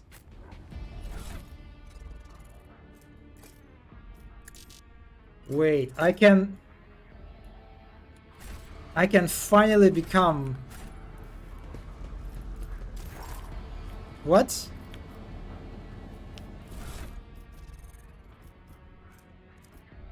Huh? Is it because I'm using a lasgun? You can see that that it did not appear, like Once abilities did at a not time, appear here. amidst the madness. I mean, let me give it to Dira.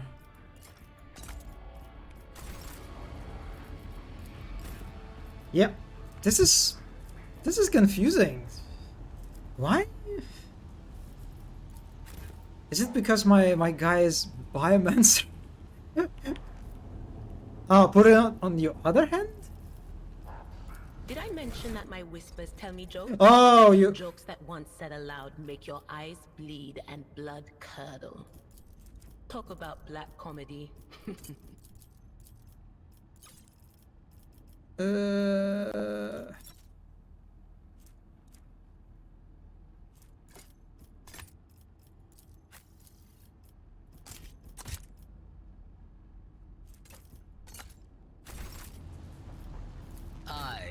have a different perspective. Oh. Oh, I like, I cannot use the gun now. Because it's like, interesting.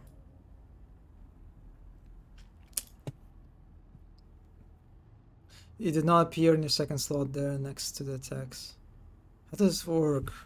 I think it's because you see that the staff like occupies 2 slots, right? So maybe it means that this weapon, if you have it, you cannot use range guns. Because it's kind of a similar thing with Idira, right? Because Idira cannot use range attacks. My whispers crave and Yeah, you can see. Yeah, it is two-handed. It is a bit. It is confusing, right? Because Ordinary. I wish that the An game enigma. would just, you know, show me that these slots, these hand slots, they're not available. Like turn them red or something, or just like prevent me from like putting weapons inside. Because I still can put weapons here and seem like, oh, I can do this, which means I probably can use them. No, I cannot. Oh, I'm an idiot. That's a second Ah, I see. That's not a second hand. That's a second loadout. Okay, now that makes sense because it's kind of weird. Like, why one hand is represented by 2 hands? That's actually, yeah. That's I will pretend I knew how to switch between these. Yeah. Oh my god. Oh my god, they're misunderstanding. Of course, this was very obvious. I realized it from the start. Yeah.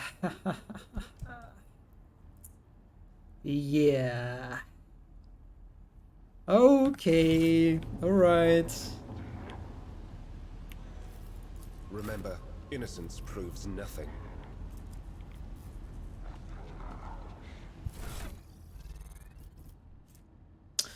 Oh yeah, he has like a. Can I switch loadouts in the combat? I wonder. A 4 sword. God, this guy is. No, I do not. Can I like? I forgot how to do this. Yeah, I cannot hide the armor. Are you serious? Are you like asking me to make him look just so bland for the stats? How can I cover this? How can I cover this man's chest with this fucking... God damn it. This is... Yeah, his model is not as great as his portrait. Yeah, that's true. It's like his face is just, yeah, doesn't convey the same powerful energy. Yeah, I don't know. I don't wanna.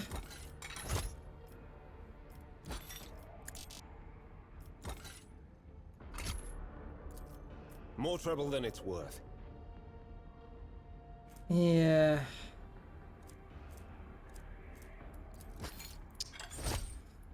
Well.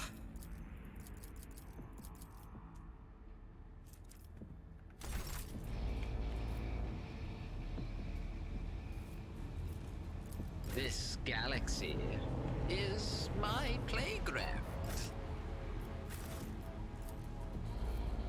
Symbol of the omniscience enshrined in the walls is gross electricity.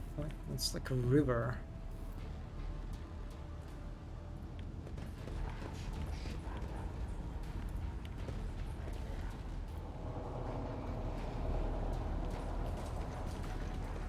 Patience! My nerves are frayed! So I'm curious, does it mean that I could... I mean, it's the quest, right? It's not like I could skip Heinrichs. At certain point I would have to, you know, to find him, right? So it's not really like an optional encounter. Curiosity. But it kind of felt like an optional encounter, right? Because it's just he was just kind of hidden in one of those like rooms that you can just kind of like ignore. They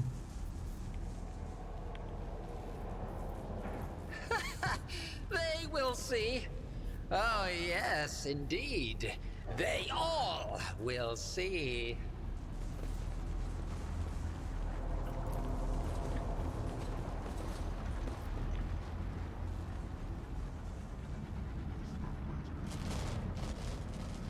I'm definitely not coming for these goods. Okay, yeah, so I am curious.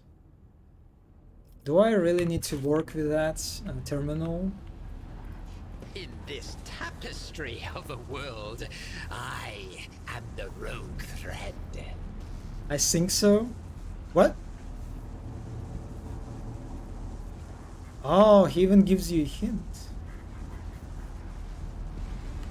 What? The machine also accepts the contact circuits.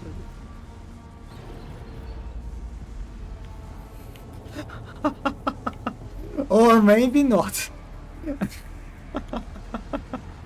Okay, alright. Maybe I'm just wrong and do not remember. It's okay, it's okay. You know, after that episode of me just forgetting about, you know, existence of Jaheir and Halcyon and Minsky yesterday, it's alright. You're not even close to my level, okay? There will be no. Oh yeah, here they are. I wake. Dar Impulse 6, a shortish, muscular man, wearing the scarlet colors of the priesthood of Mars, steps into your path. The wrinkles on his cheeks and forehead point to his propensity for frequent outbursts of fierce anger, but right now he is showing no signs of aggression, glowing blue patterns of electric tattoos or electus. Wait, so electus literally means electric tattoos. It's just such a silly word. Shows through his oddly bluish tinted skin. The man's eye sockets are dark and empty, yet he turns his face straight forward with no hesitation. He has a sharp, screeching voice not unlike the bird's cawing. Screeching sharp. may the charge of the Amnesire's mercy persist in the hands of the faithful. Is it screeching enough? I don't know. May the motive force persist in the batteries. Another blind heretic to battle. Oh yeah, let's do this. Let's give. I don't know. I think the third option is a bit too much, but let's say it. I, rogue trader Tav von Valancius, declare this monastery to be under my protection. The man bows his head. The motive force brought you here at the right time, pilgrim. The hallowed electrodynamic Snobium receives you, pilgrim. I am Da Impulse 6, a servant of motive force, and the brighter electroid of this sacred monastery.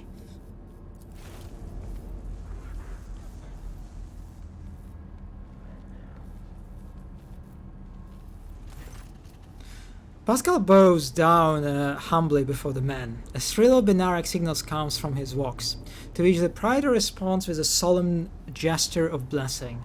Pascal turns to you and says, "The rank of a Praetor Electroid is a sign of high standing within the Electro-Priest fraternity. To have been granted an audience is a great honor." You have the honor of hosting the rogue trader of House of Valancius. I urge you to follow proper etiquette when interacting with the eminent bearer of the sacred warrant. Within these walls, worldly titles are nothing before the motive force. Your deeds, however, speak far louder than titles. for your past here is sprayed with the blood of desecrators.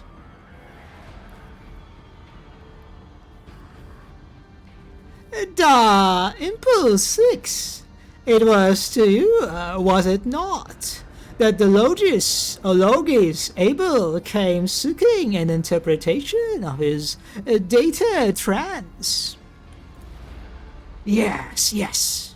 Tech Brother Abel arrived here to engage in a magnetic meditation that will help clarify his visions.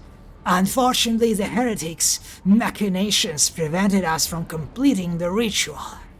The esteemed Logis volunteered his help in defending the monastery, but contact with him was lost soon afterward. Oh yes, tell me more about the best boy. We did not speak much to each other. He preferred to devote his time to solitary reflections in his chapel. The Omnissiah has given Tech Brother Abel a gift of great insight, which allows him to discern each individual facet of existence rather than overall view. This makes his logic different from that of other people. His mind has always been able to combine facts and conclusions into harmonious wholes that were nothing short of beautiful. Many among my flock thought his sermons poetic. Yes, his logic is cute and therefore superior. Yes, my logic and facts are cuter than yours. Oh yes, I have rescued him from the insurgents. I hope the Omnissiah preserves Tech Brother's Abel's life, that he may continue to comprehend the mysteries he has stepped into. By the way, why do you call me a pilgrim? Only those slave people who desire to experience the motive force are allowed to cross this monastery's threshold. All others are profaners and criminals. You do not belong to the fraternity of electro priests, but your intentions are good. If you were not seeking the Omnissiah's wisdom, then it was the motive's force itself that brought you here to find it. Oh, okay, but what happened here, and how did you manage to survive? Oh, that's a lot of text, goddammit. When the heretics descended in droves upon the Cenobium, we gave battle. But their holy foes buried the Omnissiah's warriors under mass of their bodies, thus extinguishing the defenders' sparks of purity. It was then that I ordered my few surviving brethren to retreat into the monastery's secret chambers. Upon taking refuge here or there, we began to destroy the blasphemous intruders in surreptitious ways. Alas, as fiery as my brethren's anger was, I had no right to permit them to die in honest combat, but the task of taking back our abode still lay ahead for us. I must condemn the skill with which your secret chambers are concealed. You hear a tinge of wounded pride in Hendrik's words, as if he's upset about failing to discover the Electro-Priest's shelter. Your choice of tactics was wise as well. There was no point in losing more lives in the massacre that the cultists wrought.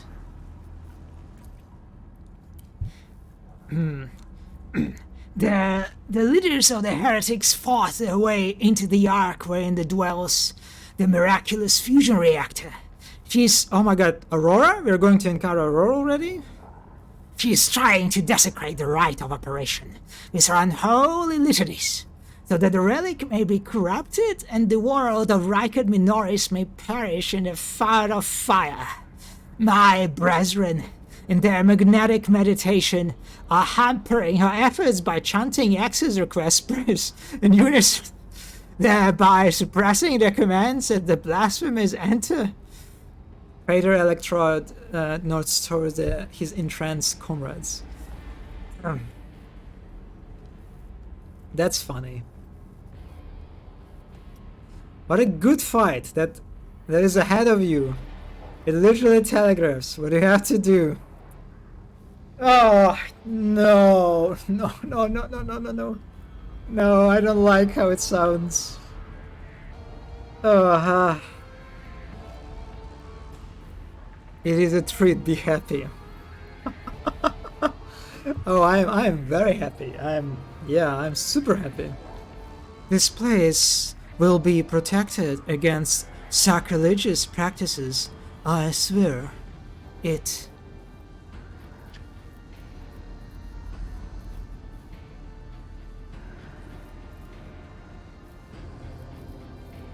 Oh yeah, by the way, in the monastery, I was attacked by people who look like electro priests. Can you explain this? That is a lamentable mistake. We knew of no help that was on its way, and were not expecting to encounter any allies in the monastery's chambers. But I see that you are alive, and I mourn the senseless deaths of my brethren.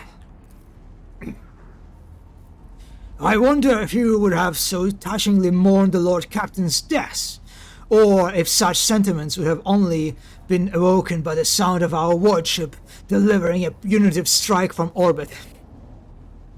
God, I love Abelard. Thank you for saying this. You're so cute.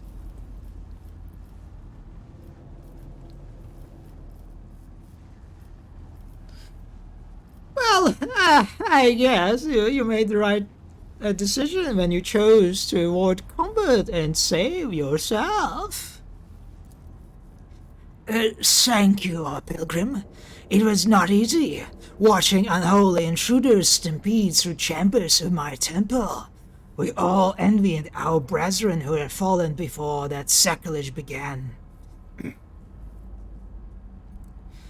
Okay. Alright, I wish to get to the Howler reactor, so I will say I'm not really looking forward to it.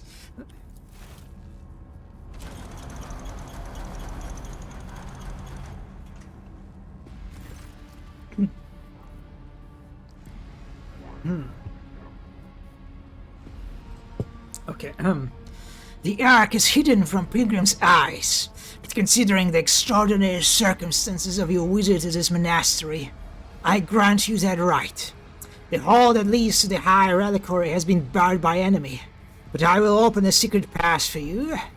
Enter the Ark and experience emotive force, Pilgrim. We will pray to the security system that may refrain from punishing you for your intrusion. Oh, that sounds great. Security systems, you say? Yeah, you better fucking pray, that's for sure. Okay, I must press on. May the charge of the Omnissiah's grace persist in the batteries of the faithful. Oh boy.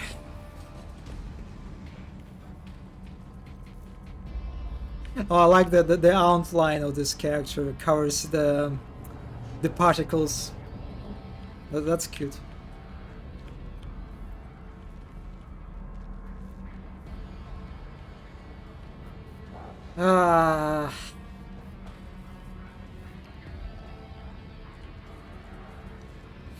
Alright, I guess it's time for level up. At a time amidst the madness.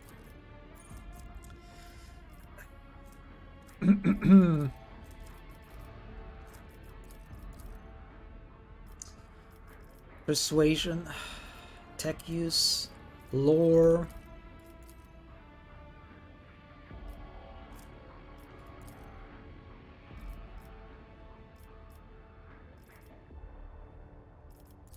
Well, let's go for persuasion.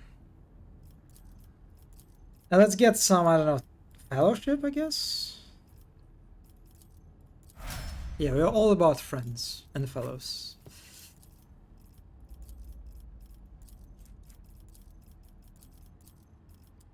Let's go for some awareness. Let's go for some weapon skill. Why not?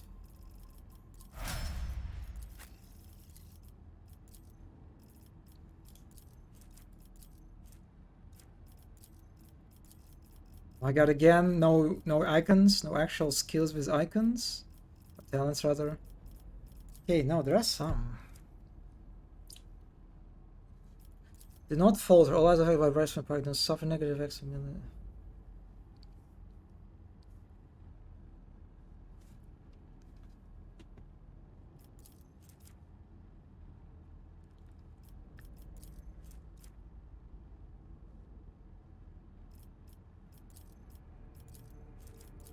Yeah, I guess I'll take this. Ability, toughness, agility. I think we need a tough Abelard, right? We need a tough one. Oh my god, how am I going to enter the fight with all these injuries? God, this is kind of worrying. I mean, I guess it's only Argent and me who's just kind of crippled.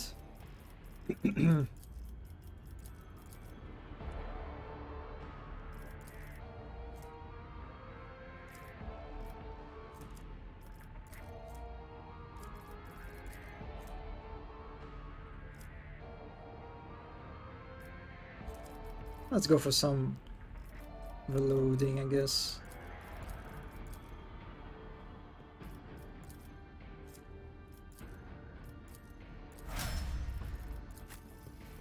Okay, so what do I want for you?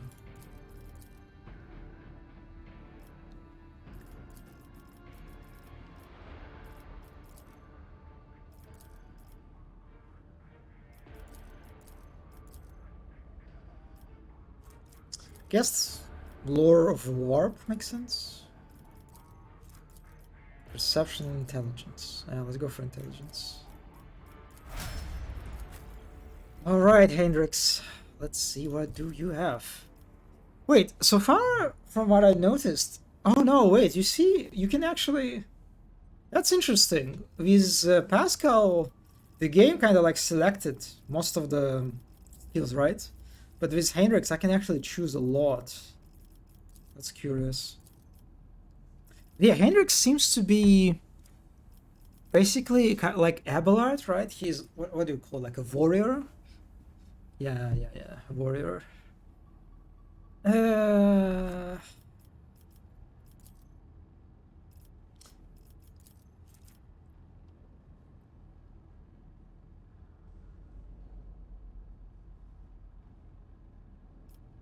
Okay, let's take this.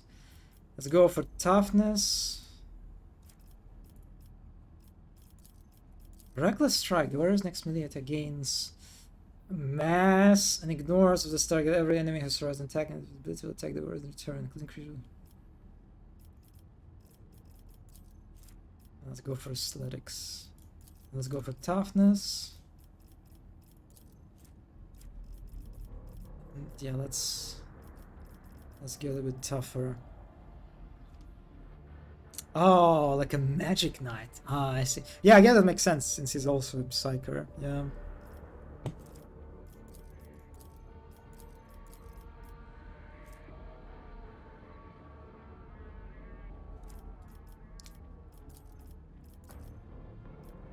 Six skin in rage.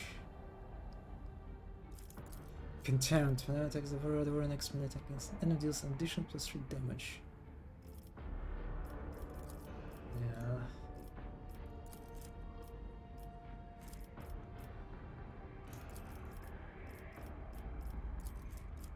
The warrior deals an additional 4 damage for enemies that have no allies. Sure, let's go for it. And the weapon skill. Yeah. Oh, he has 40 health. Wow, he's even chunkier than Abelard. That's curious, and even chunkier than Pascal. Damn.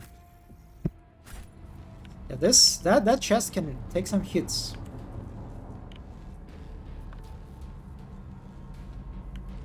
Like, I really like these guys like backpacks. They just It's like they have these, I don't know what to call this.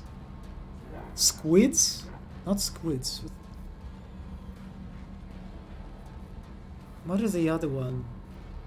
I forgot about, but yeah, it's like some sea creature on the back.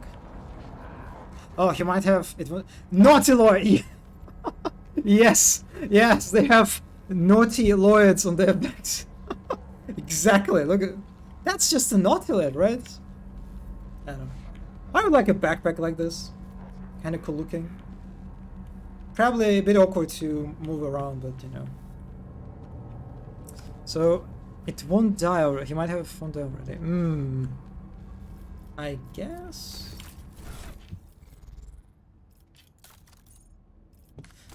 Also, I guess it's time for a. Let's see. I have some other items, right?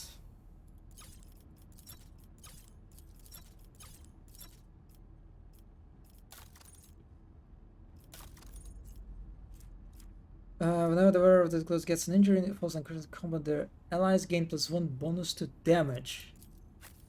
I probably want to give this to Abelard. The wearer deals +5 damage. The wearer gains critical hit chance to single shots or dead eye shots. I mean, Argenta is not really a sniper. But I'll give it to her, I guess.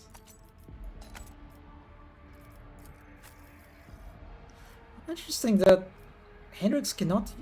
Hendrix also cannot use medkits.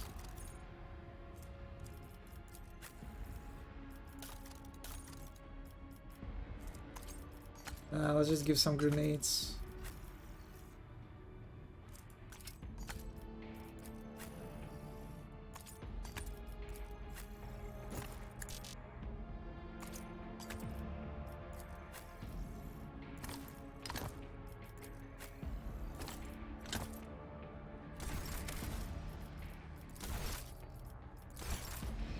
Well, I guess it is time.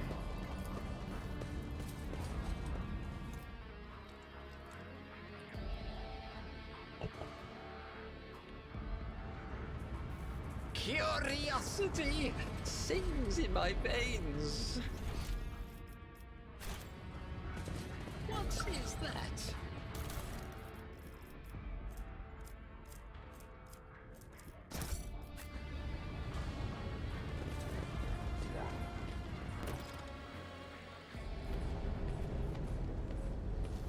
Deal with Aurora.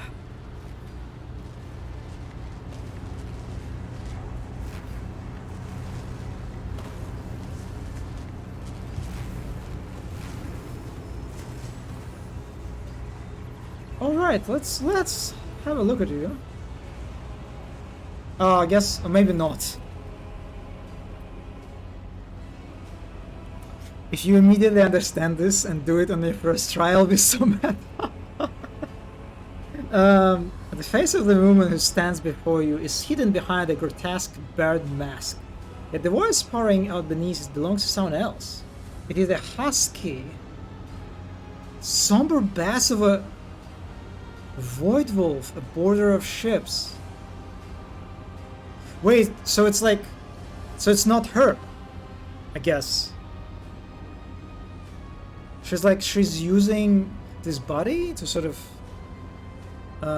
to do whatever she wants, like telepathically or something. Somber bass of a void wolf, border of ships. That would be a nice moment to give, like, to highlight this word and let me, like, expand on it lore-wise. What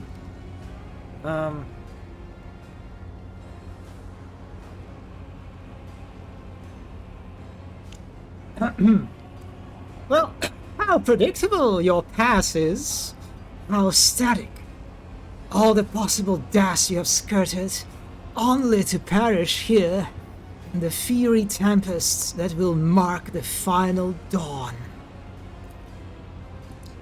The woman turns her mask to Pascal and gloats. You have arrived just in time, little cog.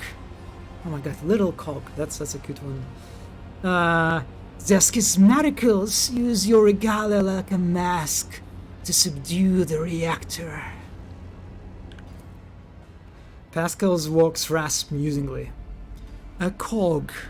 I cannot comprehend why apostates try to insult me by comparing me to the sacred symbol of our faith.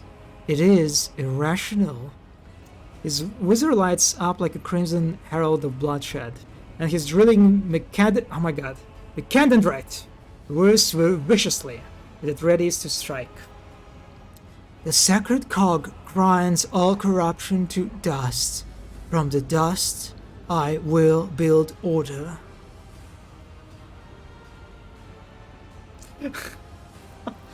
God, I just... It's like one of my favorite, dialogues, just asking other characters to present me, it's just... It's kind of funny how, like, I can ask Pascal and not Abelard. Please, Pascal, announce my arrival.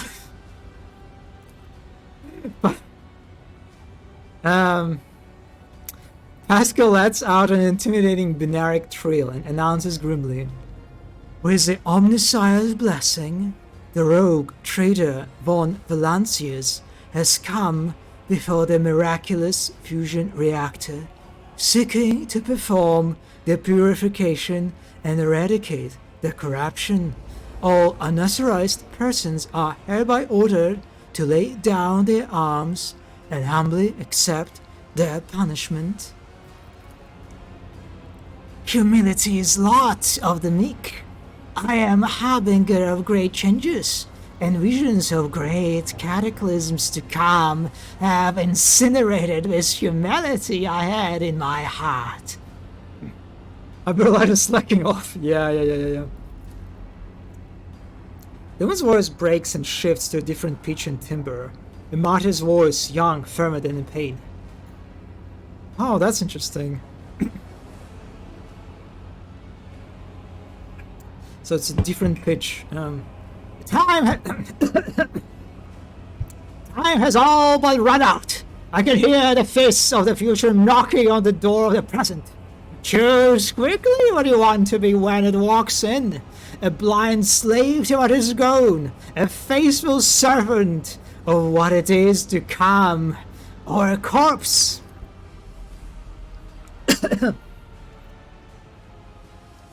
I would take some time to rest upon the details of the future that the cult prophesizes. Hopefully, when we are done, what's left of you will still be capable of coherent speech. What you will be is a living torch blazing for his glory. Argento's voice burns with a pure hatred and trembles with impatience to make the promise come true.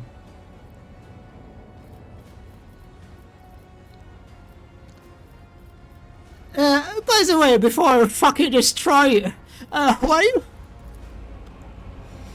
My name is known to you. I am Aurora, servant of Urelon, the cruel, and the spark of the final dawn that is destined to set Reich and Minoris ablaze.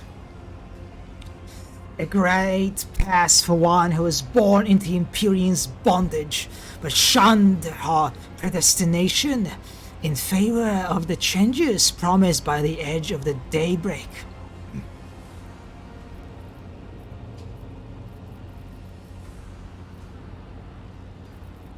Whose servant are you? Is Aurelon is a demon or just another heretic? Resounding laughter comes from behind the mask. Your flippancy is so amusing.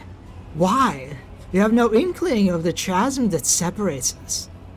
He is a prophet who foresaw our impending doom, and who graciously bestowed upon us the right to choose a different path. He's a shard of ancient wisdom from a time before we were a slave to our bitter predestination. Rogue traitor! I cannot wait to close this creature's mouth with a seal of death. Or are you saving this glorious deed for yourself?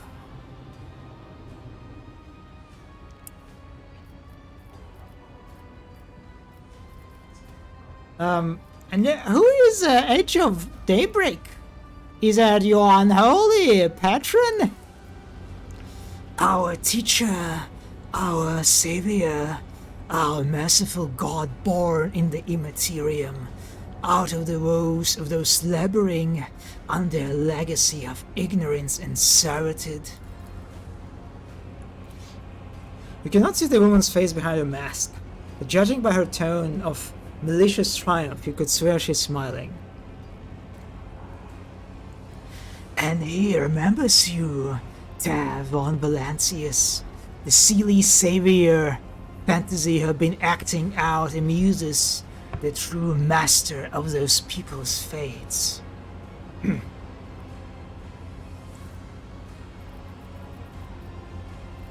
By the way, why are you blinding people? Do you think they are blind? They see far more than you do.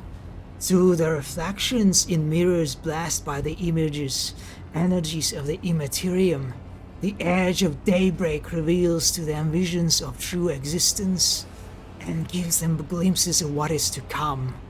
The eyes lie. Our erstwhile masters have taught them to see only what is consistent with the lies they tell. The gift we give is that of true sight. The woman takes a glass prism out of the folds of her clothes and looked at you through it with a mocking chuckle. The prism's bluish-pink sheen imprints itself on your retinas as she has been burned into them.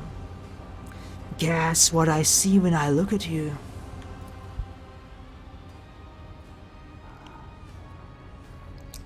Does she have the same shard that I have? In that case, you should consider losing your eyes too, sister, because your visions are all wrong. My whispers are telling me something completely different about who dies here and now. I won't spoil the surprise, so let's just say it will come as quiet as shock to you. Idira grins maliciously. Okay, that's enough of this heretical talk. Conversations about truths always frighten ignorant minds.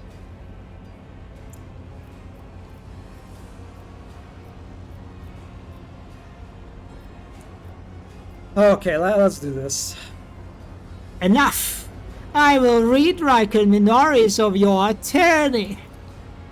The woman's voice becomes thin and brittle like that of an innocent child. Execute them in the name of the Edge of Daybreak. Well, that didn't sound like an innocent child, but whatever. The electro priests rip their hands off the command panels, rending their flesh on the stakes that thirst them. As their schismatical controlled bodies are imbued with emotive force radiance, all the unfortunates can do is scream in horror and plead for its swift death. Aurora begins muttering an unholy litany in broken Gothic. You cannot make out her blasphemous words, but the name the heretic keeps repeating, the Edge of Daybreak, digs into your hearing like a blade into defenseless flesh.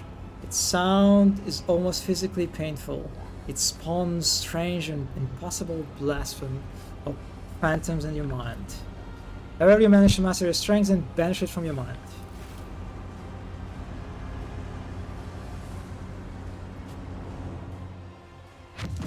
An amusing attempt at defiance. You'll make a suitable sacrifice?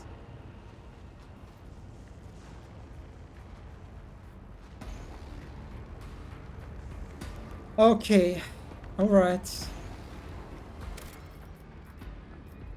Let's save here.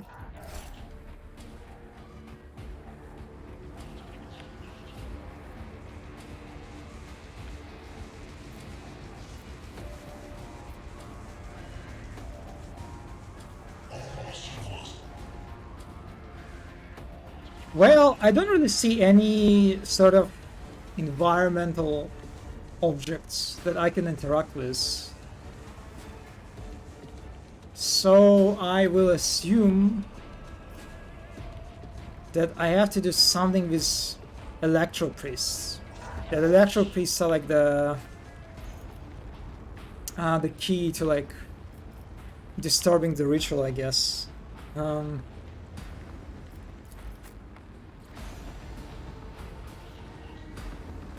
You're smarter than you. I mean, she literally like pointed to that, right? In her speech about, I mean, it wasn't her. It was like something like in the text about tech priests like being a part of the ritual. What? What? It was in the text, you know. And I mean, it's not like there are like a lot of other things that can sort of distract you from this, right? It's just the arena is full of these cultists and priests, and that's it. And you cannot seems to target the Aurora herself. Okay, so how do I do this? How I need like to separate my forces, right?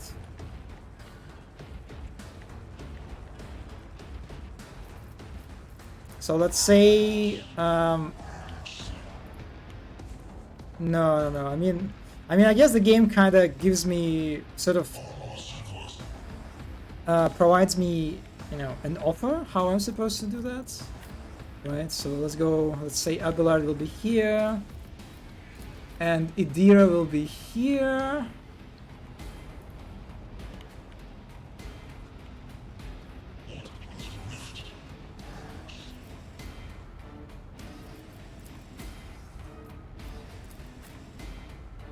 Pascal will take the front. I think it's actually with it's Heinrichs, right? Since he's a warrior. And Argenta will provide some cover.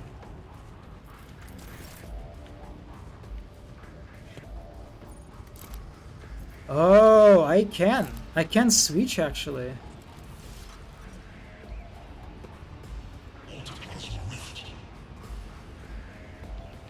And it actually costs you, fuck. Oh no, it's not. I can switch it, switch to the loadouts anytime I want. Okay.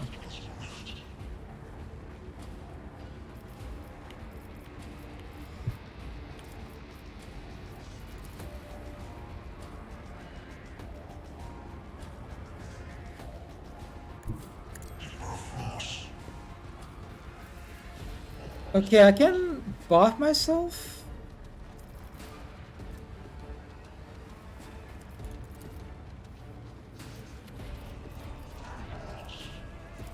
Let's do this.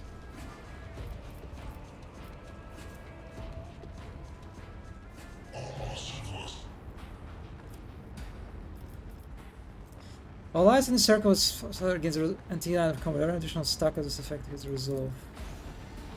Let's see to it. Yeah, okay, let's do this. It sounds great.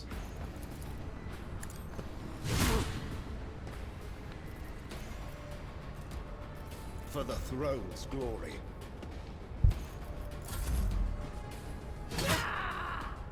Ah, that hurt.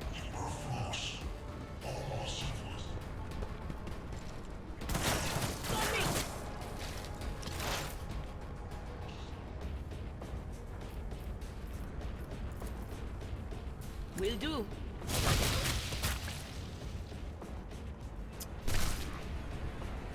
Okay, good enough. Good enough. Also, yeah, let's buff yourself. Anything else?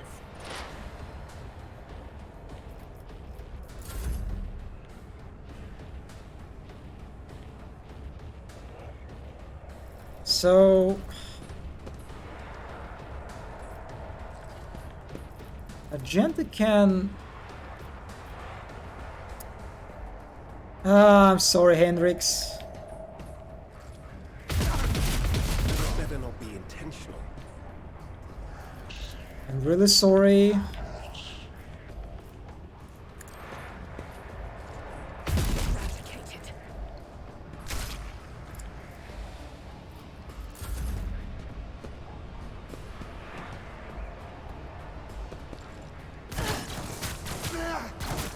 Wow, that was very nice friendly fire.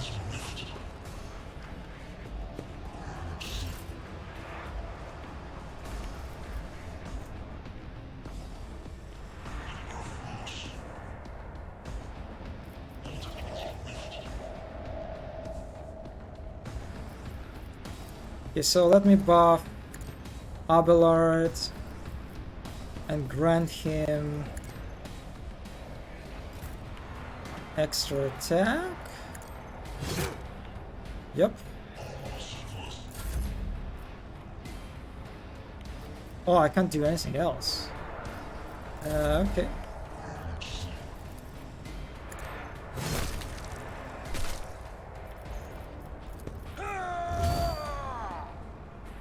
Round anti- What the? Oh my god, a fucking tennis! I didn't even notice it! What? Oh my god, I have to... I have no time to spare on these fucking cultists. Holy shit. Oh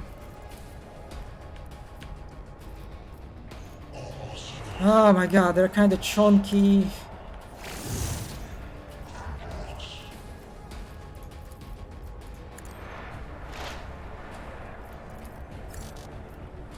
I did not... Okay, I did it. Okay.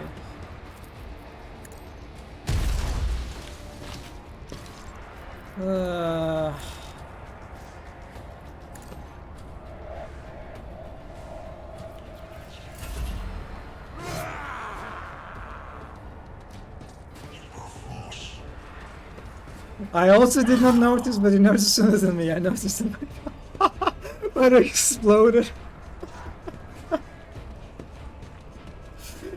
I mean, it's not really attracting your attention, right? It's sort of, and I think it's like the first instance of like an encounter where you have a timer basically, right? So it's, oh my god, I'm going to fucking die.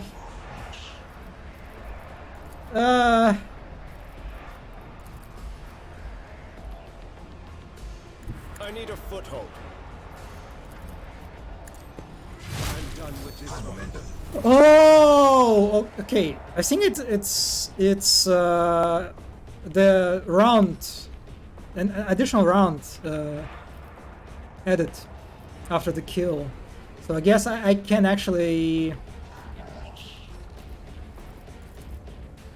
I can try to do this. Buff Pascal, please. Let's see to it.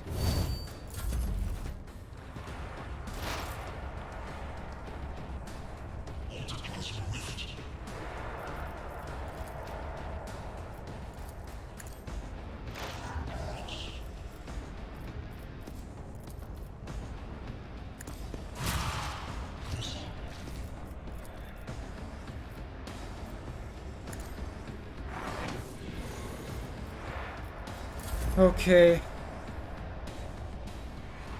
Okay, can you... Okay. The enemies of the Emperor will be undone. White, she cannot... What? What the fuck? Oh my god! Ugh. Okay, whatever, it's okay. As the Emperor commands, I act. That was not great.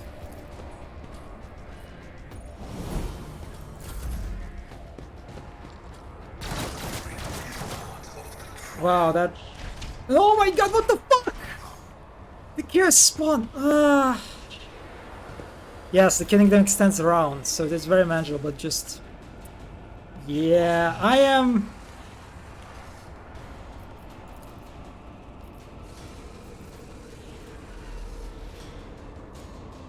Abelard, please do this. I'm counting on you. A tactically sound approach.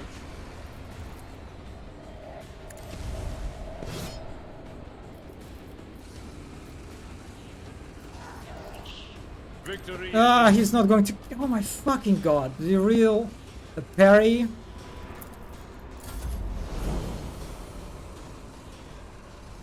That was a fucking waste.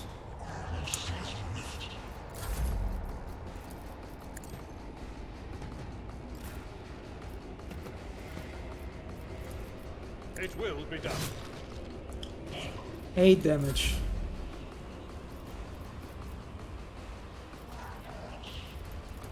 Let's see. A parry, okay. Indeed. One fewer target. Okay, alright. Okay. At your beck and call.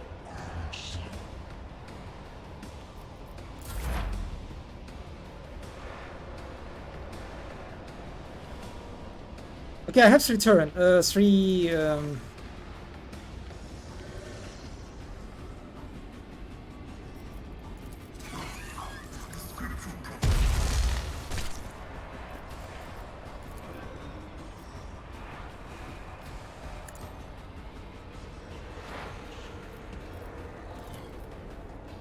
There was like one guy who...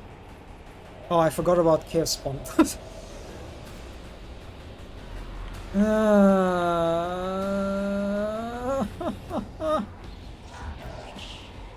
Honestly, just this fucking the Chaos Spawn kind of makes me want to reload the safe, you know? I won't do it.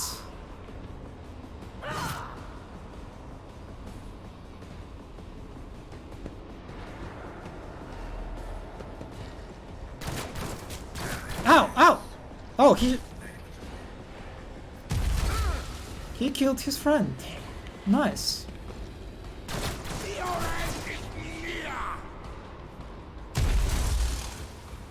I think you cannot do this. It's like it spawns one way or another.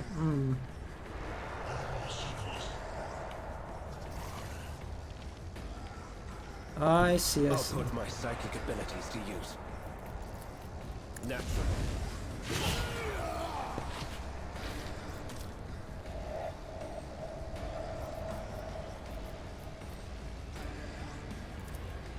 Let's see to it.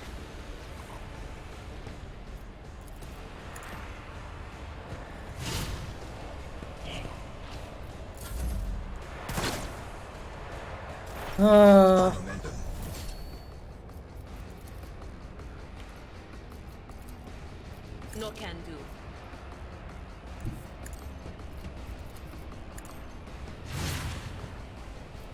Wow, fucking amazing. Alright.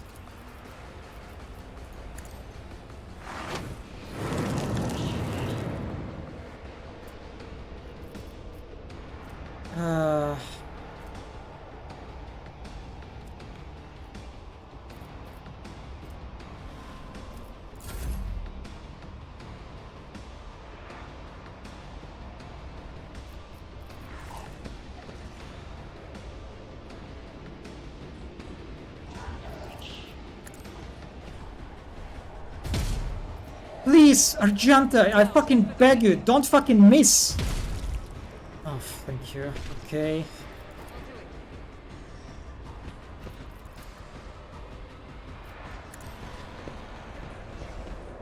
Yeah, I don't know how I will deal with Scare Spawn. Scorn the pain. Vengeance. Swift.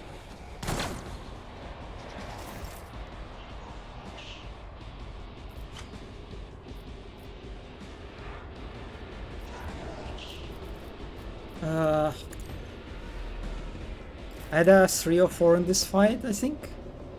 I think it was the deer's fault. 3 or 4 chaos spawns? What?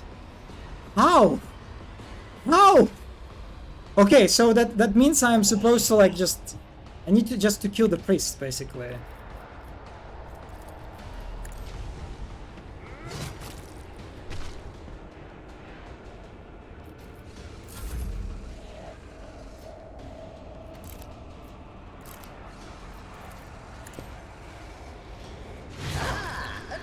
Thank God. Okay, I have to 2 turns.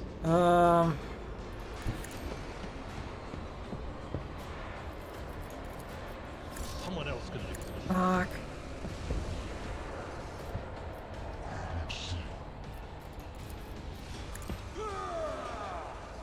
I think it's time to ultimate.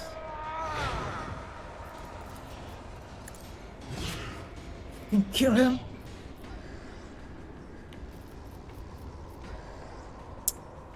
Really? Okay. Whatever.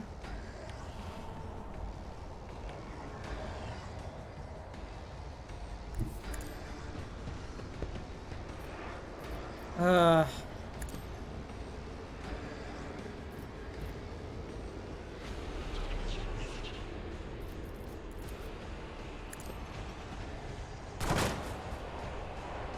11 fucking damage.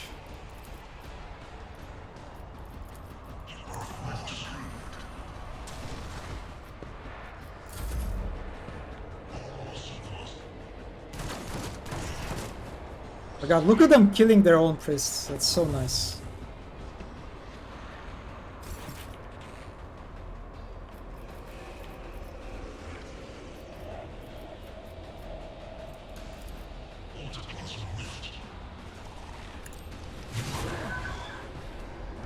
Did you just... Oh my god, this guy...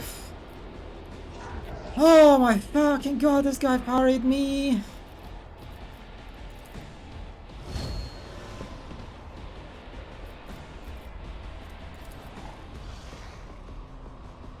But of course, Lord Captain.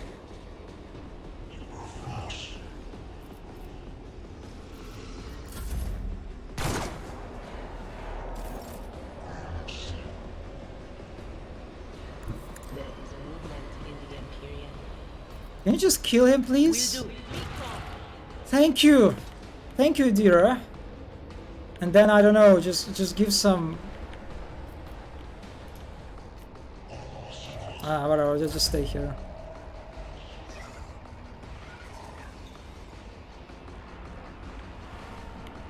Oh, fuck me. It's 2 turns, I can... I think I need to kill this guy, he's kinda dangerous.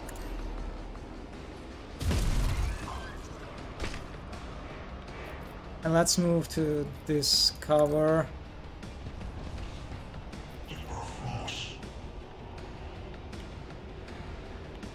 As the Emperor commands, I act.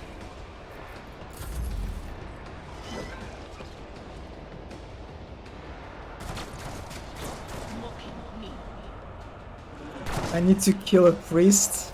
The fuckers when they receive a mail vision from Vatican.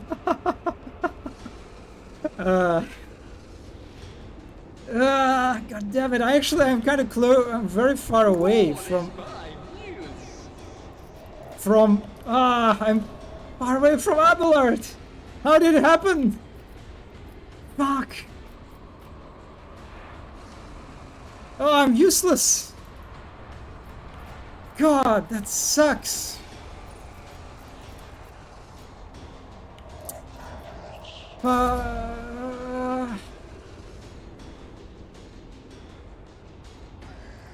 Tried and tested tactics are the best ways. No, I did not. I did not see that fucking crate. I literally did not see it. I thought it was like a fucking floor. Fuck. Wow, that's like... Oh my god.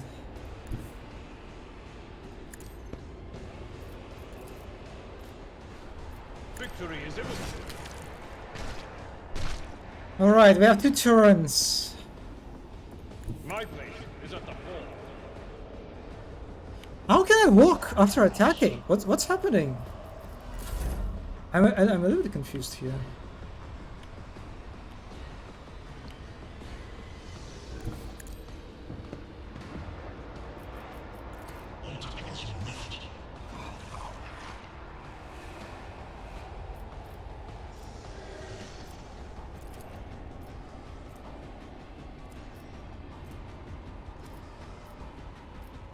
I think I'm just killing the priest.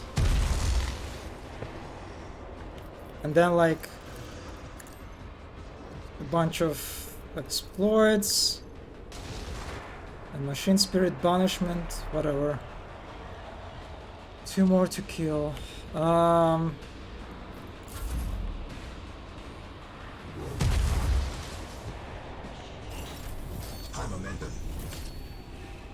Yeah, I just don't care about this this chaos fucking thing. I'm coming for that guy. And I guess I come for that guy first. For the throne's glory.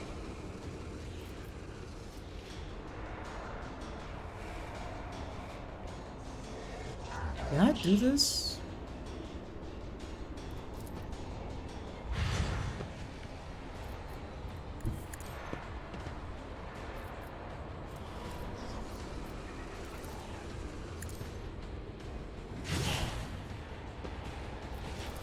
Oh yeah, we're doing good.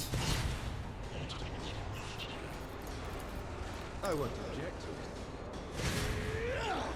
The fact that like Heinrich's attacks cost only 1 action point is such a difference in comparison to Abelard. It's just, it's not even funny. Yeah, fucking hit your priest. You stupid. On it.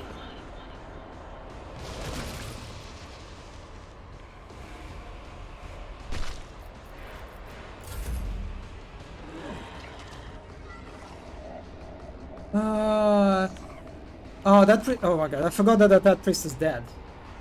Oh yeah, let's just shoot this guy, I guess. Yeah, it's like 3 damage. Nice.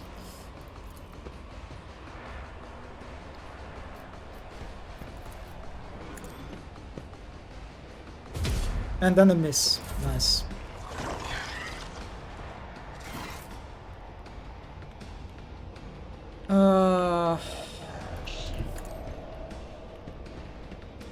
But I really need to invest in some like movement points or something.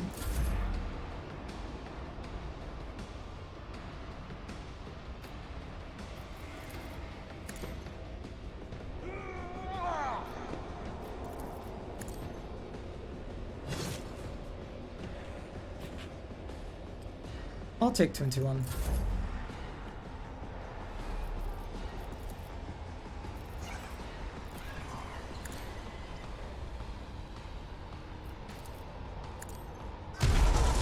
Started to nice.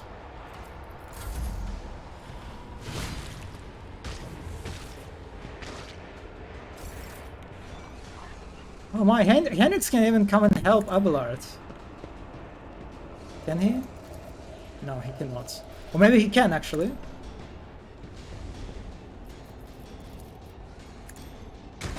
Oh my god, Hendrix is just so good. Let's see to it. And he can even buff Abelard. What is this foreboding?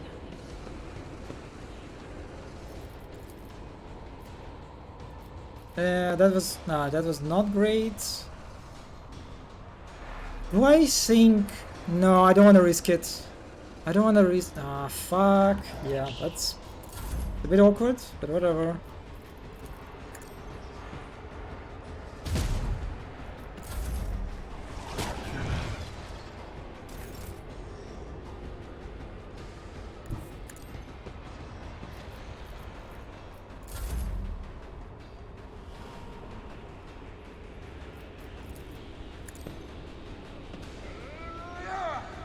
Still have two turns.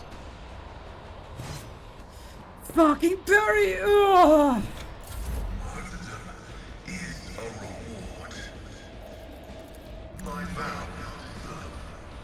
Why did you only get 1 chaos spawn so far? Was it Idris fall after all?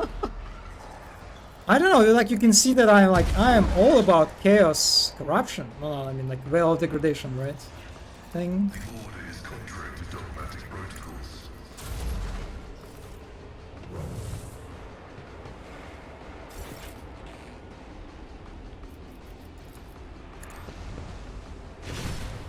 My god, Hendrix is going to save the day. Holy shit, he's just...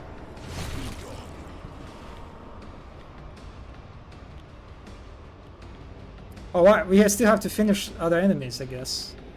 Oh, okay. Okay.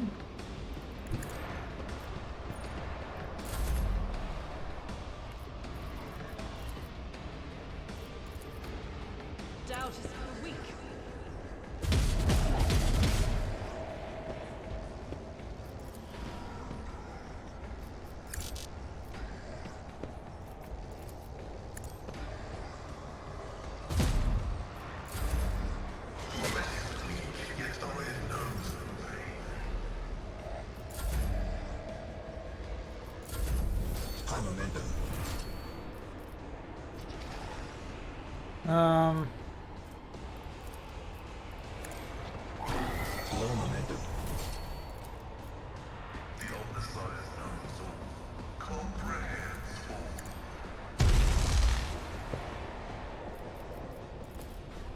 Yeah, Pascal is really great.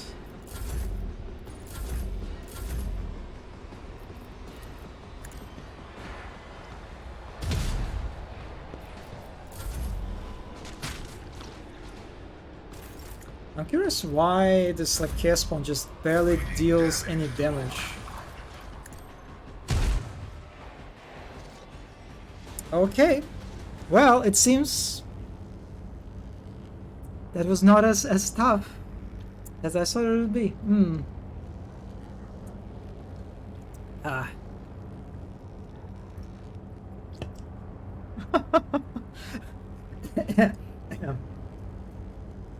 Ah.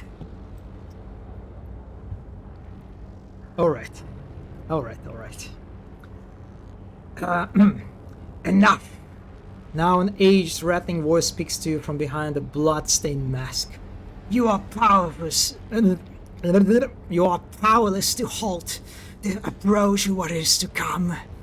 I see a crimson trail leading humanity to its doom. I see the glow of the final dawn, and that means existence has met its choice. A dagger flashes in Aurora's hand. She drives it into the control panel with all her strength. Now you will see it too!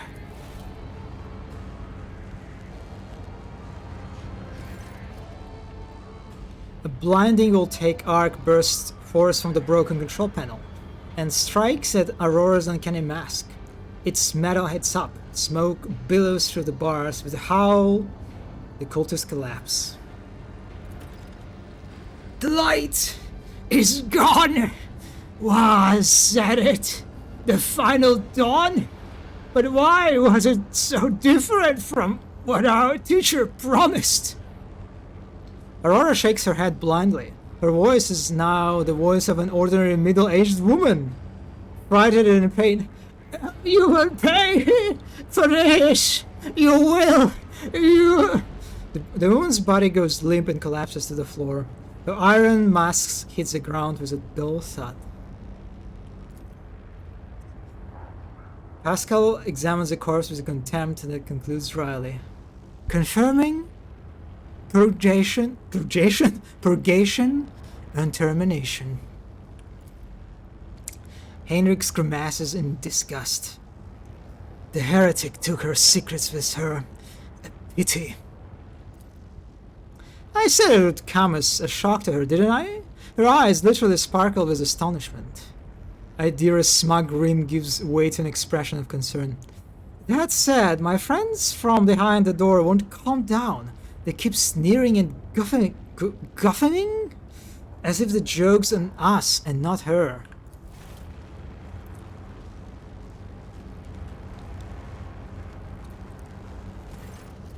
Hendrix approaches Aurora's body and leans over it. A minute, please. Tav, I need no more than a minute. Let's explore the control panel. By the way, Mono, what difficulty are you playing on? Are you like playing also like what am I? I think I'm just on medium, right? I don't even remember what the options were. I think I'm on the medium. Normal. Oh, okay. The cogitator is probably well beyond repair, but you're... I'm saying this because you can't change the difficulty, right? Like the same way you can do in the Baldur's Gate, just kind of like at any moment. If I remember correctly. I think I do.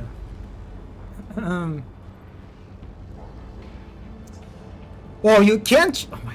I guess I remember incorrectly. Okay, I need to check then where you do it, because I don't remember finding it, but okay, the cogitator is probably well beyond repair, but your attention is drawn away from the sacred machine and toward the dagger sticking out of control panel. On closer inspection, turns out to be a lavishly decorated handguard of a sword whose blade has been pried out. Its pommel is decorated with a strange adornment, resembling an eye covered by a scaled lead. What remains of the blade has a blue sheen to it, the same tint as a Conrad's weapon during the mutiny of your lordship. Oh, interesting. This is no human-made object. It was grown from the race bone, a material favored by Eldari? What the fuck? Huh? Okay, that's interesting. As you lean over the shards, you suddenly hear a multitude of voices. They blend together, and individual words are distorted, as though they are mocking your attempts to grasp their meaning. The nagging whisper is like the burning red scratch mentioned, of an unholy claw upon your mind. Oh boy.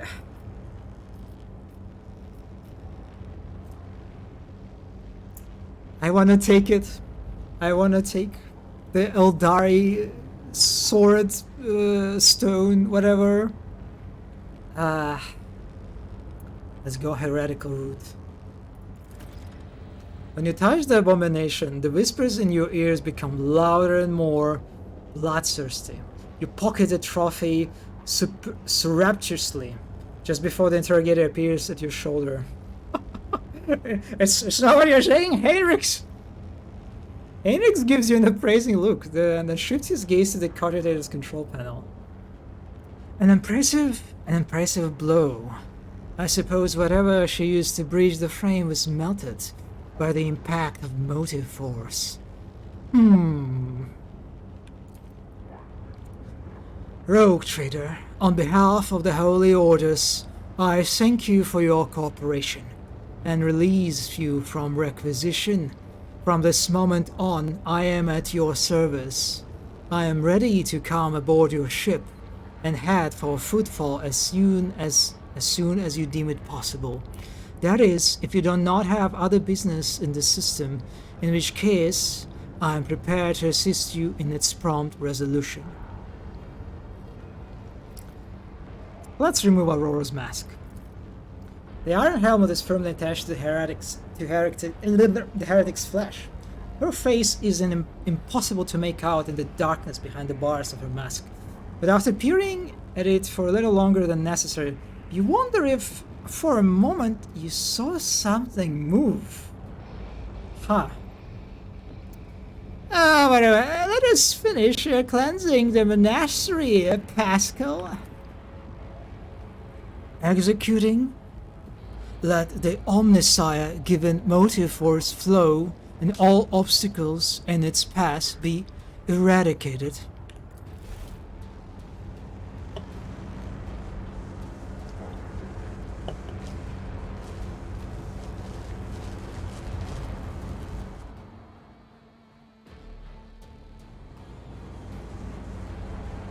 Oh, that was it?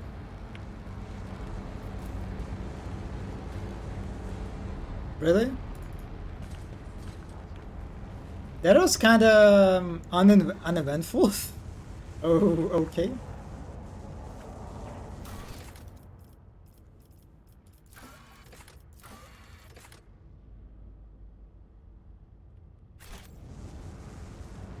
Okay, alright. Okay, where do you change the... in the options?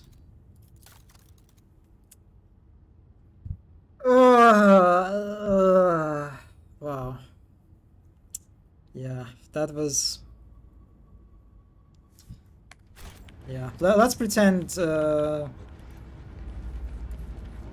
I don't. Yeah. Okay, let's move on.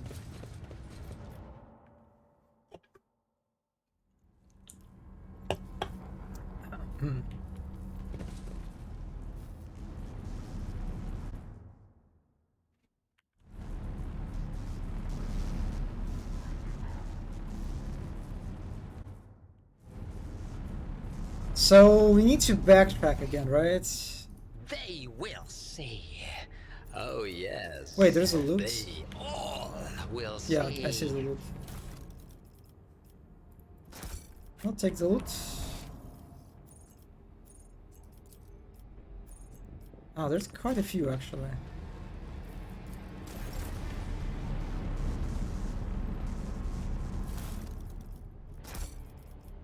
I did not think that Tav would reach it, but I guess he has no problems with hate.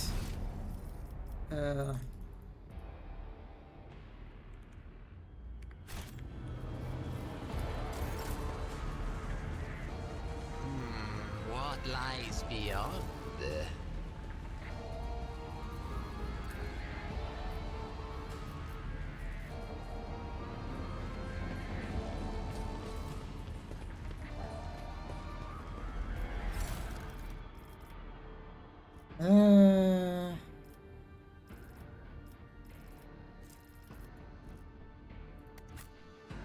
Yeah.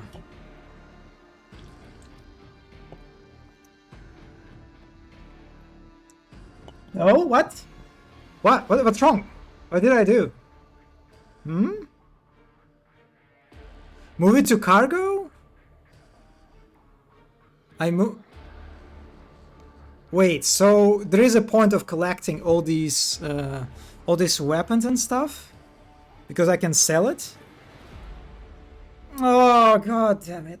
God damn it. Did I lose him? Am I... Patience? My nerves are frayed.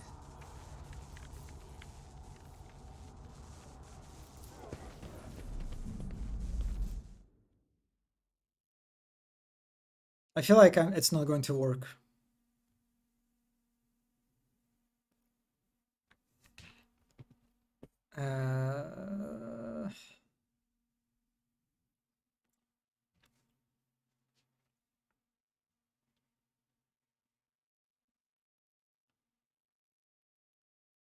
Perhaps it will work, but not too horrible.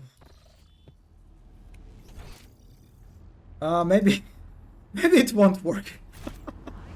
Okay, well, whatever.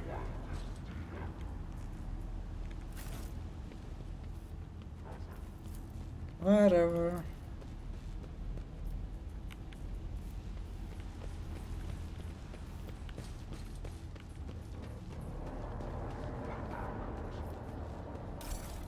Oh no, it can't. Oh. So can I like? Can I like select? Oh, I can do it like this. I see. Interesting. Just yeah, okay. Yeah, I was for a second. I was confused, but there's no confusion anymore. Okay. So, and you can sell this, raise your reputation now. That will unlock new items. How many areas I missed like that, where I didn't loot anything? God damn it! One step at a time amidst the madness.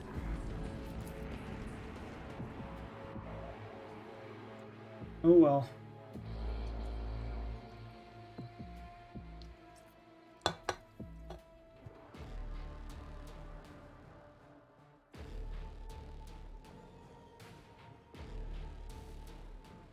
Interesting. This time I didn't even have to talk to my pilot. Just immediately moved me back to the ship.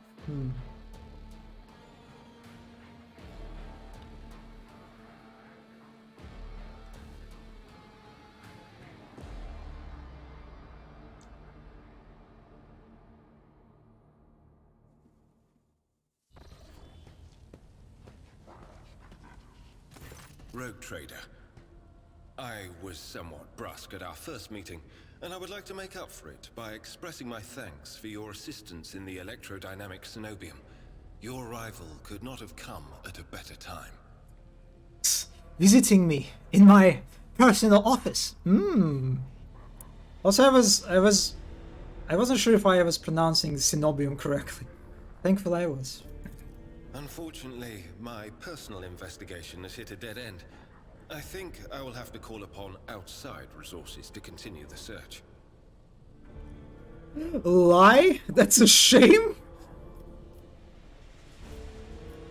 I don't know. Do I want to share the blade fragment? Do I want to share with him? He's from Inquisition. Yeah, I don't know.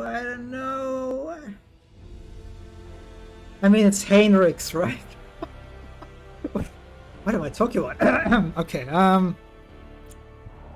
okay. Alright, I think we should be honest. For, for a healthy relationship, we have to be honest with him. Well, it appears I have not been completely honest with you. Yes, there can be no mistake. Such a powerful weapon of destruction. Why have you decided to part with it now? Honestly, this artifact quite frightens me. Very insightful. In the hands of mortals, objects like this often make slaves of those who hold them. I am pleased that you have avoided such a fate. And I am pleased that you are pleased. There is one more thing. The Lord Inquisitor gave me this item some time ago. He must have thought it likely that I would find myself aboard this vessel sooner than he. I was instructed to deliver this device to Lady Theodora. However, given recent events, I believe I ought to present it to you. This is an elucidator, a sacred machine capable of translating the languages of remote and lost worlds into Low Gothic. It can even process Xenos languages to a certain degree. Not without infelicities, but possibly well. Oh, he gave me a portable Google Translator. What? The flirting option is not there? Oh, wait a second. Flirting option. Is Heinrichs romanceable? I didn't ask that, right? Is he romanceable? Ah, yeah, it's if you play as a female character. It makes sense. Yeah, I guess. There's something very nice here. Yeah. I would like to say something very nice to him. Oh well.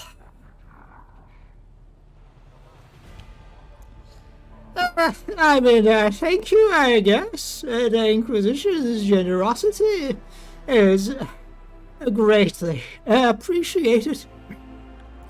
May the Elucidator serve House von Valancius as faithfully as it has served the acolytes of the Holy Ordos up to now. Oh my god, am I just giving him everything? No, I'm keeping one blade for myself. Giving 2 blades? No, that's too much. That's too much. Sleeping for the straight way. Yeah, no, yeah, I'm keeping it. No, that's... I am, now that I know that I'm robbed of a nice flirting options, I will keep this blade at my side. Well, what do you plan to do now? I would like to offer my assistance in resolving your immediate problems. I am aware that the ship suffered considerable losses during the recent mutiny and was damaged by the cultists' actions, and you have lost many valuable officers as well. You are in a difficult situation. I am at your disposal. Alright. The dignity stays intact. Yep. And what do you think will become of the electrodynamic Cenobium? It all depends on the Electro priests who survived the attack. Fortunately for them, the cultists did not manage to seriously corrupt the holy site, partly thanks to the priesthood's efforts. Nevertheless, I would not be surprised if the local explorator fleet decides to audit and purge the damaged units once it hears about what has happened. Oh, all right. Well, I mean, I must return to my duties. Hendrix is about to say something else when he is interrupted by the sound of a Vox signal. Someone is trying to... God damn it! Who is this? I'll be very angry at this person. Thank you for your time. Please consider me at your complete disposal while I am aboard your vessel. God damn it! Oh, it's Voxmaster. I can't be angry at Vigdis. It's impossible to be angry at Vigdis. Congratulations on the victory, your lordship. The entire vessel was impatiently awaiting the news on your expedition's success. The rumors about you not simply saving the Takpris monastery, but actually eliminating the source of the mutiny are spreading like a wildfire. The Vox transmissions from across the world speak of nothing else. Oh, really? Oh, that's good news. The Governor Medinis is waiting for you in the command center to discuss matters, but I ask you to delay the visit and turn your gaze to the Navis Nobilit station instead. Oh yeah, these guys, I forgot about them. We are in desperate need of a new navigator, but all our communication requests are still being ignored. I do not see how anything other than a personal visit from a man of your stature can convince the representatives of the Navis Nobilite to break their silence. I guess this is where we'll go next.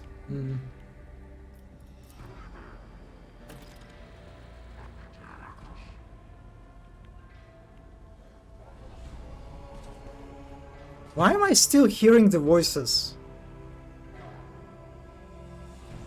They did not leave. Is it normal? I thought it was like a Mechanicus specific ambient.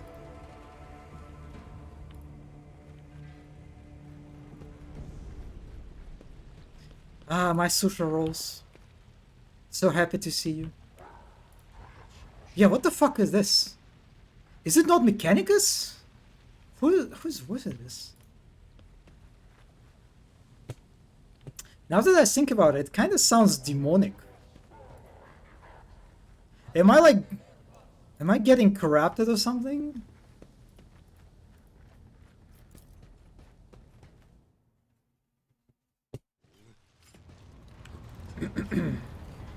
Oh, Abelard! Abelard! How are you doing, Abelard? Lord Captain.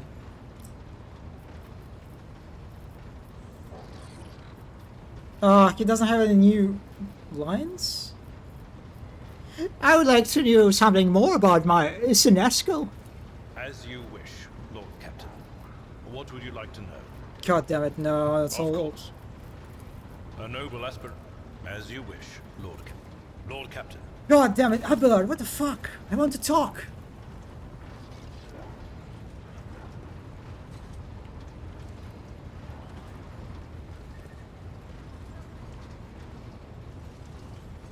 Okay, let's find Hendrix. Where is Hendrix? Also, where is Abel? Where do I find Abel now? Do I need to talk to Pascal first?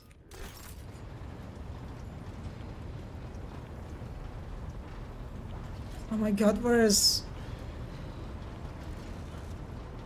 Oh, that's Hendrix. Oh my god. Abel should be with Pascal, okay. Hendrix looks at you intently, his head tilted. Oh, okay, Hendrix, I know nothing about you. Could you tell me a little bit at least? I'm usually the one interested in the paths of those around me, not the reverse. I come from a night world, Guizorn 3. I belong to a branch of one of the noble houses until my exceptional abilities were discovered. After that, I was sent on a black ship to Holy Terra, where I was trained, and I began my service for the glory of the Imperium. Night World is it's feudal world that have ancient naval. Yeah. Trained to pilot the engines of war. These are basically like aristocrats who can control mechs. They're also mech pilots. The dreadful Imperial warships that transport psychers given. Oh yeah. Well, Do you remember your home planet? I do, but I have no ties to my homeworld now. None except my first name. I left Guizhon 3 when I was still a child. My family disowned me, stripping me of my family name. I was given a new one by those who trained me. Even for a noble, being branded a psyker is a mark of eternal shame. I experienced that firsthand before I was put on the Black Ship. And how did you discover your abilities? Like many psychers unaware of their curse, I found out when a strong emotional reaction triggered an involuntary response. My great aunt had a pet grink. One day, it bit me, and I boiled it from inside out. And when my great aunt slapped me for what I'd done, I boiled her too. wow. Okay. All right. Okay.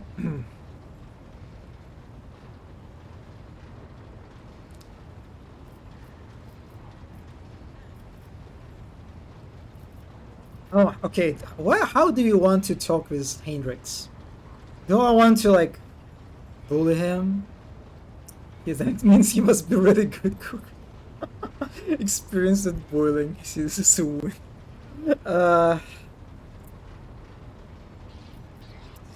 Yeah, how our Tav is feeling about him? I mean, he's obviously sympathetic, but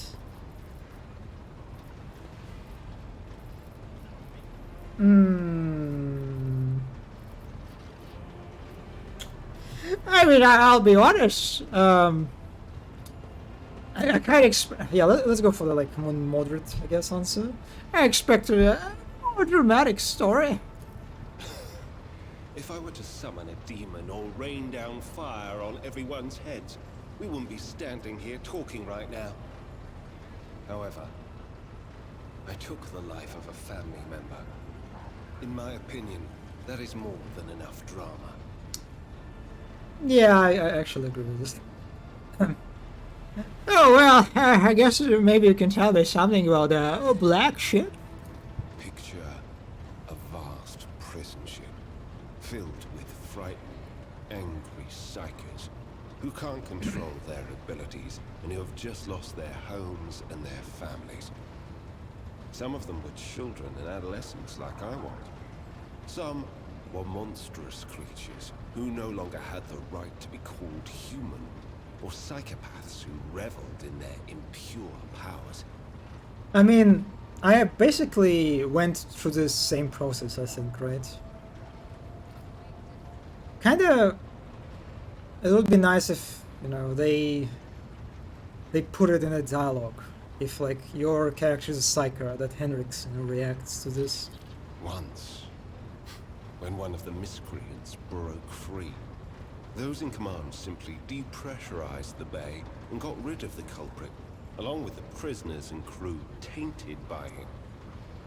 But even after that, I heard the echo of inhuman suffering and terror that filled that part of the ship. It grieves me to recall that episode to this day. Okay, and you were sent to the Inquisition straight after training? No. First, I was accorded the status of a psyker fit for service in the Imperial Guard, where I then spent several years. It was only afterward that I became an agent of the Golden Throne.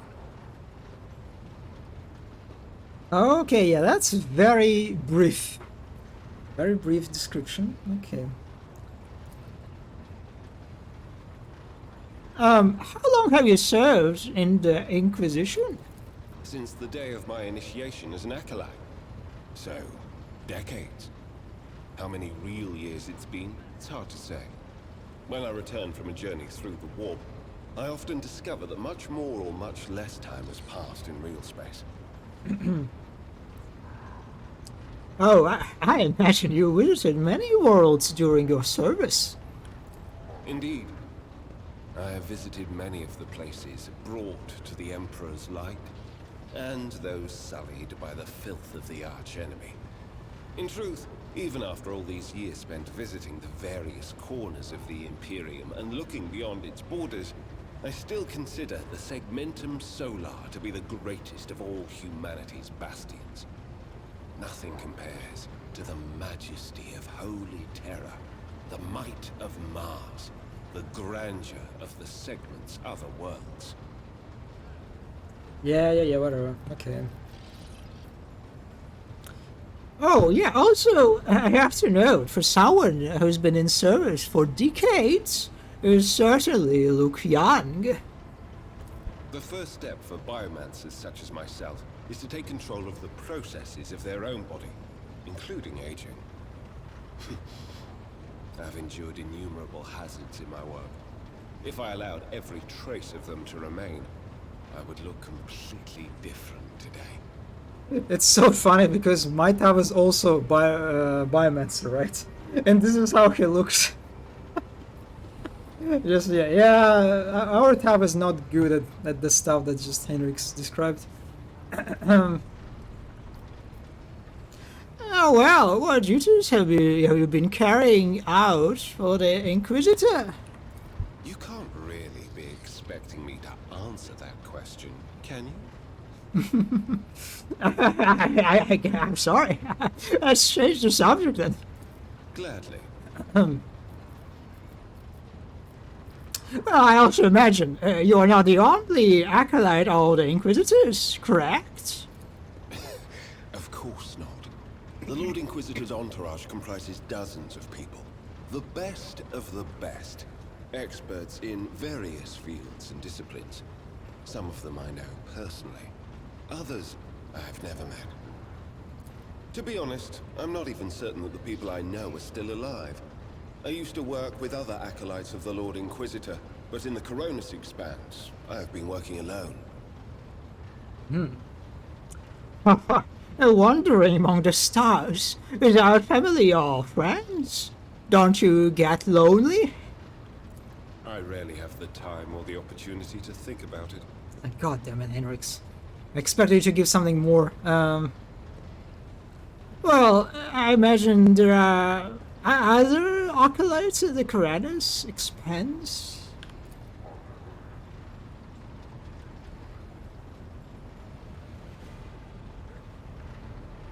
God damn it, I feel like so stupid asking some of these questions.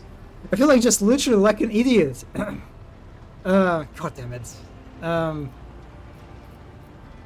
damn it, Henriks, I kinda what's this guy? If you're an interrogator, does it mean you hold a special position in the retinue? We are not a retinue. We are acolytes.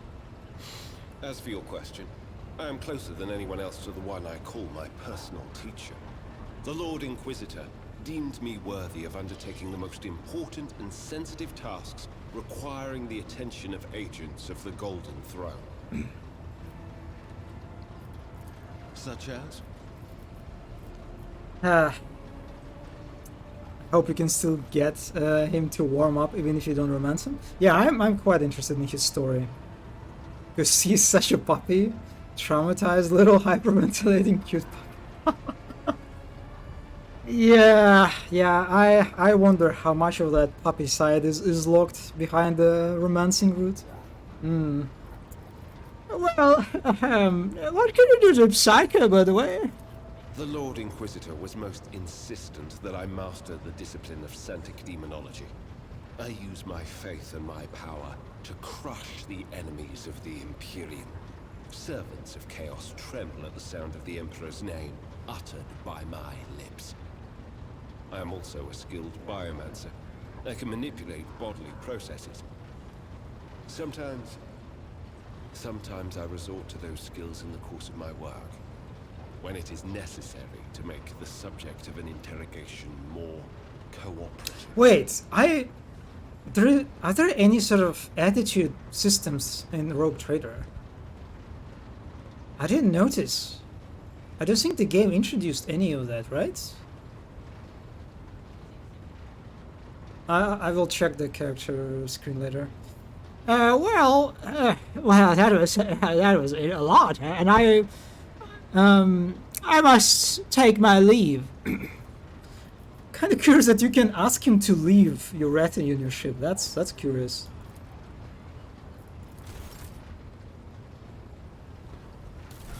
So you can like literally make him leave your party? Okay, so what do you have here? I see a health bar. I'm sorry, wounds. Psi rating.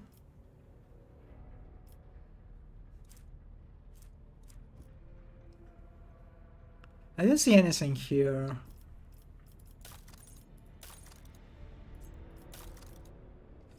Might like a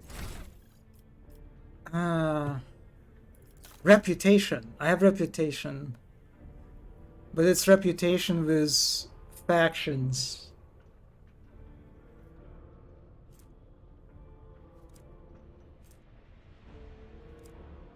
Not with characters.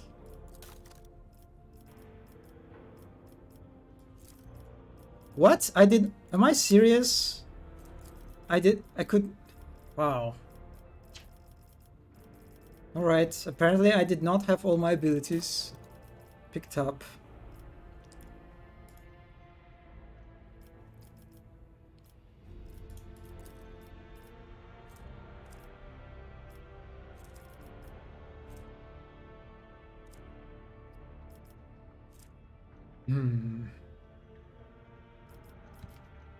Yeah, I don't think there's anything. I think it's tied to your roleplay thingy. Yeah, the Iconoclast, Heretic, Dogmatic. They react differently depending on playstyle. But yeah, it seems so. I mean, we'll see, I guess. I'm kind of... Hendrix strikes me as a bit of a Iconoclast, aligned character. But we'll see. Maybe I'm wrong. Okay, Pascal.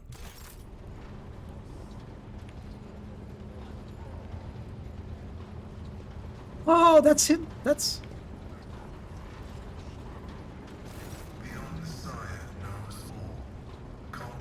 He has Dogmatic +2? God damn it. Oh, that's unfortunate.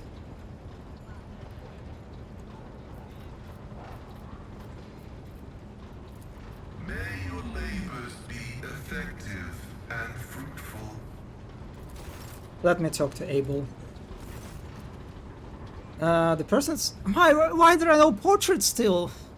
The person you saved from Electro-Priest Monastery, the servant of the Omnissiah, who calls himself Abel... my god... Haneumann!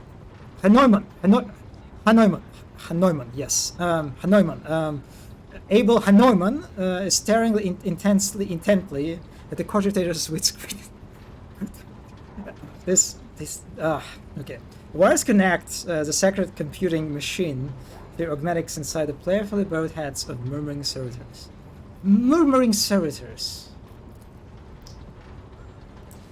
Abel looks up to you. After a lengthy silence, he looks away and says stiffly,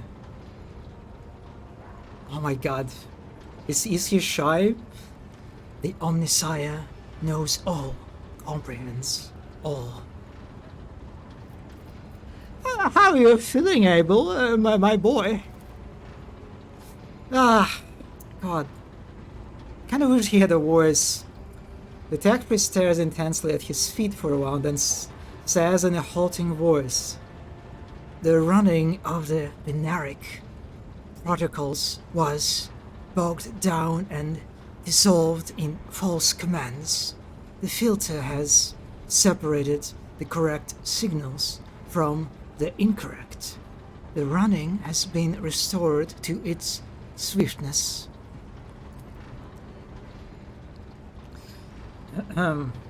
Pascal speaks softly, so trying to match the inflections of Abel's voice.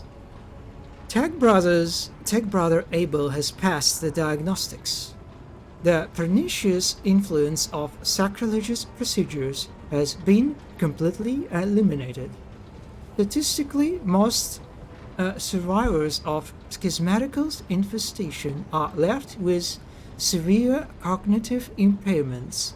However, Tech brother Abel's mind, being of a less typical nature, has not been damaged to a great degree. Also, Bearback crying because Mars ISV keeps liking my tweets and it's just happened again. Did you tweet about Mars Eye?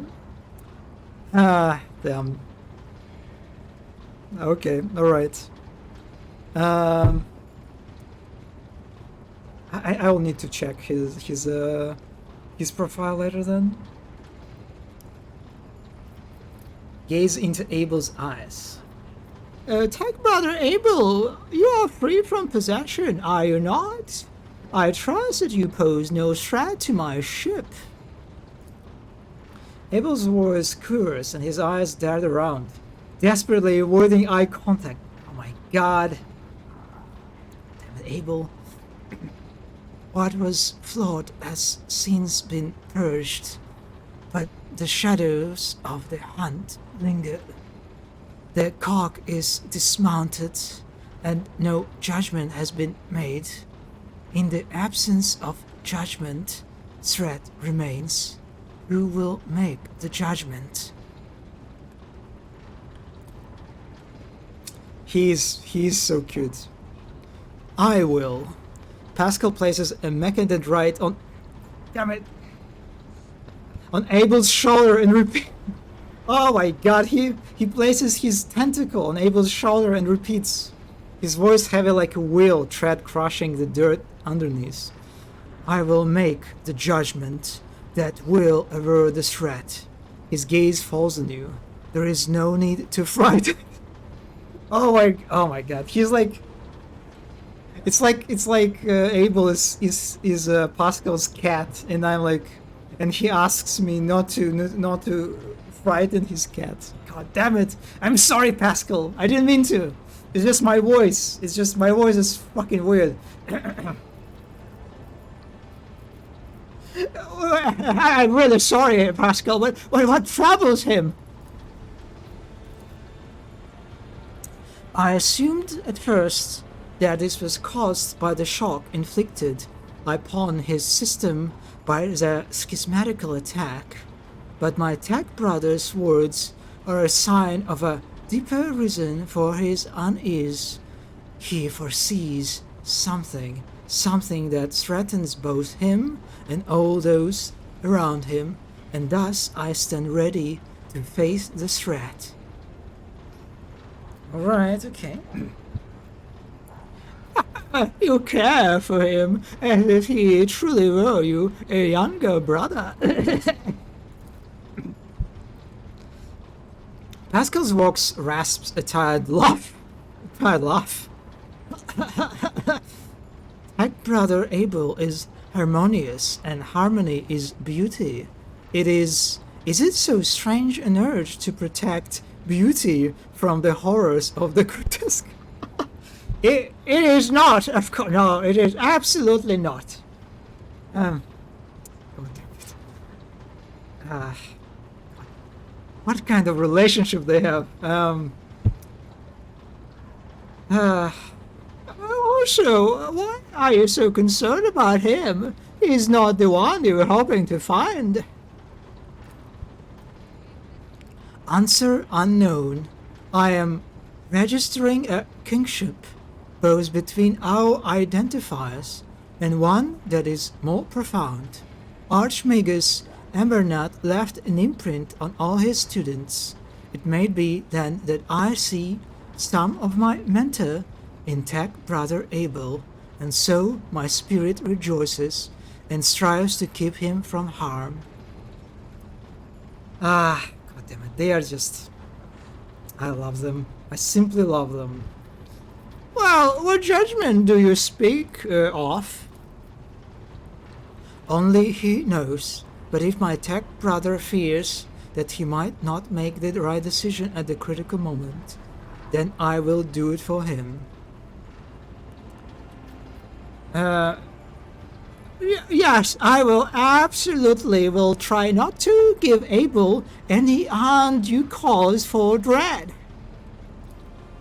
Thank you. By the way, why do you and Pascal have the same name?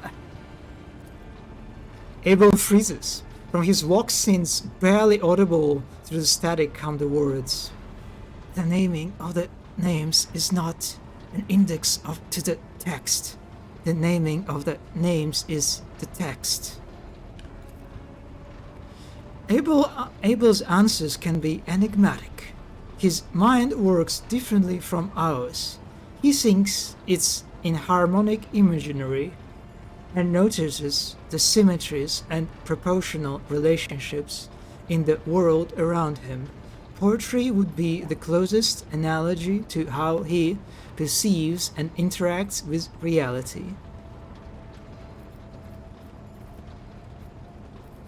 Oh my god, I can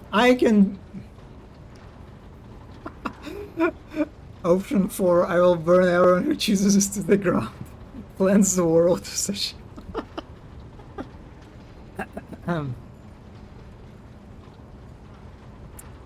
I absolutely, not even for a second, thought about that option. Absolutely not.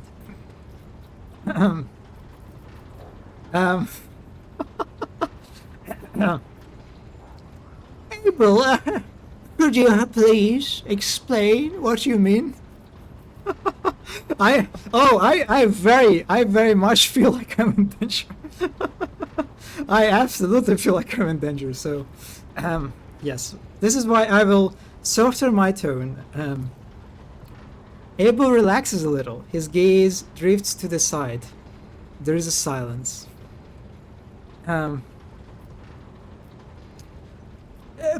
Pascal, do you understand what Abel is? You understand what Abel is referring to? Negative. However, I will hypothesize. Tech brother Abel is seeking to convey the idea that our matching identities are not the key to some vital data point. They are, in and of themselves, the vital data point. At this stage, in my analysis, I can draw no useful conclusions from this proposition. However, the very fact that tech brother Abel is trying to hint at something points to him either being better informed than I am, or having conducted a more in-depth analysis of the situation. That is useful information.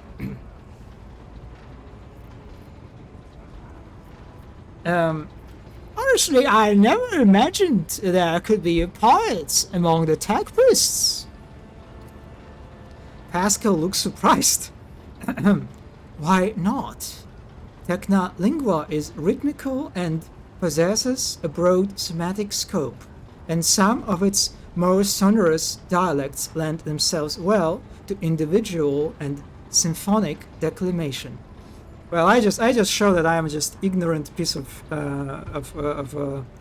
human. Yeah. Okay. All right. Let's move. Let's move to this.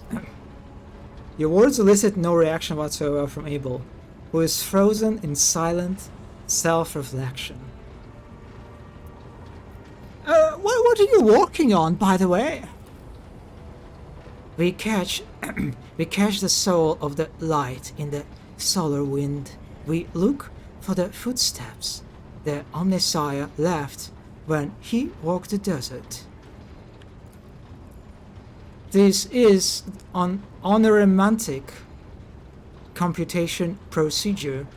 The depersonalized minds of these machine servants are in a data dream, processing enormous arrays of assorted data and aggregating them.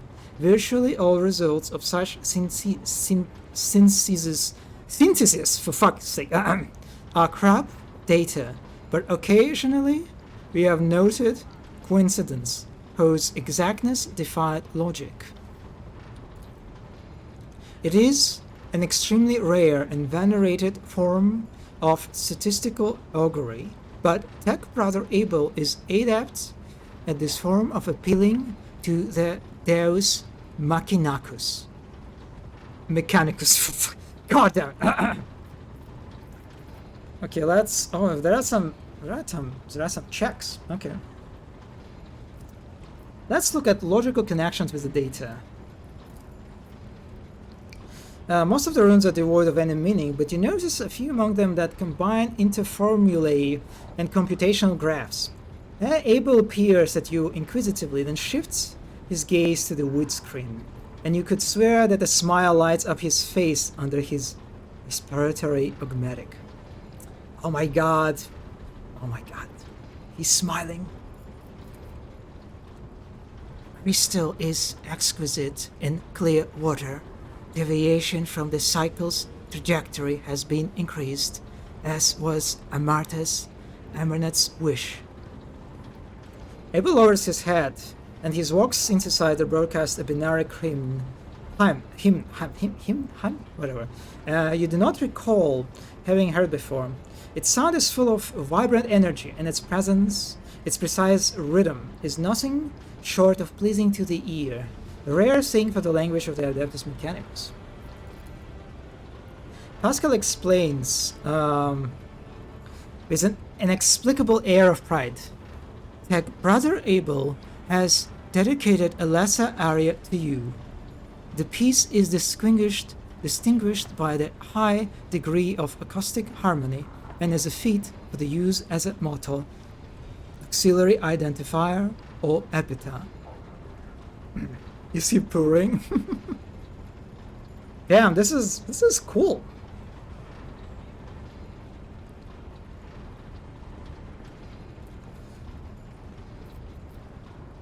Let's bow to Abel. I thank you for the generous gift. The gift is disproportionate, but it does signify a personal affinity. Holy shit, we are building our relationship with Abel.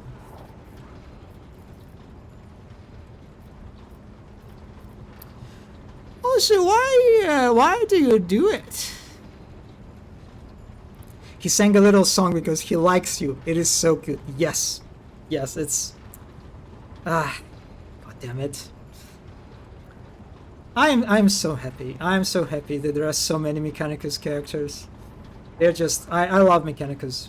Like, it's... In general. And I really like the take that Rogue Trader has on them.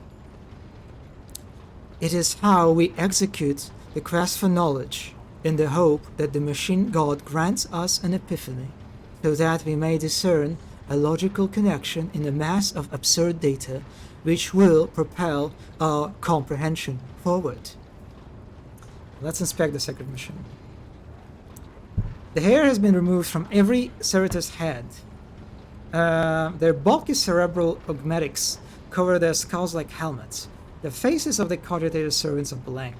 Their eyes are closed. Their lips are incessantly whispering what sounds like gibberish. Hundreds of lines of symbols containing information scroll down the cogitator's wood screen. Abel Hanoiman appears, and it was of voracious interest, in sharp contrast to his usual placidity.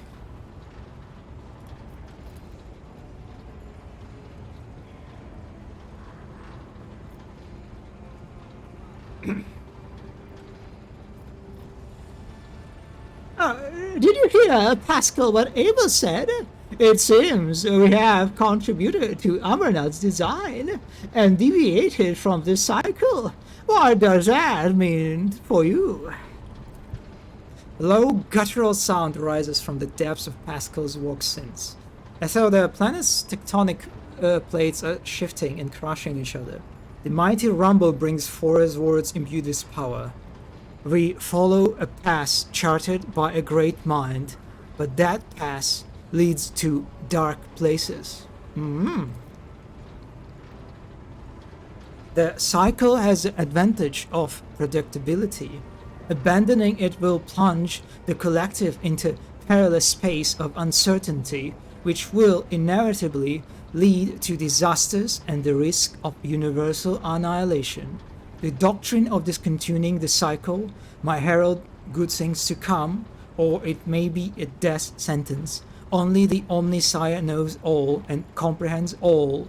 Others are mere prophets who interpret his wisdom as far as their own comprehension permits.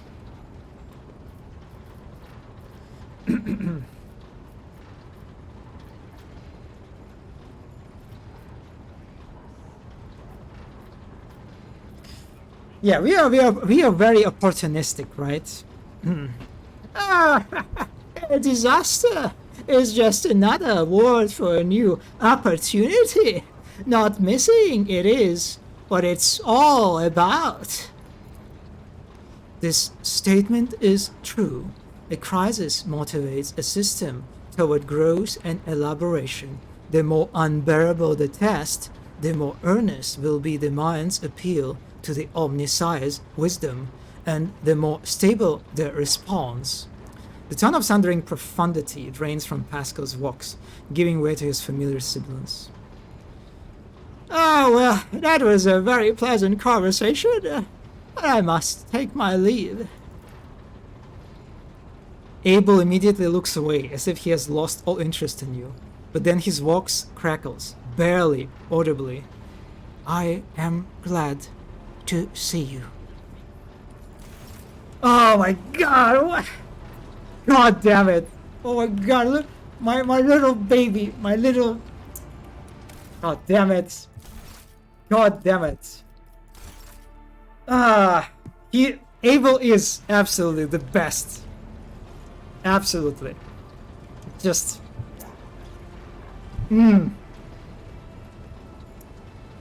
Yeah, I can understand now your feelings, Mono, and I share them 100%. I will, in this playthrough, whatever happens, I will fight for Abel. I will absolutely fight for him. Nothing will hurt him at all.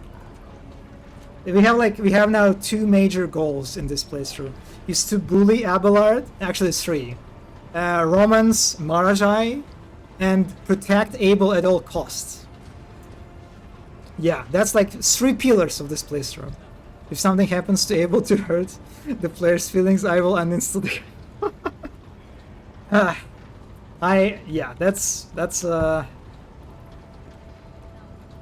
I hope we can help Abel achieve happiness.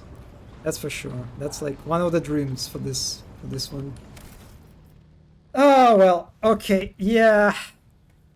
I think that's a good note to end the stream. It's been 6 hours. Okay, yeah. Good. That was a good progress, right? We got Abel.